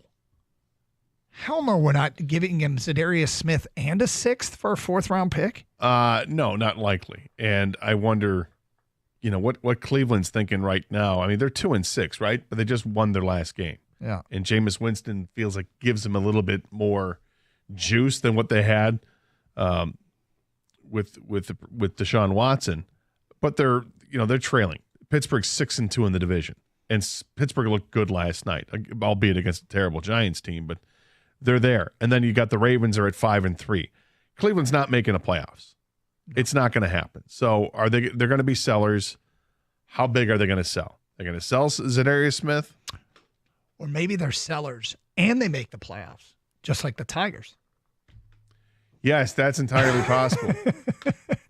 All right, we said we'd get to this. Dan Campbell asked about the deep well of trick plays, how they just seem to be bottomless. Here's what he had to say.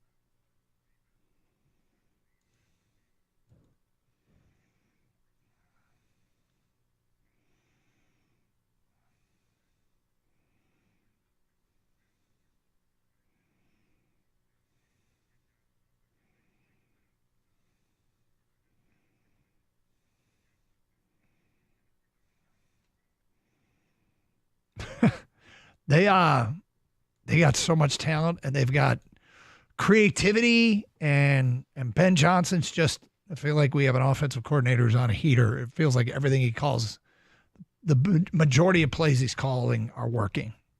It's all set up by a great offensive line, good rushing attack, and multiple weapons that you're trying to get the football. It feels like everybody needs to be accounted for. Everybody needs to be accounted for. That's what makes it go. Yeah, and it's fun to see so many options in so many different ways, and they've got, I'm sure they have a whole, appendix in their playbook for the trick stuff, right? And it just keeps getting deeper and deeper and deeper with more and more plays. They don't have to always go to it, but it's fun when they do. We do enjoy watching it. 248-539-9797. More of your phone calls and feedback coming up next hour. Just a reminder, you can stream the show using the Odyssey app. Download it for your mobile device today, AUDACY. Also streaming through our website, 971theticket.com. Streaming with video, go to twitch.tv, and then you can participate in the streaming chat. And streaming through youtube.com, same thing. You can chat there as well. It's Carson Anderson, 97.1 The Ticket.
Response coming into the 2 guys are bust tweet we got.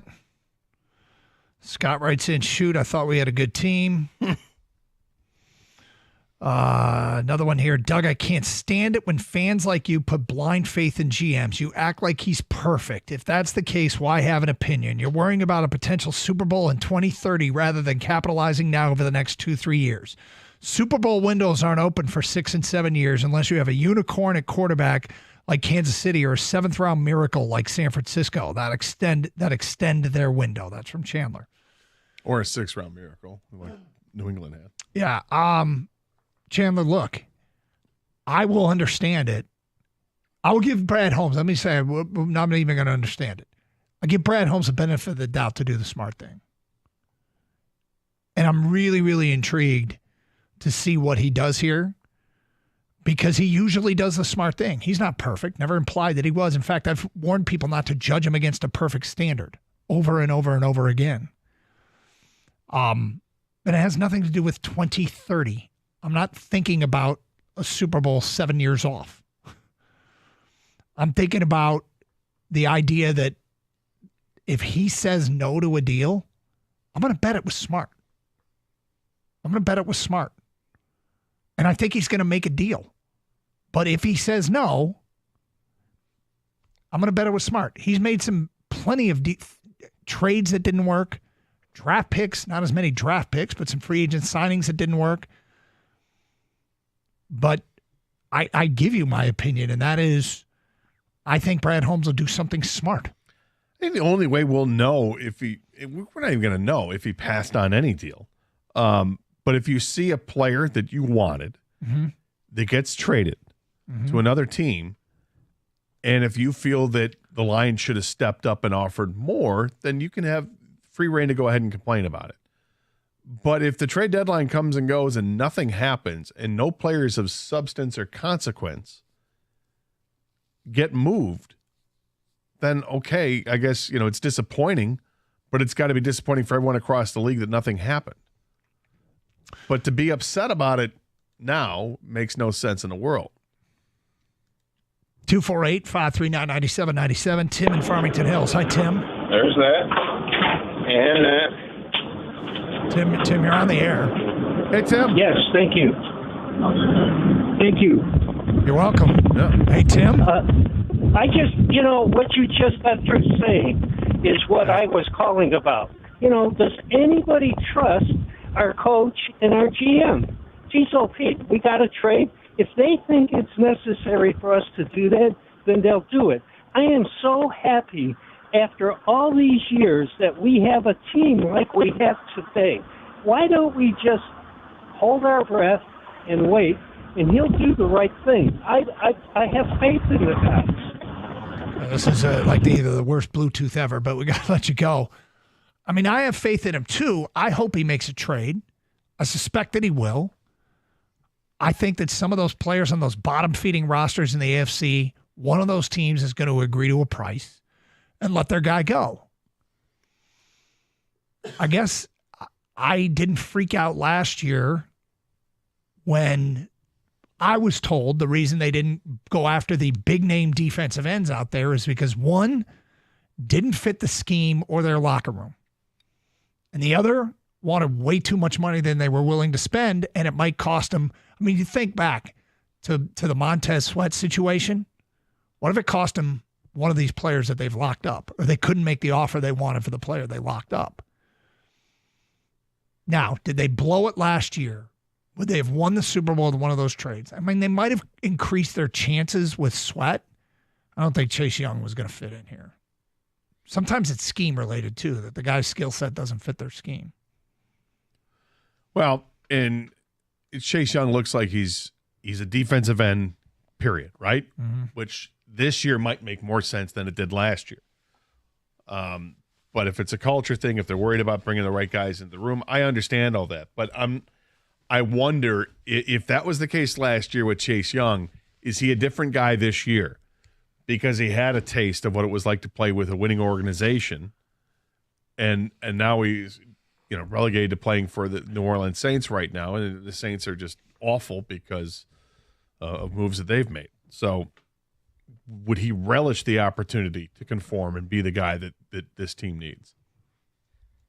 I'm with you, Gator, and I'll just say it out loud. Yeah, it's a little desperate. It is, because I think that's how much they need somebody on the edge for this year. And I'm not talking long term, and I think this locker room could handle Chase Young. And if he shows, honestly, that he's not going to play till the whistle, and he lollygags it out there, and it's clear and obvious, then cut him. But I think it's better than Nazir Muhammad and Isaiah Thomas, whoever texted in earlier. Like, at this point, this isn't adding some opposite Hutch. There is no Hutch. This is adding a defensive end because you don't have defensive ends. You need to improve the defensive end room. Yeah. All due respect to the guys that are giving it their all, and they are. They're giving it their all, but there's better out there. And it's an area where you can improve the team. And Brad Holmes there's no doubt he's going to look to improve the team. That's the attitude you have to have as a GM. When we talked to Trajan Langdon last week, I thought that was one of the things he said that I completely agree with. I said, what's the roster going to look like after the trade deadline or when you get to next? And he's like, I'm looking to improve this roster every day. Always going to look to improve the roster. I think that's the attitude all GMs need to have. Dante's in New Baltimore on 97.1. Hi, Dante. I know we don't depend on hope with this team too much anymore, but I'm sitting back watching James Houston take reps in that game on Sunday, and I'm like, maybe this is his wake-up call. You don't come out of the gates like that and have a season like that if you don't have talent, right? He's either in a funk, and if there's any team in the league that has a culture that can nourish him back to what he came shooting out of the barrel, I am hoping he gets enough reps that something fires off in him that he starts playing good again. Mind you, we need an edge rusher. But I am banking on and hoping on James Houston gets out of his funk, So, that's just my thought. But look. The one thing is, Dante, do you remember early in Kerry Hyder's career, he had an 8-sack season for the Lions? Isn't that what Houston had, was an 8-sack season? I think it was, yeah. And then he didn't do it again. The next year he had one. Then he went to Dallas and had one. Then he went to San Francisco and had some success. But he's had then 1, 2, 3 more seasons with just one. True. Yeah. You're ruining my hope, but at the same time, it is what it is. But no one ever. You guys touched on it a little bit too. We got a lot of guys out, and we're still doing well on defense. I'm looking forward for Malafanu to come back. I'm looking for what's the latest on Rodrigo? Did they say anything in the last couple of days? What his injury was? I haven't seen an update now. We're missing guys and still holding our own. But edge rusher, yes, totally agree. Who we get, it's all depend on what they want to spend. But hope for James Houston, please. Yeah, well, that'd be great if they don't make a move. And where's the pass rush going to come from? Here's another one. Quote, guys, if we don't add 2 pass rushers this week, it's malpractice. I don't know how you can say. I got to tell you, I think, I wouldn't hold my breath on it happening this week. They were saying before the trade deadline. I still think it's a ridiculous statement to make, but I would be surprised if they don't add at least 1. Yes, but 2. So this is somebody who doesn't know what the market is, doesn't know what the asking prices are, doesn't know who's actually available, who's not available, doesn't have any of that insight. But says if you don't make 2 trades this week, the best GM we ever had is guilty of malpractice. That's right.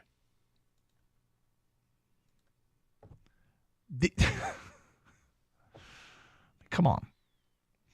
At absolute minimum, Mahomes beats you with no pass rush. History shows the only thing that can beat him is a pass rush. That's from Bill on a Cell. It's not about getting to the Super Bowl. It's about winning it. Well, you do want to be prepared for every possibility. I think Patrick Mahomes is frightening. I think Lamar Jackson is frightening. In fact, the Lions faced them both last year, and one of them was way more torturous than the other. Lamar sliced and diced. He sliced and diced, and that defense just manhandled the Lions in that game, too. It was not a good game against the Ravens. No. Not at all. No. But that's if you get to the Super Bowl. Got to get there first. 248-539-9797. That's all fine, Doug, but you can't say for certain if they added a guy last year, they wouldn't have won that game or Super Bowl. No, you're right. What you just said is true. You can't know for certain. The unknown is always impossible to argue against. If they had added a guy, could it have helped? Sure. Could have made a difference in the 49er game? It could have. Could they have won the Super Bowl? Yep. And we could also say if the ball didn't go off Vildor's face mask, they would have won that game, and we can't even guarantee that. But when you don't win it all, everybody questions what you didn't do. Hey, this NBA season, you can make every play, pass, and point mean more with FanDuel, America's #1 sportsbook. Check out newer bets like number of dunks, assists, or three-pointers in the next 3 minutes. Doesn't matter if you tap into FanDuel before the game starts or after, it's already tipped off. What I like most about FanDuel is the top banner, the same game parlay insurance, and the profit boost, sometimes 30%, sometimes 50%. Think about the profit boost. Then you can bet on a favorite on the money line and feel like you're getting a decent return.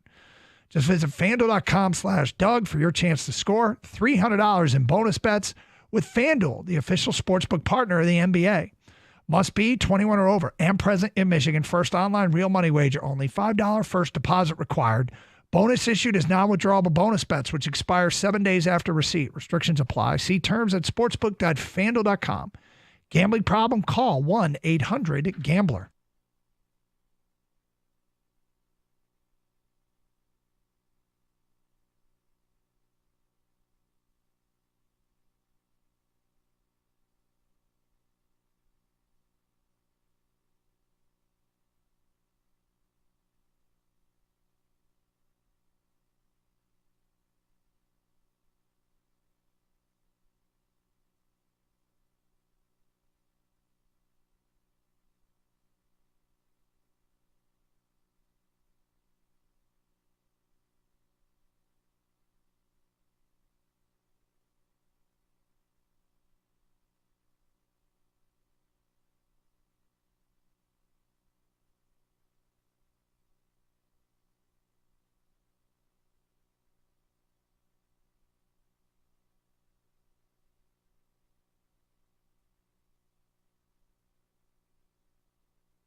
Doug Carson, Scott Anderson, thanks to, who is it on Twitch here that liked this? UPS Church.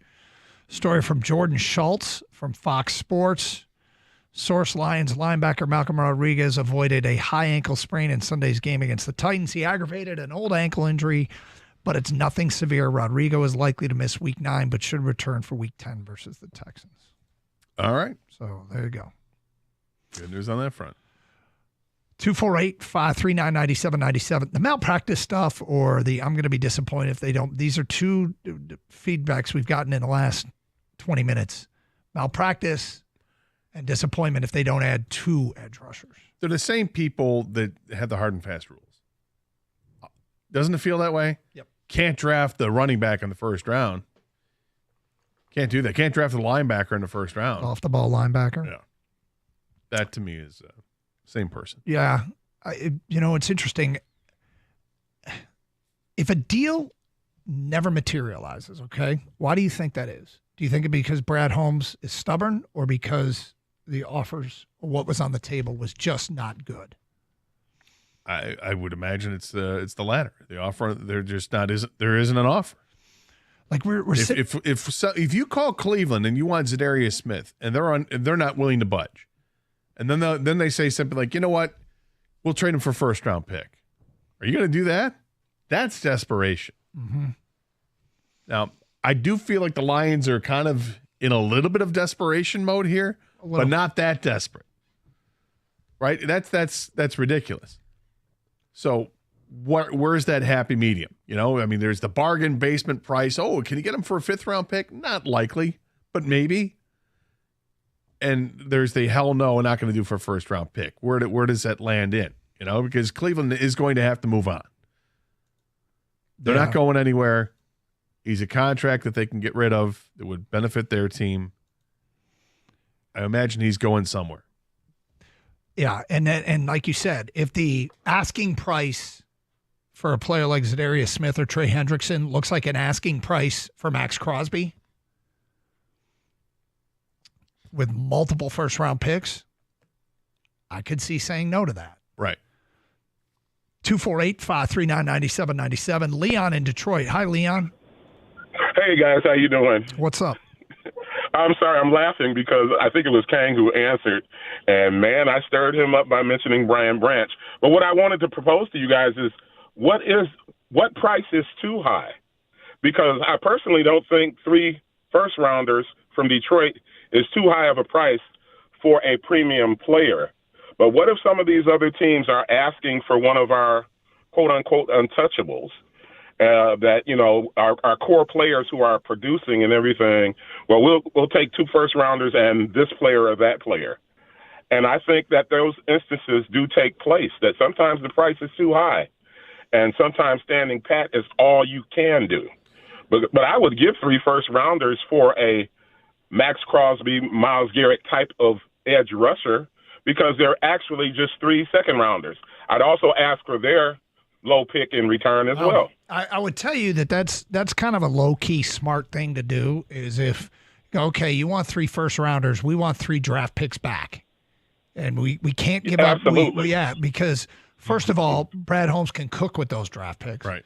Secondly is a team might love the idea of conveying, 4th, 5th, and 6th rounders into first-rounders. That might be enough to make them budge. Look, we always say you got to call, you got to call. Sometimes things aren't for sale. They just simply aren't for sale. Would you consider another team asking for one of our, I call them the untouchables, being too high? I'll be outrageous. Oh, we'll take 2 first-rounders and Penei Sewell. I know that's too high, but would you consider some asking are too high? I understand what you're saying. Yeah. Like if you're going to say, Brian Branch and a 1st-round pick to get Max Crosby. Yeah, that's a no. But what if somebody wants? For you, it's a no. Interesting. Oh yeah. Okay. Yeah, I love Brian Branch, but I think Brian Branch is going to be a Pro Bowler and as important to the secondary as a player like Hutch is to the defensive front. King, how did you feel about that? We're both Brian Branch fans. We love Brian Branch, but One first-round pick and Brian Branch. I understand the intrigue. My gut says no, because I feel like he is like Troy Polamalu type of player, like an all-pro, not just a Pro Bowl player, but an all-pro. And you have to keep this in mind. Hutch isn't dead. So with that being said, he'll be back.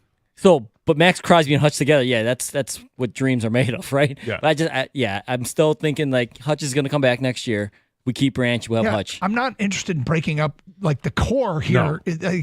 We talk about the windows now, and those players are part of the reason why the window's now. So he could be right. What if they are asking for core players? It's typically not how these deals work. Teams know we're getting draft picks back, but yeah, a lot of those players would be deal breakers. John is next here on 97 a Ticket. What's up, John? Hey, first of all, I want to say I love your show. Thank you. I also am very happy to know that Hutch is alive, so that's great news. Breaking news. I just want to piggyback off the last caller. I mean, it's been 60 years. Let's face it, it's been 60 years. We have to do whatever it takes to get an edge rusher. That is our Achilles heel right now. We have to do whatever it takes.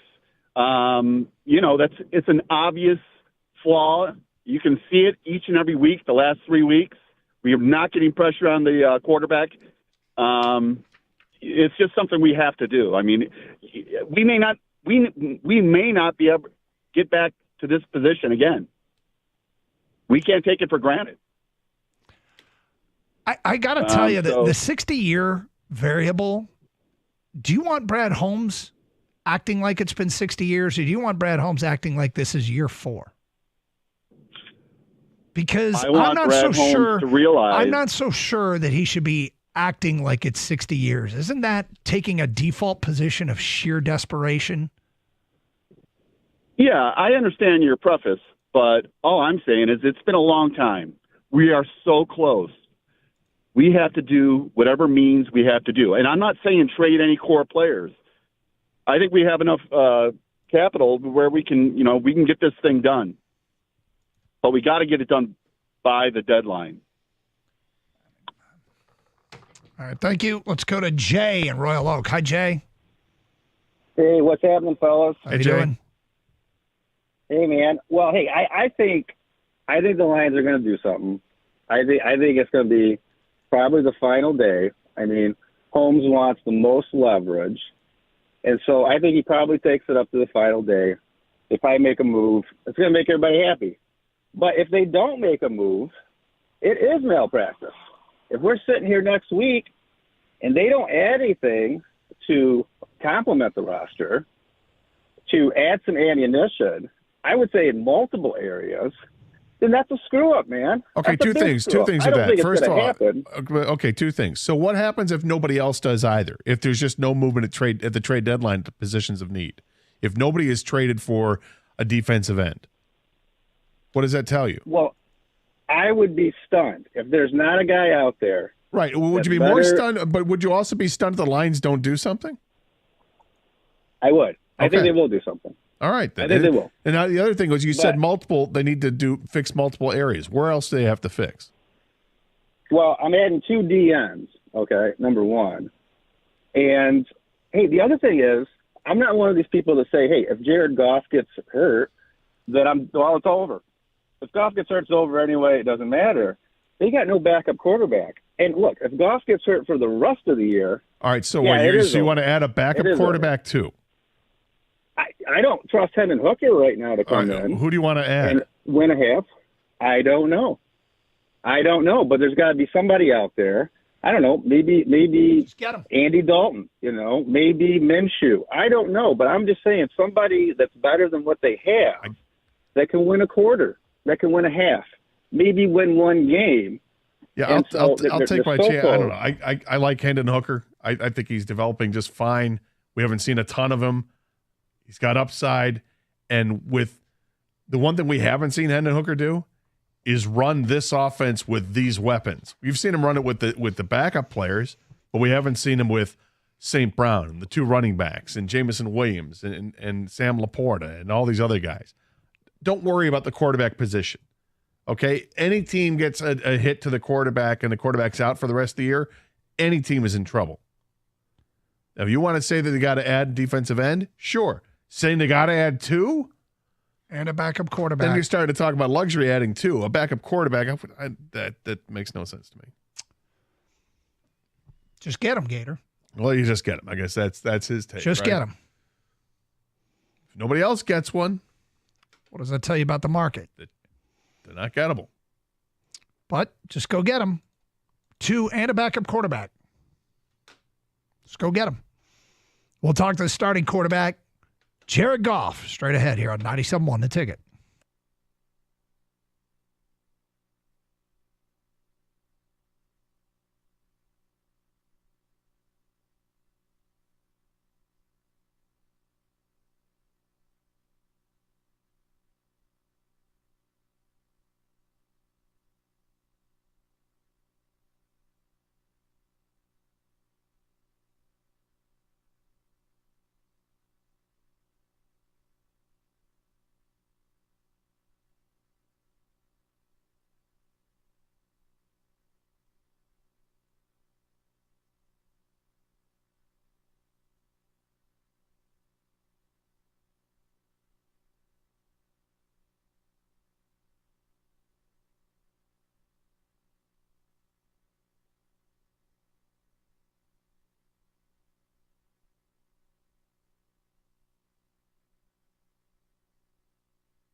Listen, it's going to get cold outside real soon. Today's beautiful, right? But next week, we're going to really start feeling the temperatures dropping again and keep dropping and dropping. And the cold weather really can wreak havoc on your garage doors. So make sure that they're all set because they do need maintenance, regularly scheduled maintenance. And if you want to maintain them, do what I do. Talk to Precision Garage Door Service. These people are amazing. The whole crew comes out. They evaluate your situation. They'll tell you what needs to be done, and then they'll get it done. I really like what these guys have done in my house. I've had them over several times over the last several years, in fact. Got new garage doors from them recently, and I couldn't be happier. The technicians are knowledgeable. The service is stellar. Call Precision Garage Door today at 1-800-DOOR-REPAIR or visit their website at precisiondoormi.com.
You know, every once in a while you see a headline and the headline alone pisses you off.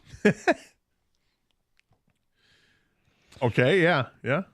This is the headline on Pete Prisco's CBS Sports Power Rankings. NFL Week 9 Power Rankings. Stop doubting the undefeated Chiefs.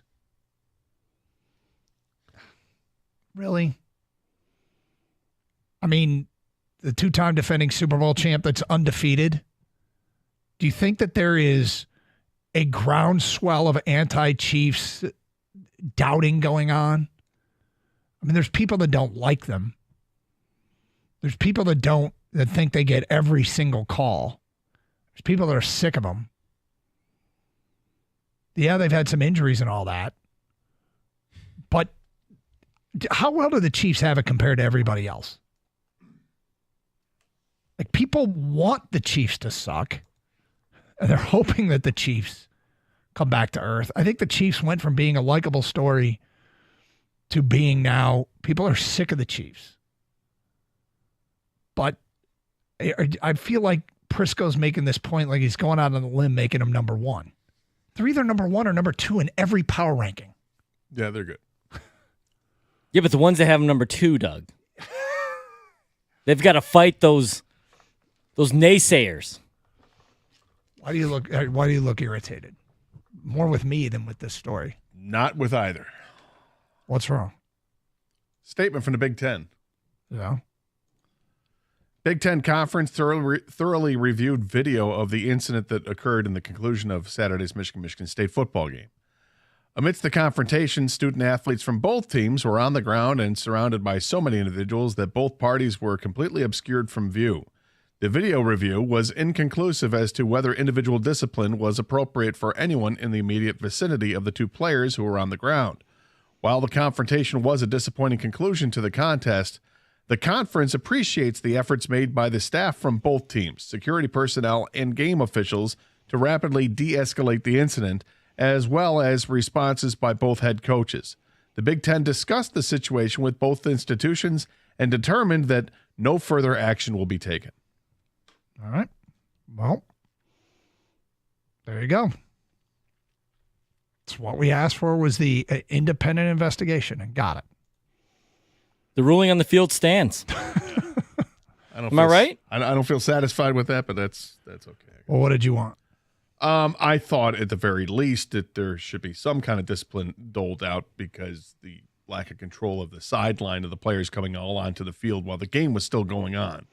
The clock is still ticking away. Yeah. At the very least, something like that should have happened. I don't know. It's hard to look at the video and think that something didn't happen there.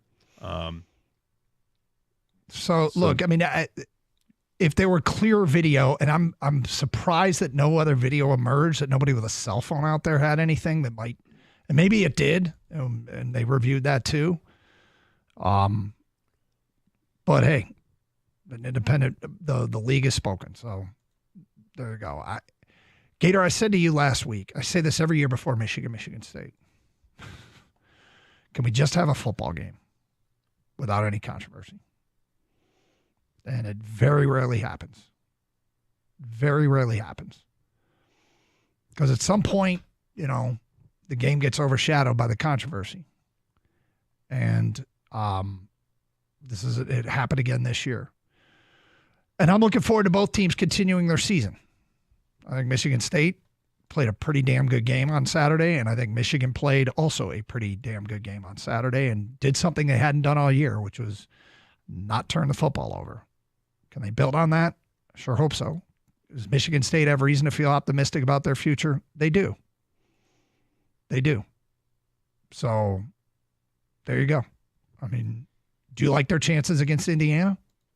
I think they have a chance. I mean, I don't know what hopefully Jonathan Smith has. I mean, he already says he's trying. They've forgotten about the Michigan game. They're focused on Indiana. Look, Indiana's 8-0 for a reason. It's a good football team. It's a really good football team. And it might get their quarterback returning to the team this week as well. And so it's an uphill battle, to be sure. But, I mean, Michigan State looks like they've improved for sure. Disappointing that they couldn't come up with a win last week to really kind of solidify that improvement. But, It's the same goals this week that there are for the last several weeks and for the rest of the season. Take care of the football, and if you take care of the football, you have a really good chance to win. I'm encouraged that the running game has returned each of the last 2 weeks. Nathaniel Carter had a great game against Michigan. He broke so many tackles. Yeah, he's a good running back, and the offense gave some lanes for him to run through, and so we could get to that second level and break a tackle. What's intriguing, and you and I talked about it off the air, is there is no other tight end in the Power 4 that has been targeted more than Colston Loveland. There's a kid at Bowling Green and a kid at Ball State. I think we're 1 and 2, but of the big schools, the big conference, how Colston Loveland gets open, I have no idea. I would think there would be more likely 2 people on him than nobody on him. It happened twice in that game, but I'm not trying to coach anybody's football team. I've said it a million times, not a coach, don't pretend to be. That was pretty surprising. But, you mentioned Carter. What an amazing turn of events late in the first half of that game. So Michigan gets a field goal, misses the extra point at 7-6. Touchdown misses the field goal. Sorry, yes, touchdown misses the extra point. 7-6. Michigan State hands it off to Carter. And if he gets 2-3 yards, I think they take a knee and go in for half. Right. But he goes for 14 yards. And so they're like, hurry up, let's go. Then the sack fumble, the strip sack, it changed the game.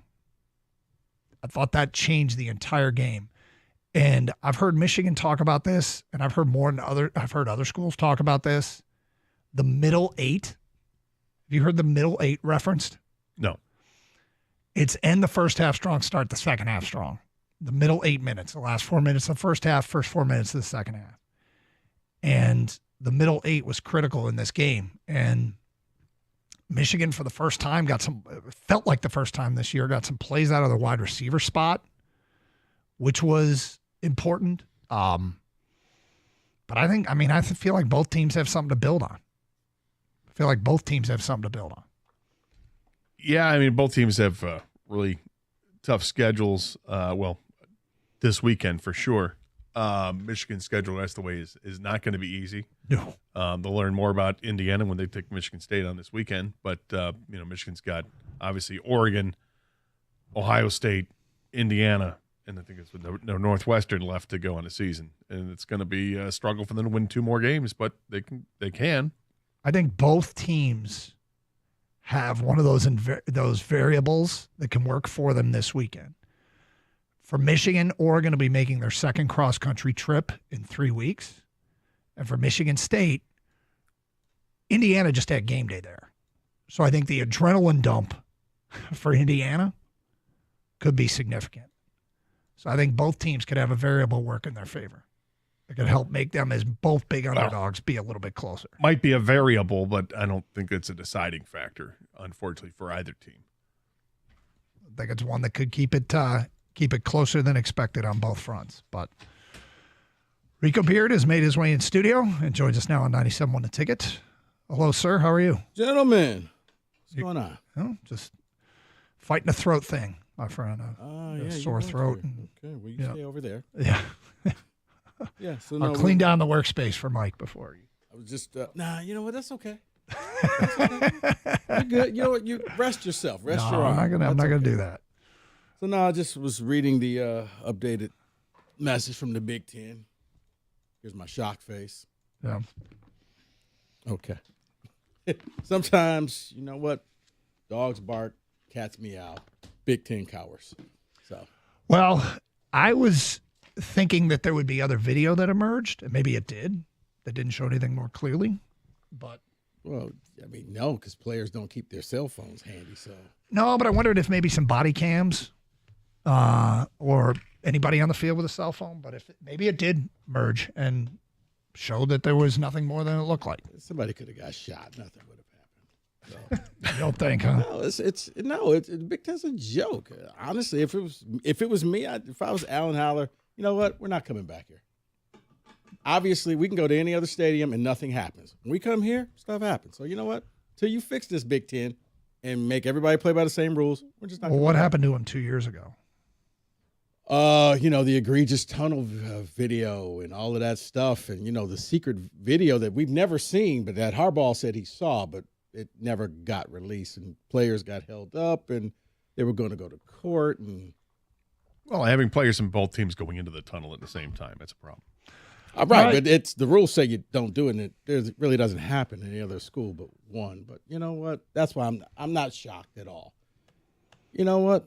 They get away with whatever they want to get away with. Well, they won the game. They deserve to win the game. They outplayed Oh, Michigan that State. has nothing to do with the I game. hear you. I'm just, It's just, it's justice and just us. Have a good show. Stay safe, everyone. Treat each other with respect. Nice someone.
Brought to you by Bendenati Pools. The Big Ten releasing a statement today regarding the MSU-Michigan scuffle over the weekend. Officials reviewed the video and, quote, amidst the confrontation, student-athletes from both teams were on the ground and surrounded by so many individuals that both players were completely obscured from view. The video review was inconclusive as to whether individual discipline was appropriate, end quote. If only it was shot in 4K. Texans wide receiver Stephon Diggs has torn his ACL, ruling him out for the season. The Lions play Houston a couple weeks from now after the game with Green Bay Sunday. Jim Costa asked Dan Campbell what the level of belief that the Lions will get a pass rusher before the deadline.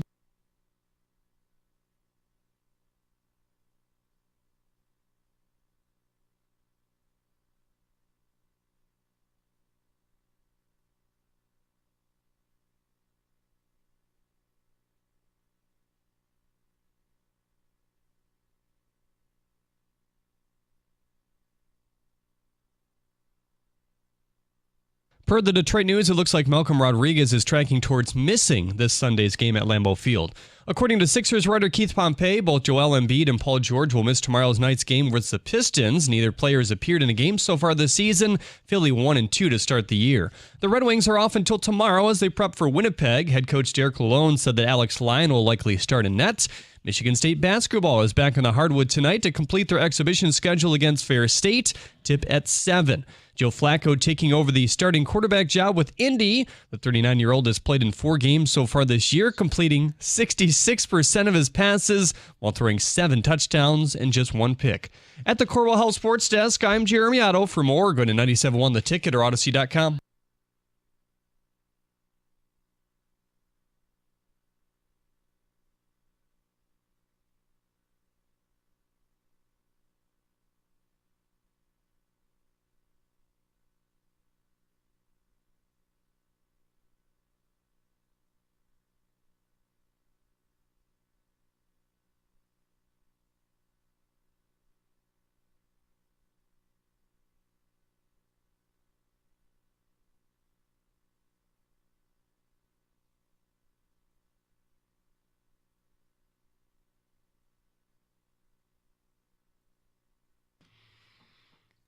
Well, hi, everybody. Breaking news, Kenny is still living on the toilet, so he's not here today. David is saddled up, though. He's ready to roll. Nice to have you back, David. Bobby did the best he could in your steed, but there's just no comparison to David Hatchetman Hall. You tell me he's not a screaming black guy, huh? Got you. Factually true on all counts. So we're going to start the show with something totally insane. I'm out of my mind. But I find it interesting, and I'm in the interesting business. And there's no point in screaming and yelling about Lions trades when we don't have anything to go on right now. We're going to package that in a different way. But, Rico, you were in disbelief. You were at a very high-level sales meeting earlier, and you sauntered in, and you're like, no, really, what are we opening the show with? And I'm like, exactly what's written there. And you're like, no, seriously, you're punking me, like, this is Practical Jokers. And I'm like, no. I have something. I think this is interesting. So we're in an interesting business. Yeah, right. I want to sell you this pen. And I want to make people aware of something and just have an early conversation. Is that doable? It's doable. Unthinkable topic selection. I'm going to open up with the Pistons.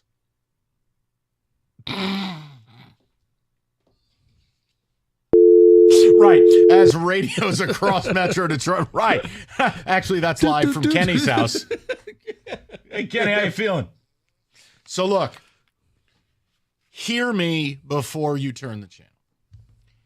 I want to ask a question of, do we have a developing problem here? And it is with Cade Cunningham. Now, it is no secret last year I told you, before I signed him to a big extension, I would probably trade him. You're going nowhere fast. This franchise is an insult to stinky armpits everywhere. But you paid him. Here's your problem. You're 0-4. You're the only winless team in the East. You probably headed to 0-6, to be quite honest, with a road trip to Philly and then the Knicks. Do you realize Cade Cunningham simply cannot close basketball games? And there is no more damning thing you can say about a star than he ain't a closer in basketball. I don't know what the equivalent is in other sports, and I'm not here to talk about them. But Rico, you and I both, when you start naming out guys like Bird, Magic, LeBron, D. Wade, pick an era, dudes were killers in the fourth quarter, right? Yep. You realize Cade Cunningham is averaging 4 points a game in the fourth quarter on 28% shooting? Last night, only 6 points in the second half in sum total, and you blew another game that you had the lead or you're in striking distance. Do you realize Cade Cunningham is on pace to break the NBA's all-time record for turnovers? James Harden at 464. Great. Cade's on pace for 478. It's 4 games, but work with me. 23 turnovers in 4 games. That I did not know. When I saw that, I was like, wait. And again, like, for instance, I feel like we're a mortal lock to start out 0-6. And I said, you know what? Let's play the schedule game and have some fun. Do you realize, fellas, I've counted out, they've got 18 games between now and January 1st. Here's what I'd set the over-under at. 7.5. I mean, do you recognize you're staring a god-awful start again in the face? The free agents you brought in are toilet. I mean, Tobias Harris looks like a guy who someone put a gun to his head. His financial advisor's like, look, you're rich, but you really should take this last deal. Okay. Cade can't close. He's not a point guard. He can't hold on to the rock. He's nowhere in the fourth quarter. Do we have a problem?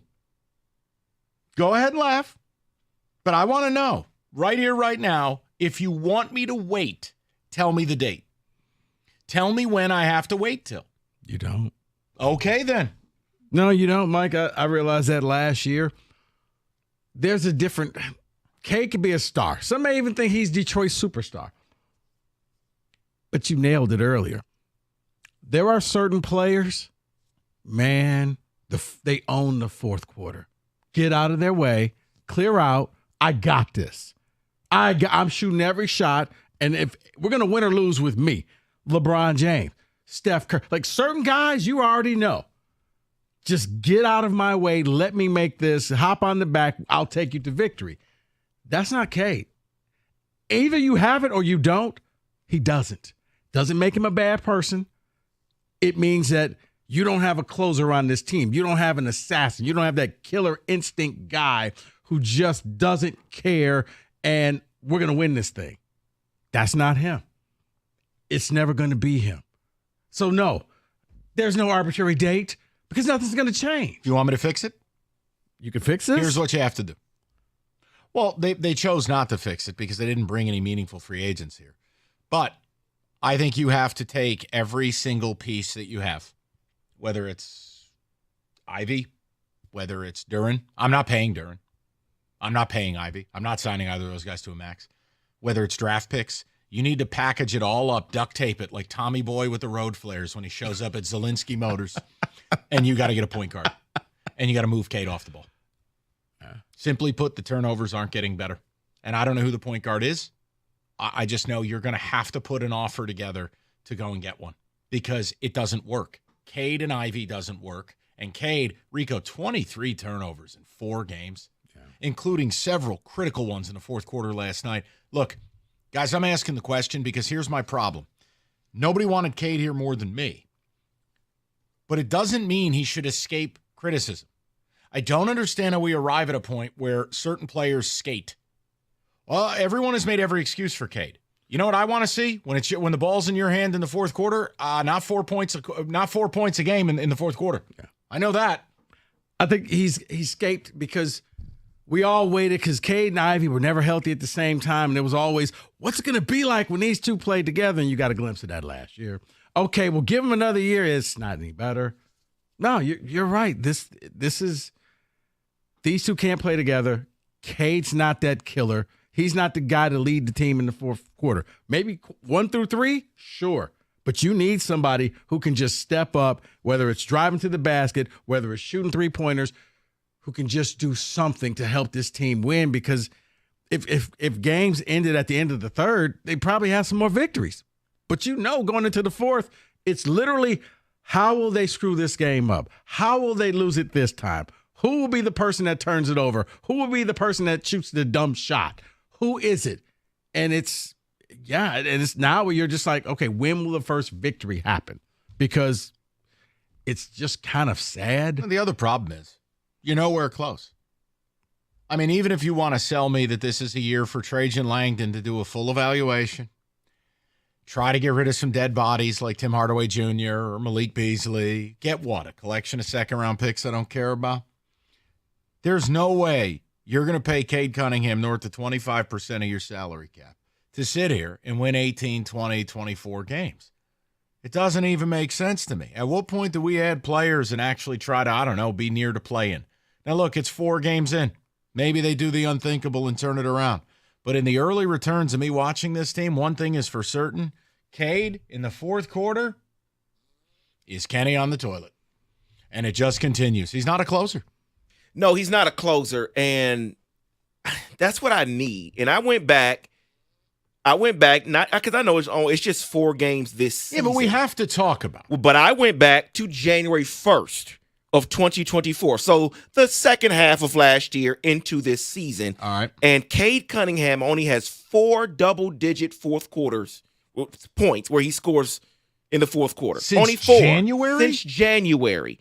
That's a problem because what you need, Rico, is every game this year but one. The Cleveland, they were down by 12 points going into the fourth quarter.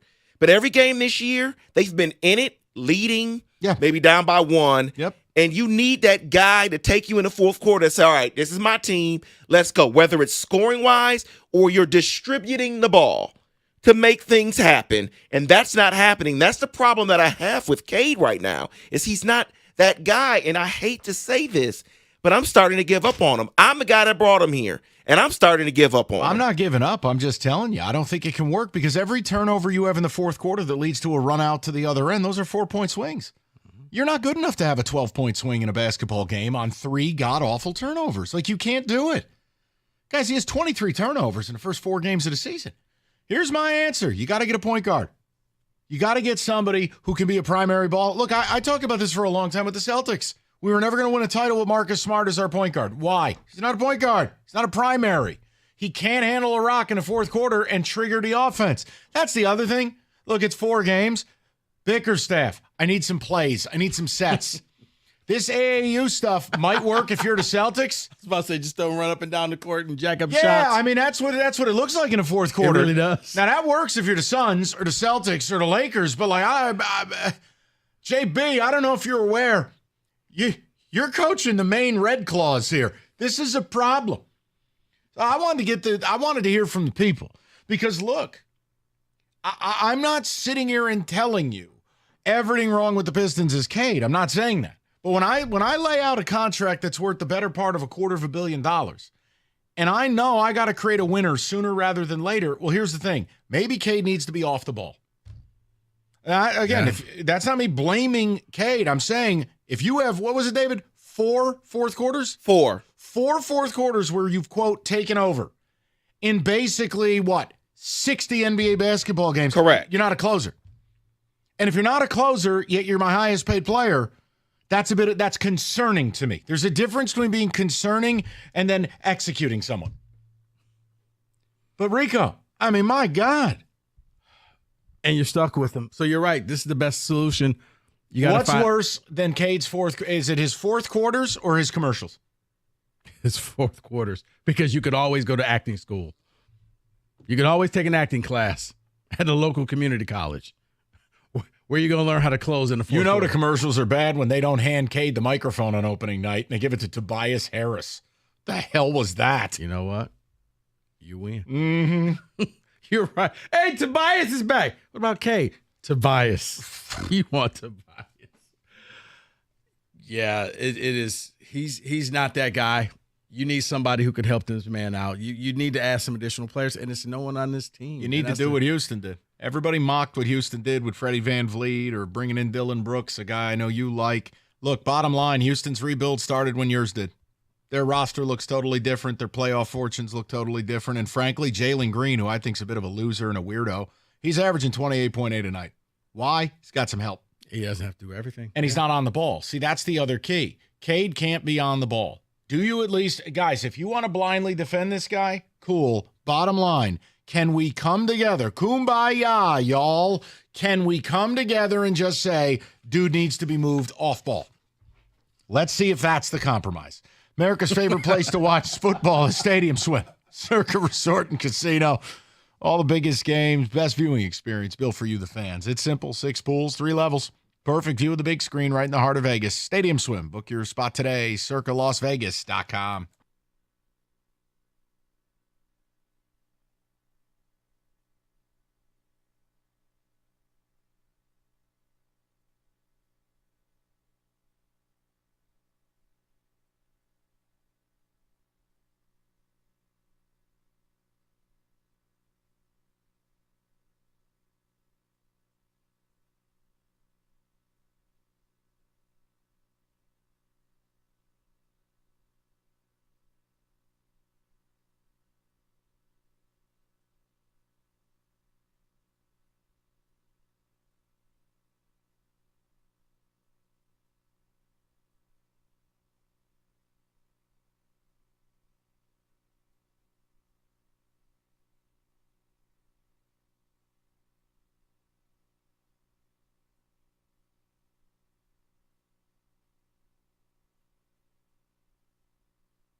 Yeah, that promo probably should say the Red Wings are going to lose their third straight game. I could make that edit, David, if you want to run that later. I've asked a question. What? Jets are really good. You're not. You in a spicy mood. You've lost to it. I mean, come on. You won a couple of games. You got us all excited. Buffalo, dead. Edmonton, dead. Hey, guy, lose to Winnipeg while you're at it. Complete the Western Canada double. I don't care. David, Ticket Text. We have asked an unthinkable question to start the show because the Lions thing we'll get to at 3. We do have a trade in the NFL and other contenders stocking up. We'll get to it. But Cade's not a closer. And I just said, here's my solution, because what I'm not going to do, David, great job with the statistic from last year that between January 1st of last year and right now, Cade only has 4 fourth quarters with double figures. This year, he's only averaging 4 points a fourth quarter on 28% shooting. He's cost you games, guys. You've been in all of these games.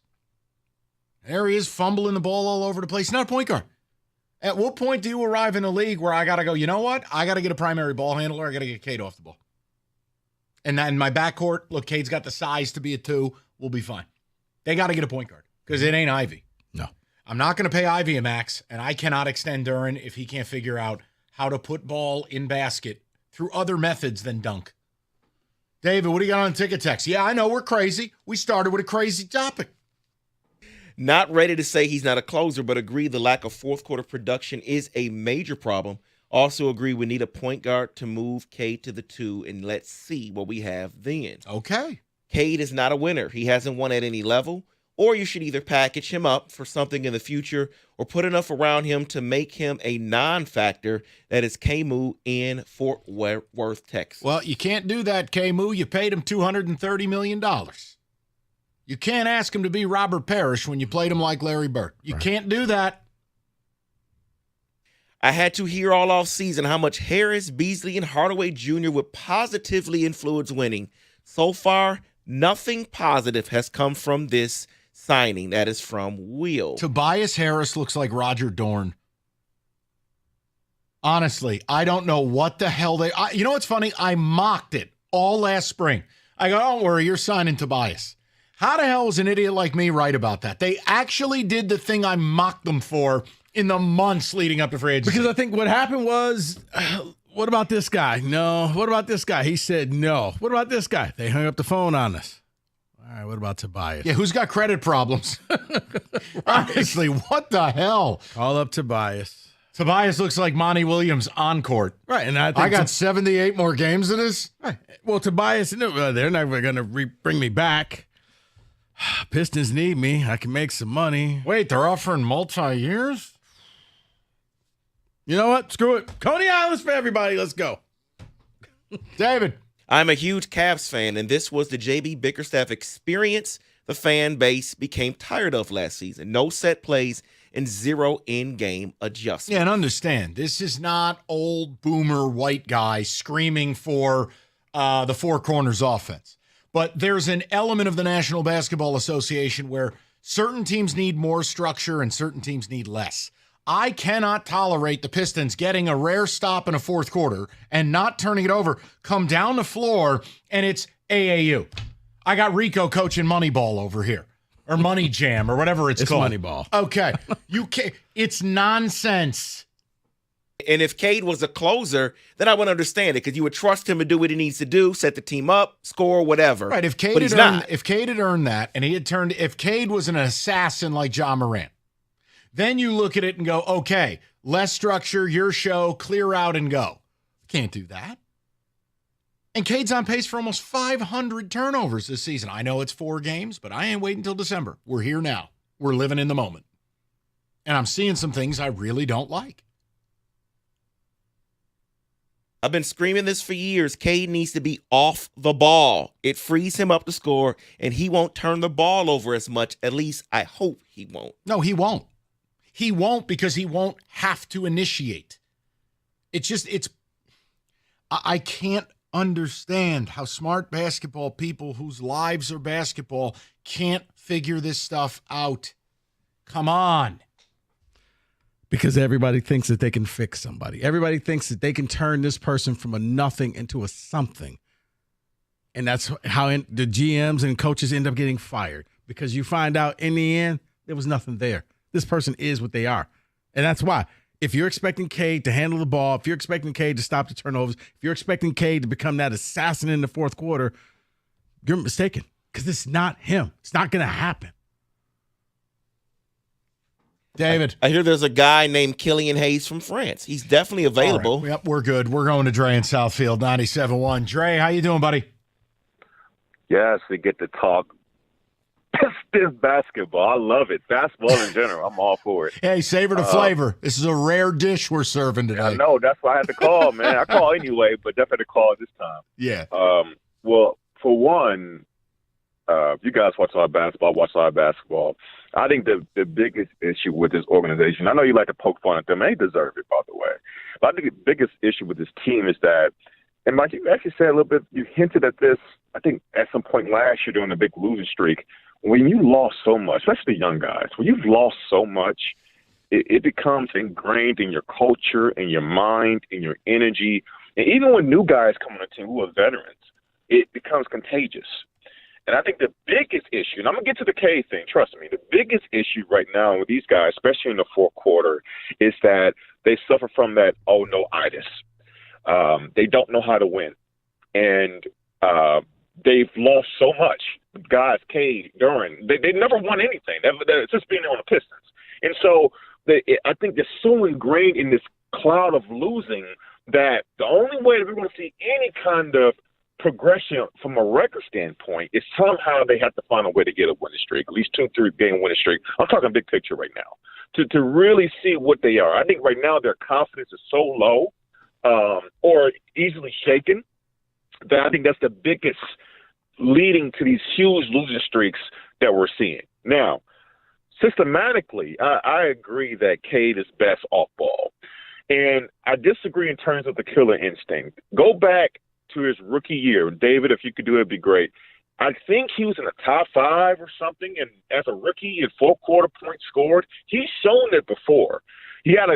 Last year's a loss, right? He was recovering from injury and all that, but his rookie year, he did a great job scoring in the fourth quarter. So he's shown it before. I think part of the problem is systematically he's playing at the top of the key, and he's not a natural great decision maker as a point guard. So as the defense decides to key in on him a little bit more, it's forcing him in situations where he's not at his strength. And the good thing about his game is that he's a 3-level scorer to me. He's improved his jump shot as well, that you can hide him or manipulate him in different ways where he can utilize his skill set and therefore not put in turnover-prone situations. But that will require what we all do agree, which is that they need a primary ball handler. And maybe you have to package Durant and Ivy to do that.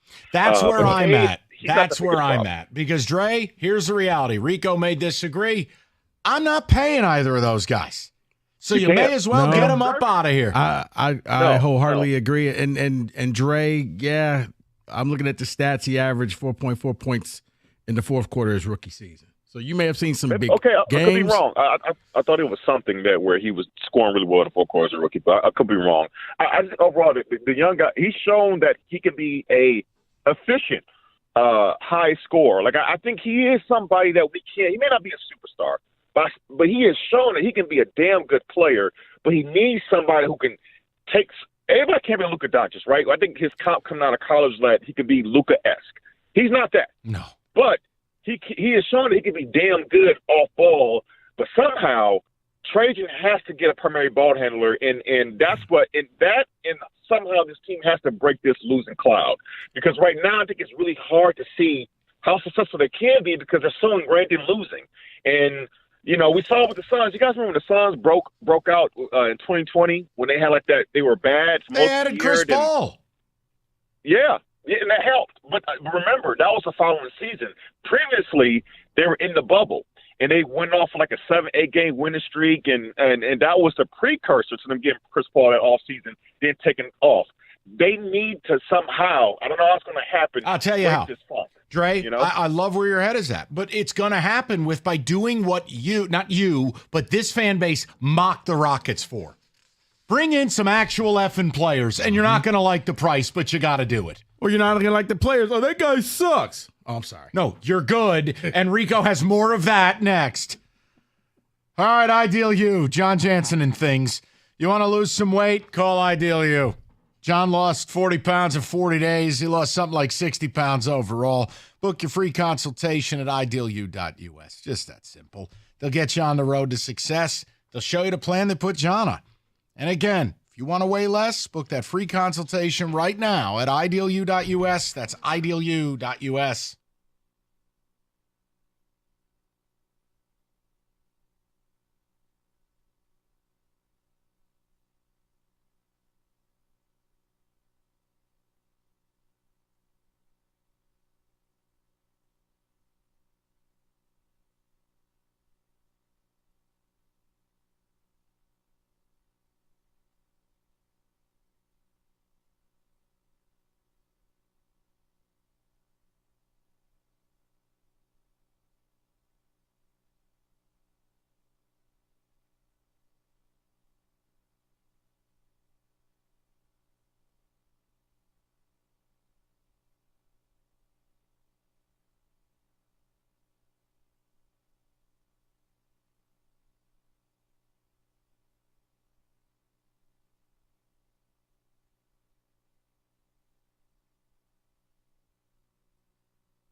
And before you fret There's no fretting. We're going to get to the Lions today. We're going to do plenty of football.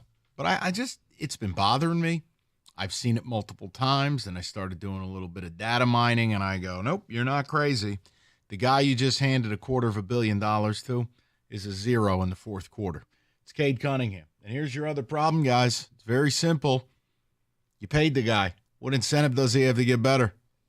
All it is a countdown to his reps going, Cade. Let's get you up out of here. South Beach sounds nice. Mm-hmm. So, look, you better get a point guard in here and fix this quick because you don't have the thing you think you have, which is time. So I wanted to bring it up. I've given you the data, and we got people who want to rap about it. It's a great job by you guys. Yeah, but I think the point guard that you want is going to be a flawed point guard that people are going to mock and make fun of, like, oh, you can't bring this guy here. Why? Because this team's doing so great. Oh, no, I need a good one. Huh. No, I'm not taking broken China. I want a good one, meaning if I have to give up a pick, if I have to give up a Duran, if I have to give up Ivy, I'm doing it. These pieces don't matter. Like, you think Fontecchio is here when you're ready to win? Malik Beasley, you have nothing. So I'm saying, so the route of, like, maybe you go out and get a Chris Paul-like type of point guard, you're passing on that? Not that player in specific, but, like, established vet with upside. I would even take him. No, I would not. Dude, he's 7,000 years old. He graduated with Methuselah. You can't bring him here. Yeah, but no, he's still better than what you got. I am not going to argue. I'm done with this. I'm just going to go. Sky is purple. You win. You nailed it. Matt, 97.1. Matt, how you doing, buddy? Hey, what's up, Mike? You remember St. Louis Kings? Who? What? St. Louis Kings? Yeah, not a lot of people remember. Kansas City had a pro NBA team, but they sucked. And so they moved to Sacramento and became the Sacramento Kings. Okay. And I'm not saying the Pistons are going to move. Oh. But, it's just an idea. Oh, listen, Matt, if I could blow this thing up and just get an expansion team, I would. It would be my gift to my city. I can't do that. But I do think Cade is the best player on the team. I know not right now, but he does need help. The problem with that is no one wants to come here. No one's going to sacrifice their career to come to a losing dynasty. Not even a dynasty, a losing team. No one's going to kill themselves to come to Detroit. No, and look, Sacramento, who you comped, do you know how they changed it all? Sure, drafting helped, but you know what they did? They made a wildly bold trade that they got panned for, but it has worked out. They took their lottery selection, who was an all-star in his rookie year, in Tyrese Halliburton, and dealt him to Indiana for Donatas Sabonis. Their entire culture flipped. It evened out their backcourt. It allowed De'Aaron Fox to run the team. And now they're at least respectable. And I know last year wasn't as good as the year prior, light the beam, the whole thing. Matt, you got to be bold. This is the problem I have in this town. And it's what we've seen. We've seen it with the Tigers, the Wings, and I'm praying we don't see it with your Lions. At a certain point, you've got to be bold. It requires risk. The only way you're going to break 15 years of not winning a playoff game, not a series, a game, is bold. And if I am not going to sit here and watch Trajan Langdon with that blank stare on his face, he's basically basketball Daniel Jones, I'm not going to sit here and do it as he just rearranges the furniture on the Titanic for 2 years. You got to get bold. We've lost a generation of fans in this town. It's going nowhere. Now, yes, it's 4 games, but no offense. You want to put your mortgage beating the Knicks? You think you're going to Boston and winning, going to Milwaukee and winning? Guys, look at the schedule. The season's going to be bleeped up before it begins. And here's our best player, who's a nobody in the fourth quarter. It's worth a couple segments to talk about. No, it is. And I'm glad that people responded. I just thought you were messing with me. No, this is sincerity right here. Are you being serious? Go to Steve. I'm serious as hell. Steve, what's going on, buddy? Hey, Mike, first-time caller. Welcome. Okay. Hey, listen, you're right on. There's no way he should be running the point. He sits the first half of the fourth quarter. He's on the bench. Then he comes in. There's no flow. Nobody knows who's going to take the shot the rest of the fourth quarter. It's a mess. I mean, you got Beasley, Hardaway, Fontecchio, and Sasser. They're all, useless. I want to keep Ivy. He can, he's a matchup nightmare this year. All right, so then here's what I would tell you. This is what I said last spring. Let me offer it to you. Steve, you want to keep Jaden Ivey? Cool. Trade Cade Cunningham. They can't play together. Yeah, I mean, I think Ivy needs a point guard, and then you got your wings. But then he's too small to play the two. It's just, look, if you want Ivy, you got to run up tempo. You got to get him in the open floor, and you got to play at a high tempo. That's not who they are. You could make it work with Jaden, but it's got to be a distinctly, in my opinion, Rico can certainly chime in here. My opinion, Rico, you'd have to be playing Phoenix Suns 7 seconds or less. If you want Jaden Ivey to be at his peak, it's got to be attack mode in the open floor. Well, I got a guy for you, okay? And if you watch the Pacers game, T.J. McConnell, 15 minutes, 7 of 8, 14 points and 4 assists. The guy looked like a starter, all-star. Yeah, but here's your problem. Steve, reality on a championship team, he's a bench warmer. He's not a bench warmer. He's a rotational piece. He's scoring more lately than he ever has in his career. That's not the answer. I need a guy that's going to play 35 minutes a night. That's not T.J. McConnell. Yeah, he's a situational. He comes off the bench. He helps you. Well, no, I'm looking at this schedule of trying to figure out that first win for them. It'll be what? Toronto in a week? I don't think they'll beat Philly, and they won't beat the Knicks. They'll be 0-6. Brooklyn's a chance. At Brooklyn, they'll win. Lakers here. No, not if the Lakers play. See, here's the other thing. This is the problem. We've arrived at a point. Did you guys? Do you remember this quote from Jaylen Brown a few weeks ago? Oh yeah. Basically saying when we play certain teams in the league, and then he was like, "Well, Detroit, we run our offense through Sam Hauser. Teams don't even try against you. They'll openly sit their people against you. Right. You know what? Hey, go out there, get your average, and then you're going to go ahead and get benched. There were years that Steph didn't even play a game in the city of Detroit. Oh, David, I remember Ja literally went out there, took the first 10 shots. Okay, we're good. I'm going to the bench. I'm going to the club. See you guys later. It's just something to keep an eye on as we progress through the year of Cade in the fourth quarter. Watch it, track it. Cade with the turnovers. And realistically, as we move forward, Trajan Langdon's going to have to make a bold move early in his tenure. Did you say Toronto? You think that's their first victory? No, the Brooklyn one. Oh, the Brooklyn. Okay, I was about to say Toronto's November 15th. How about this? Hold on, David. 1 second. We'll get to do what we got to do. Go to December. Go to December and count the wins. No, don't do that. Please don't do. No, Rico. This is a horror movie.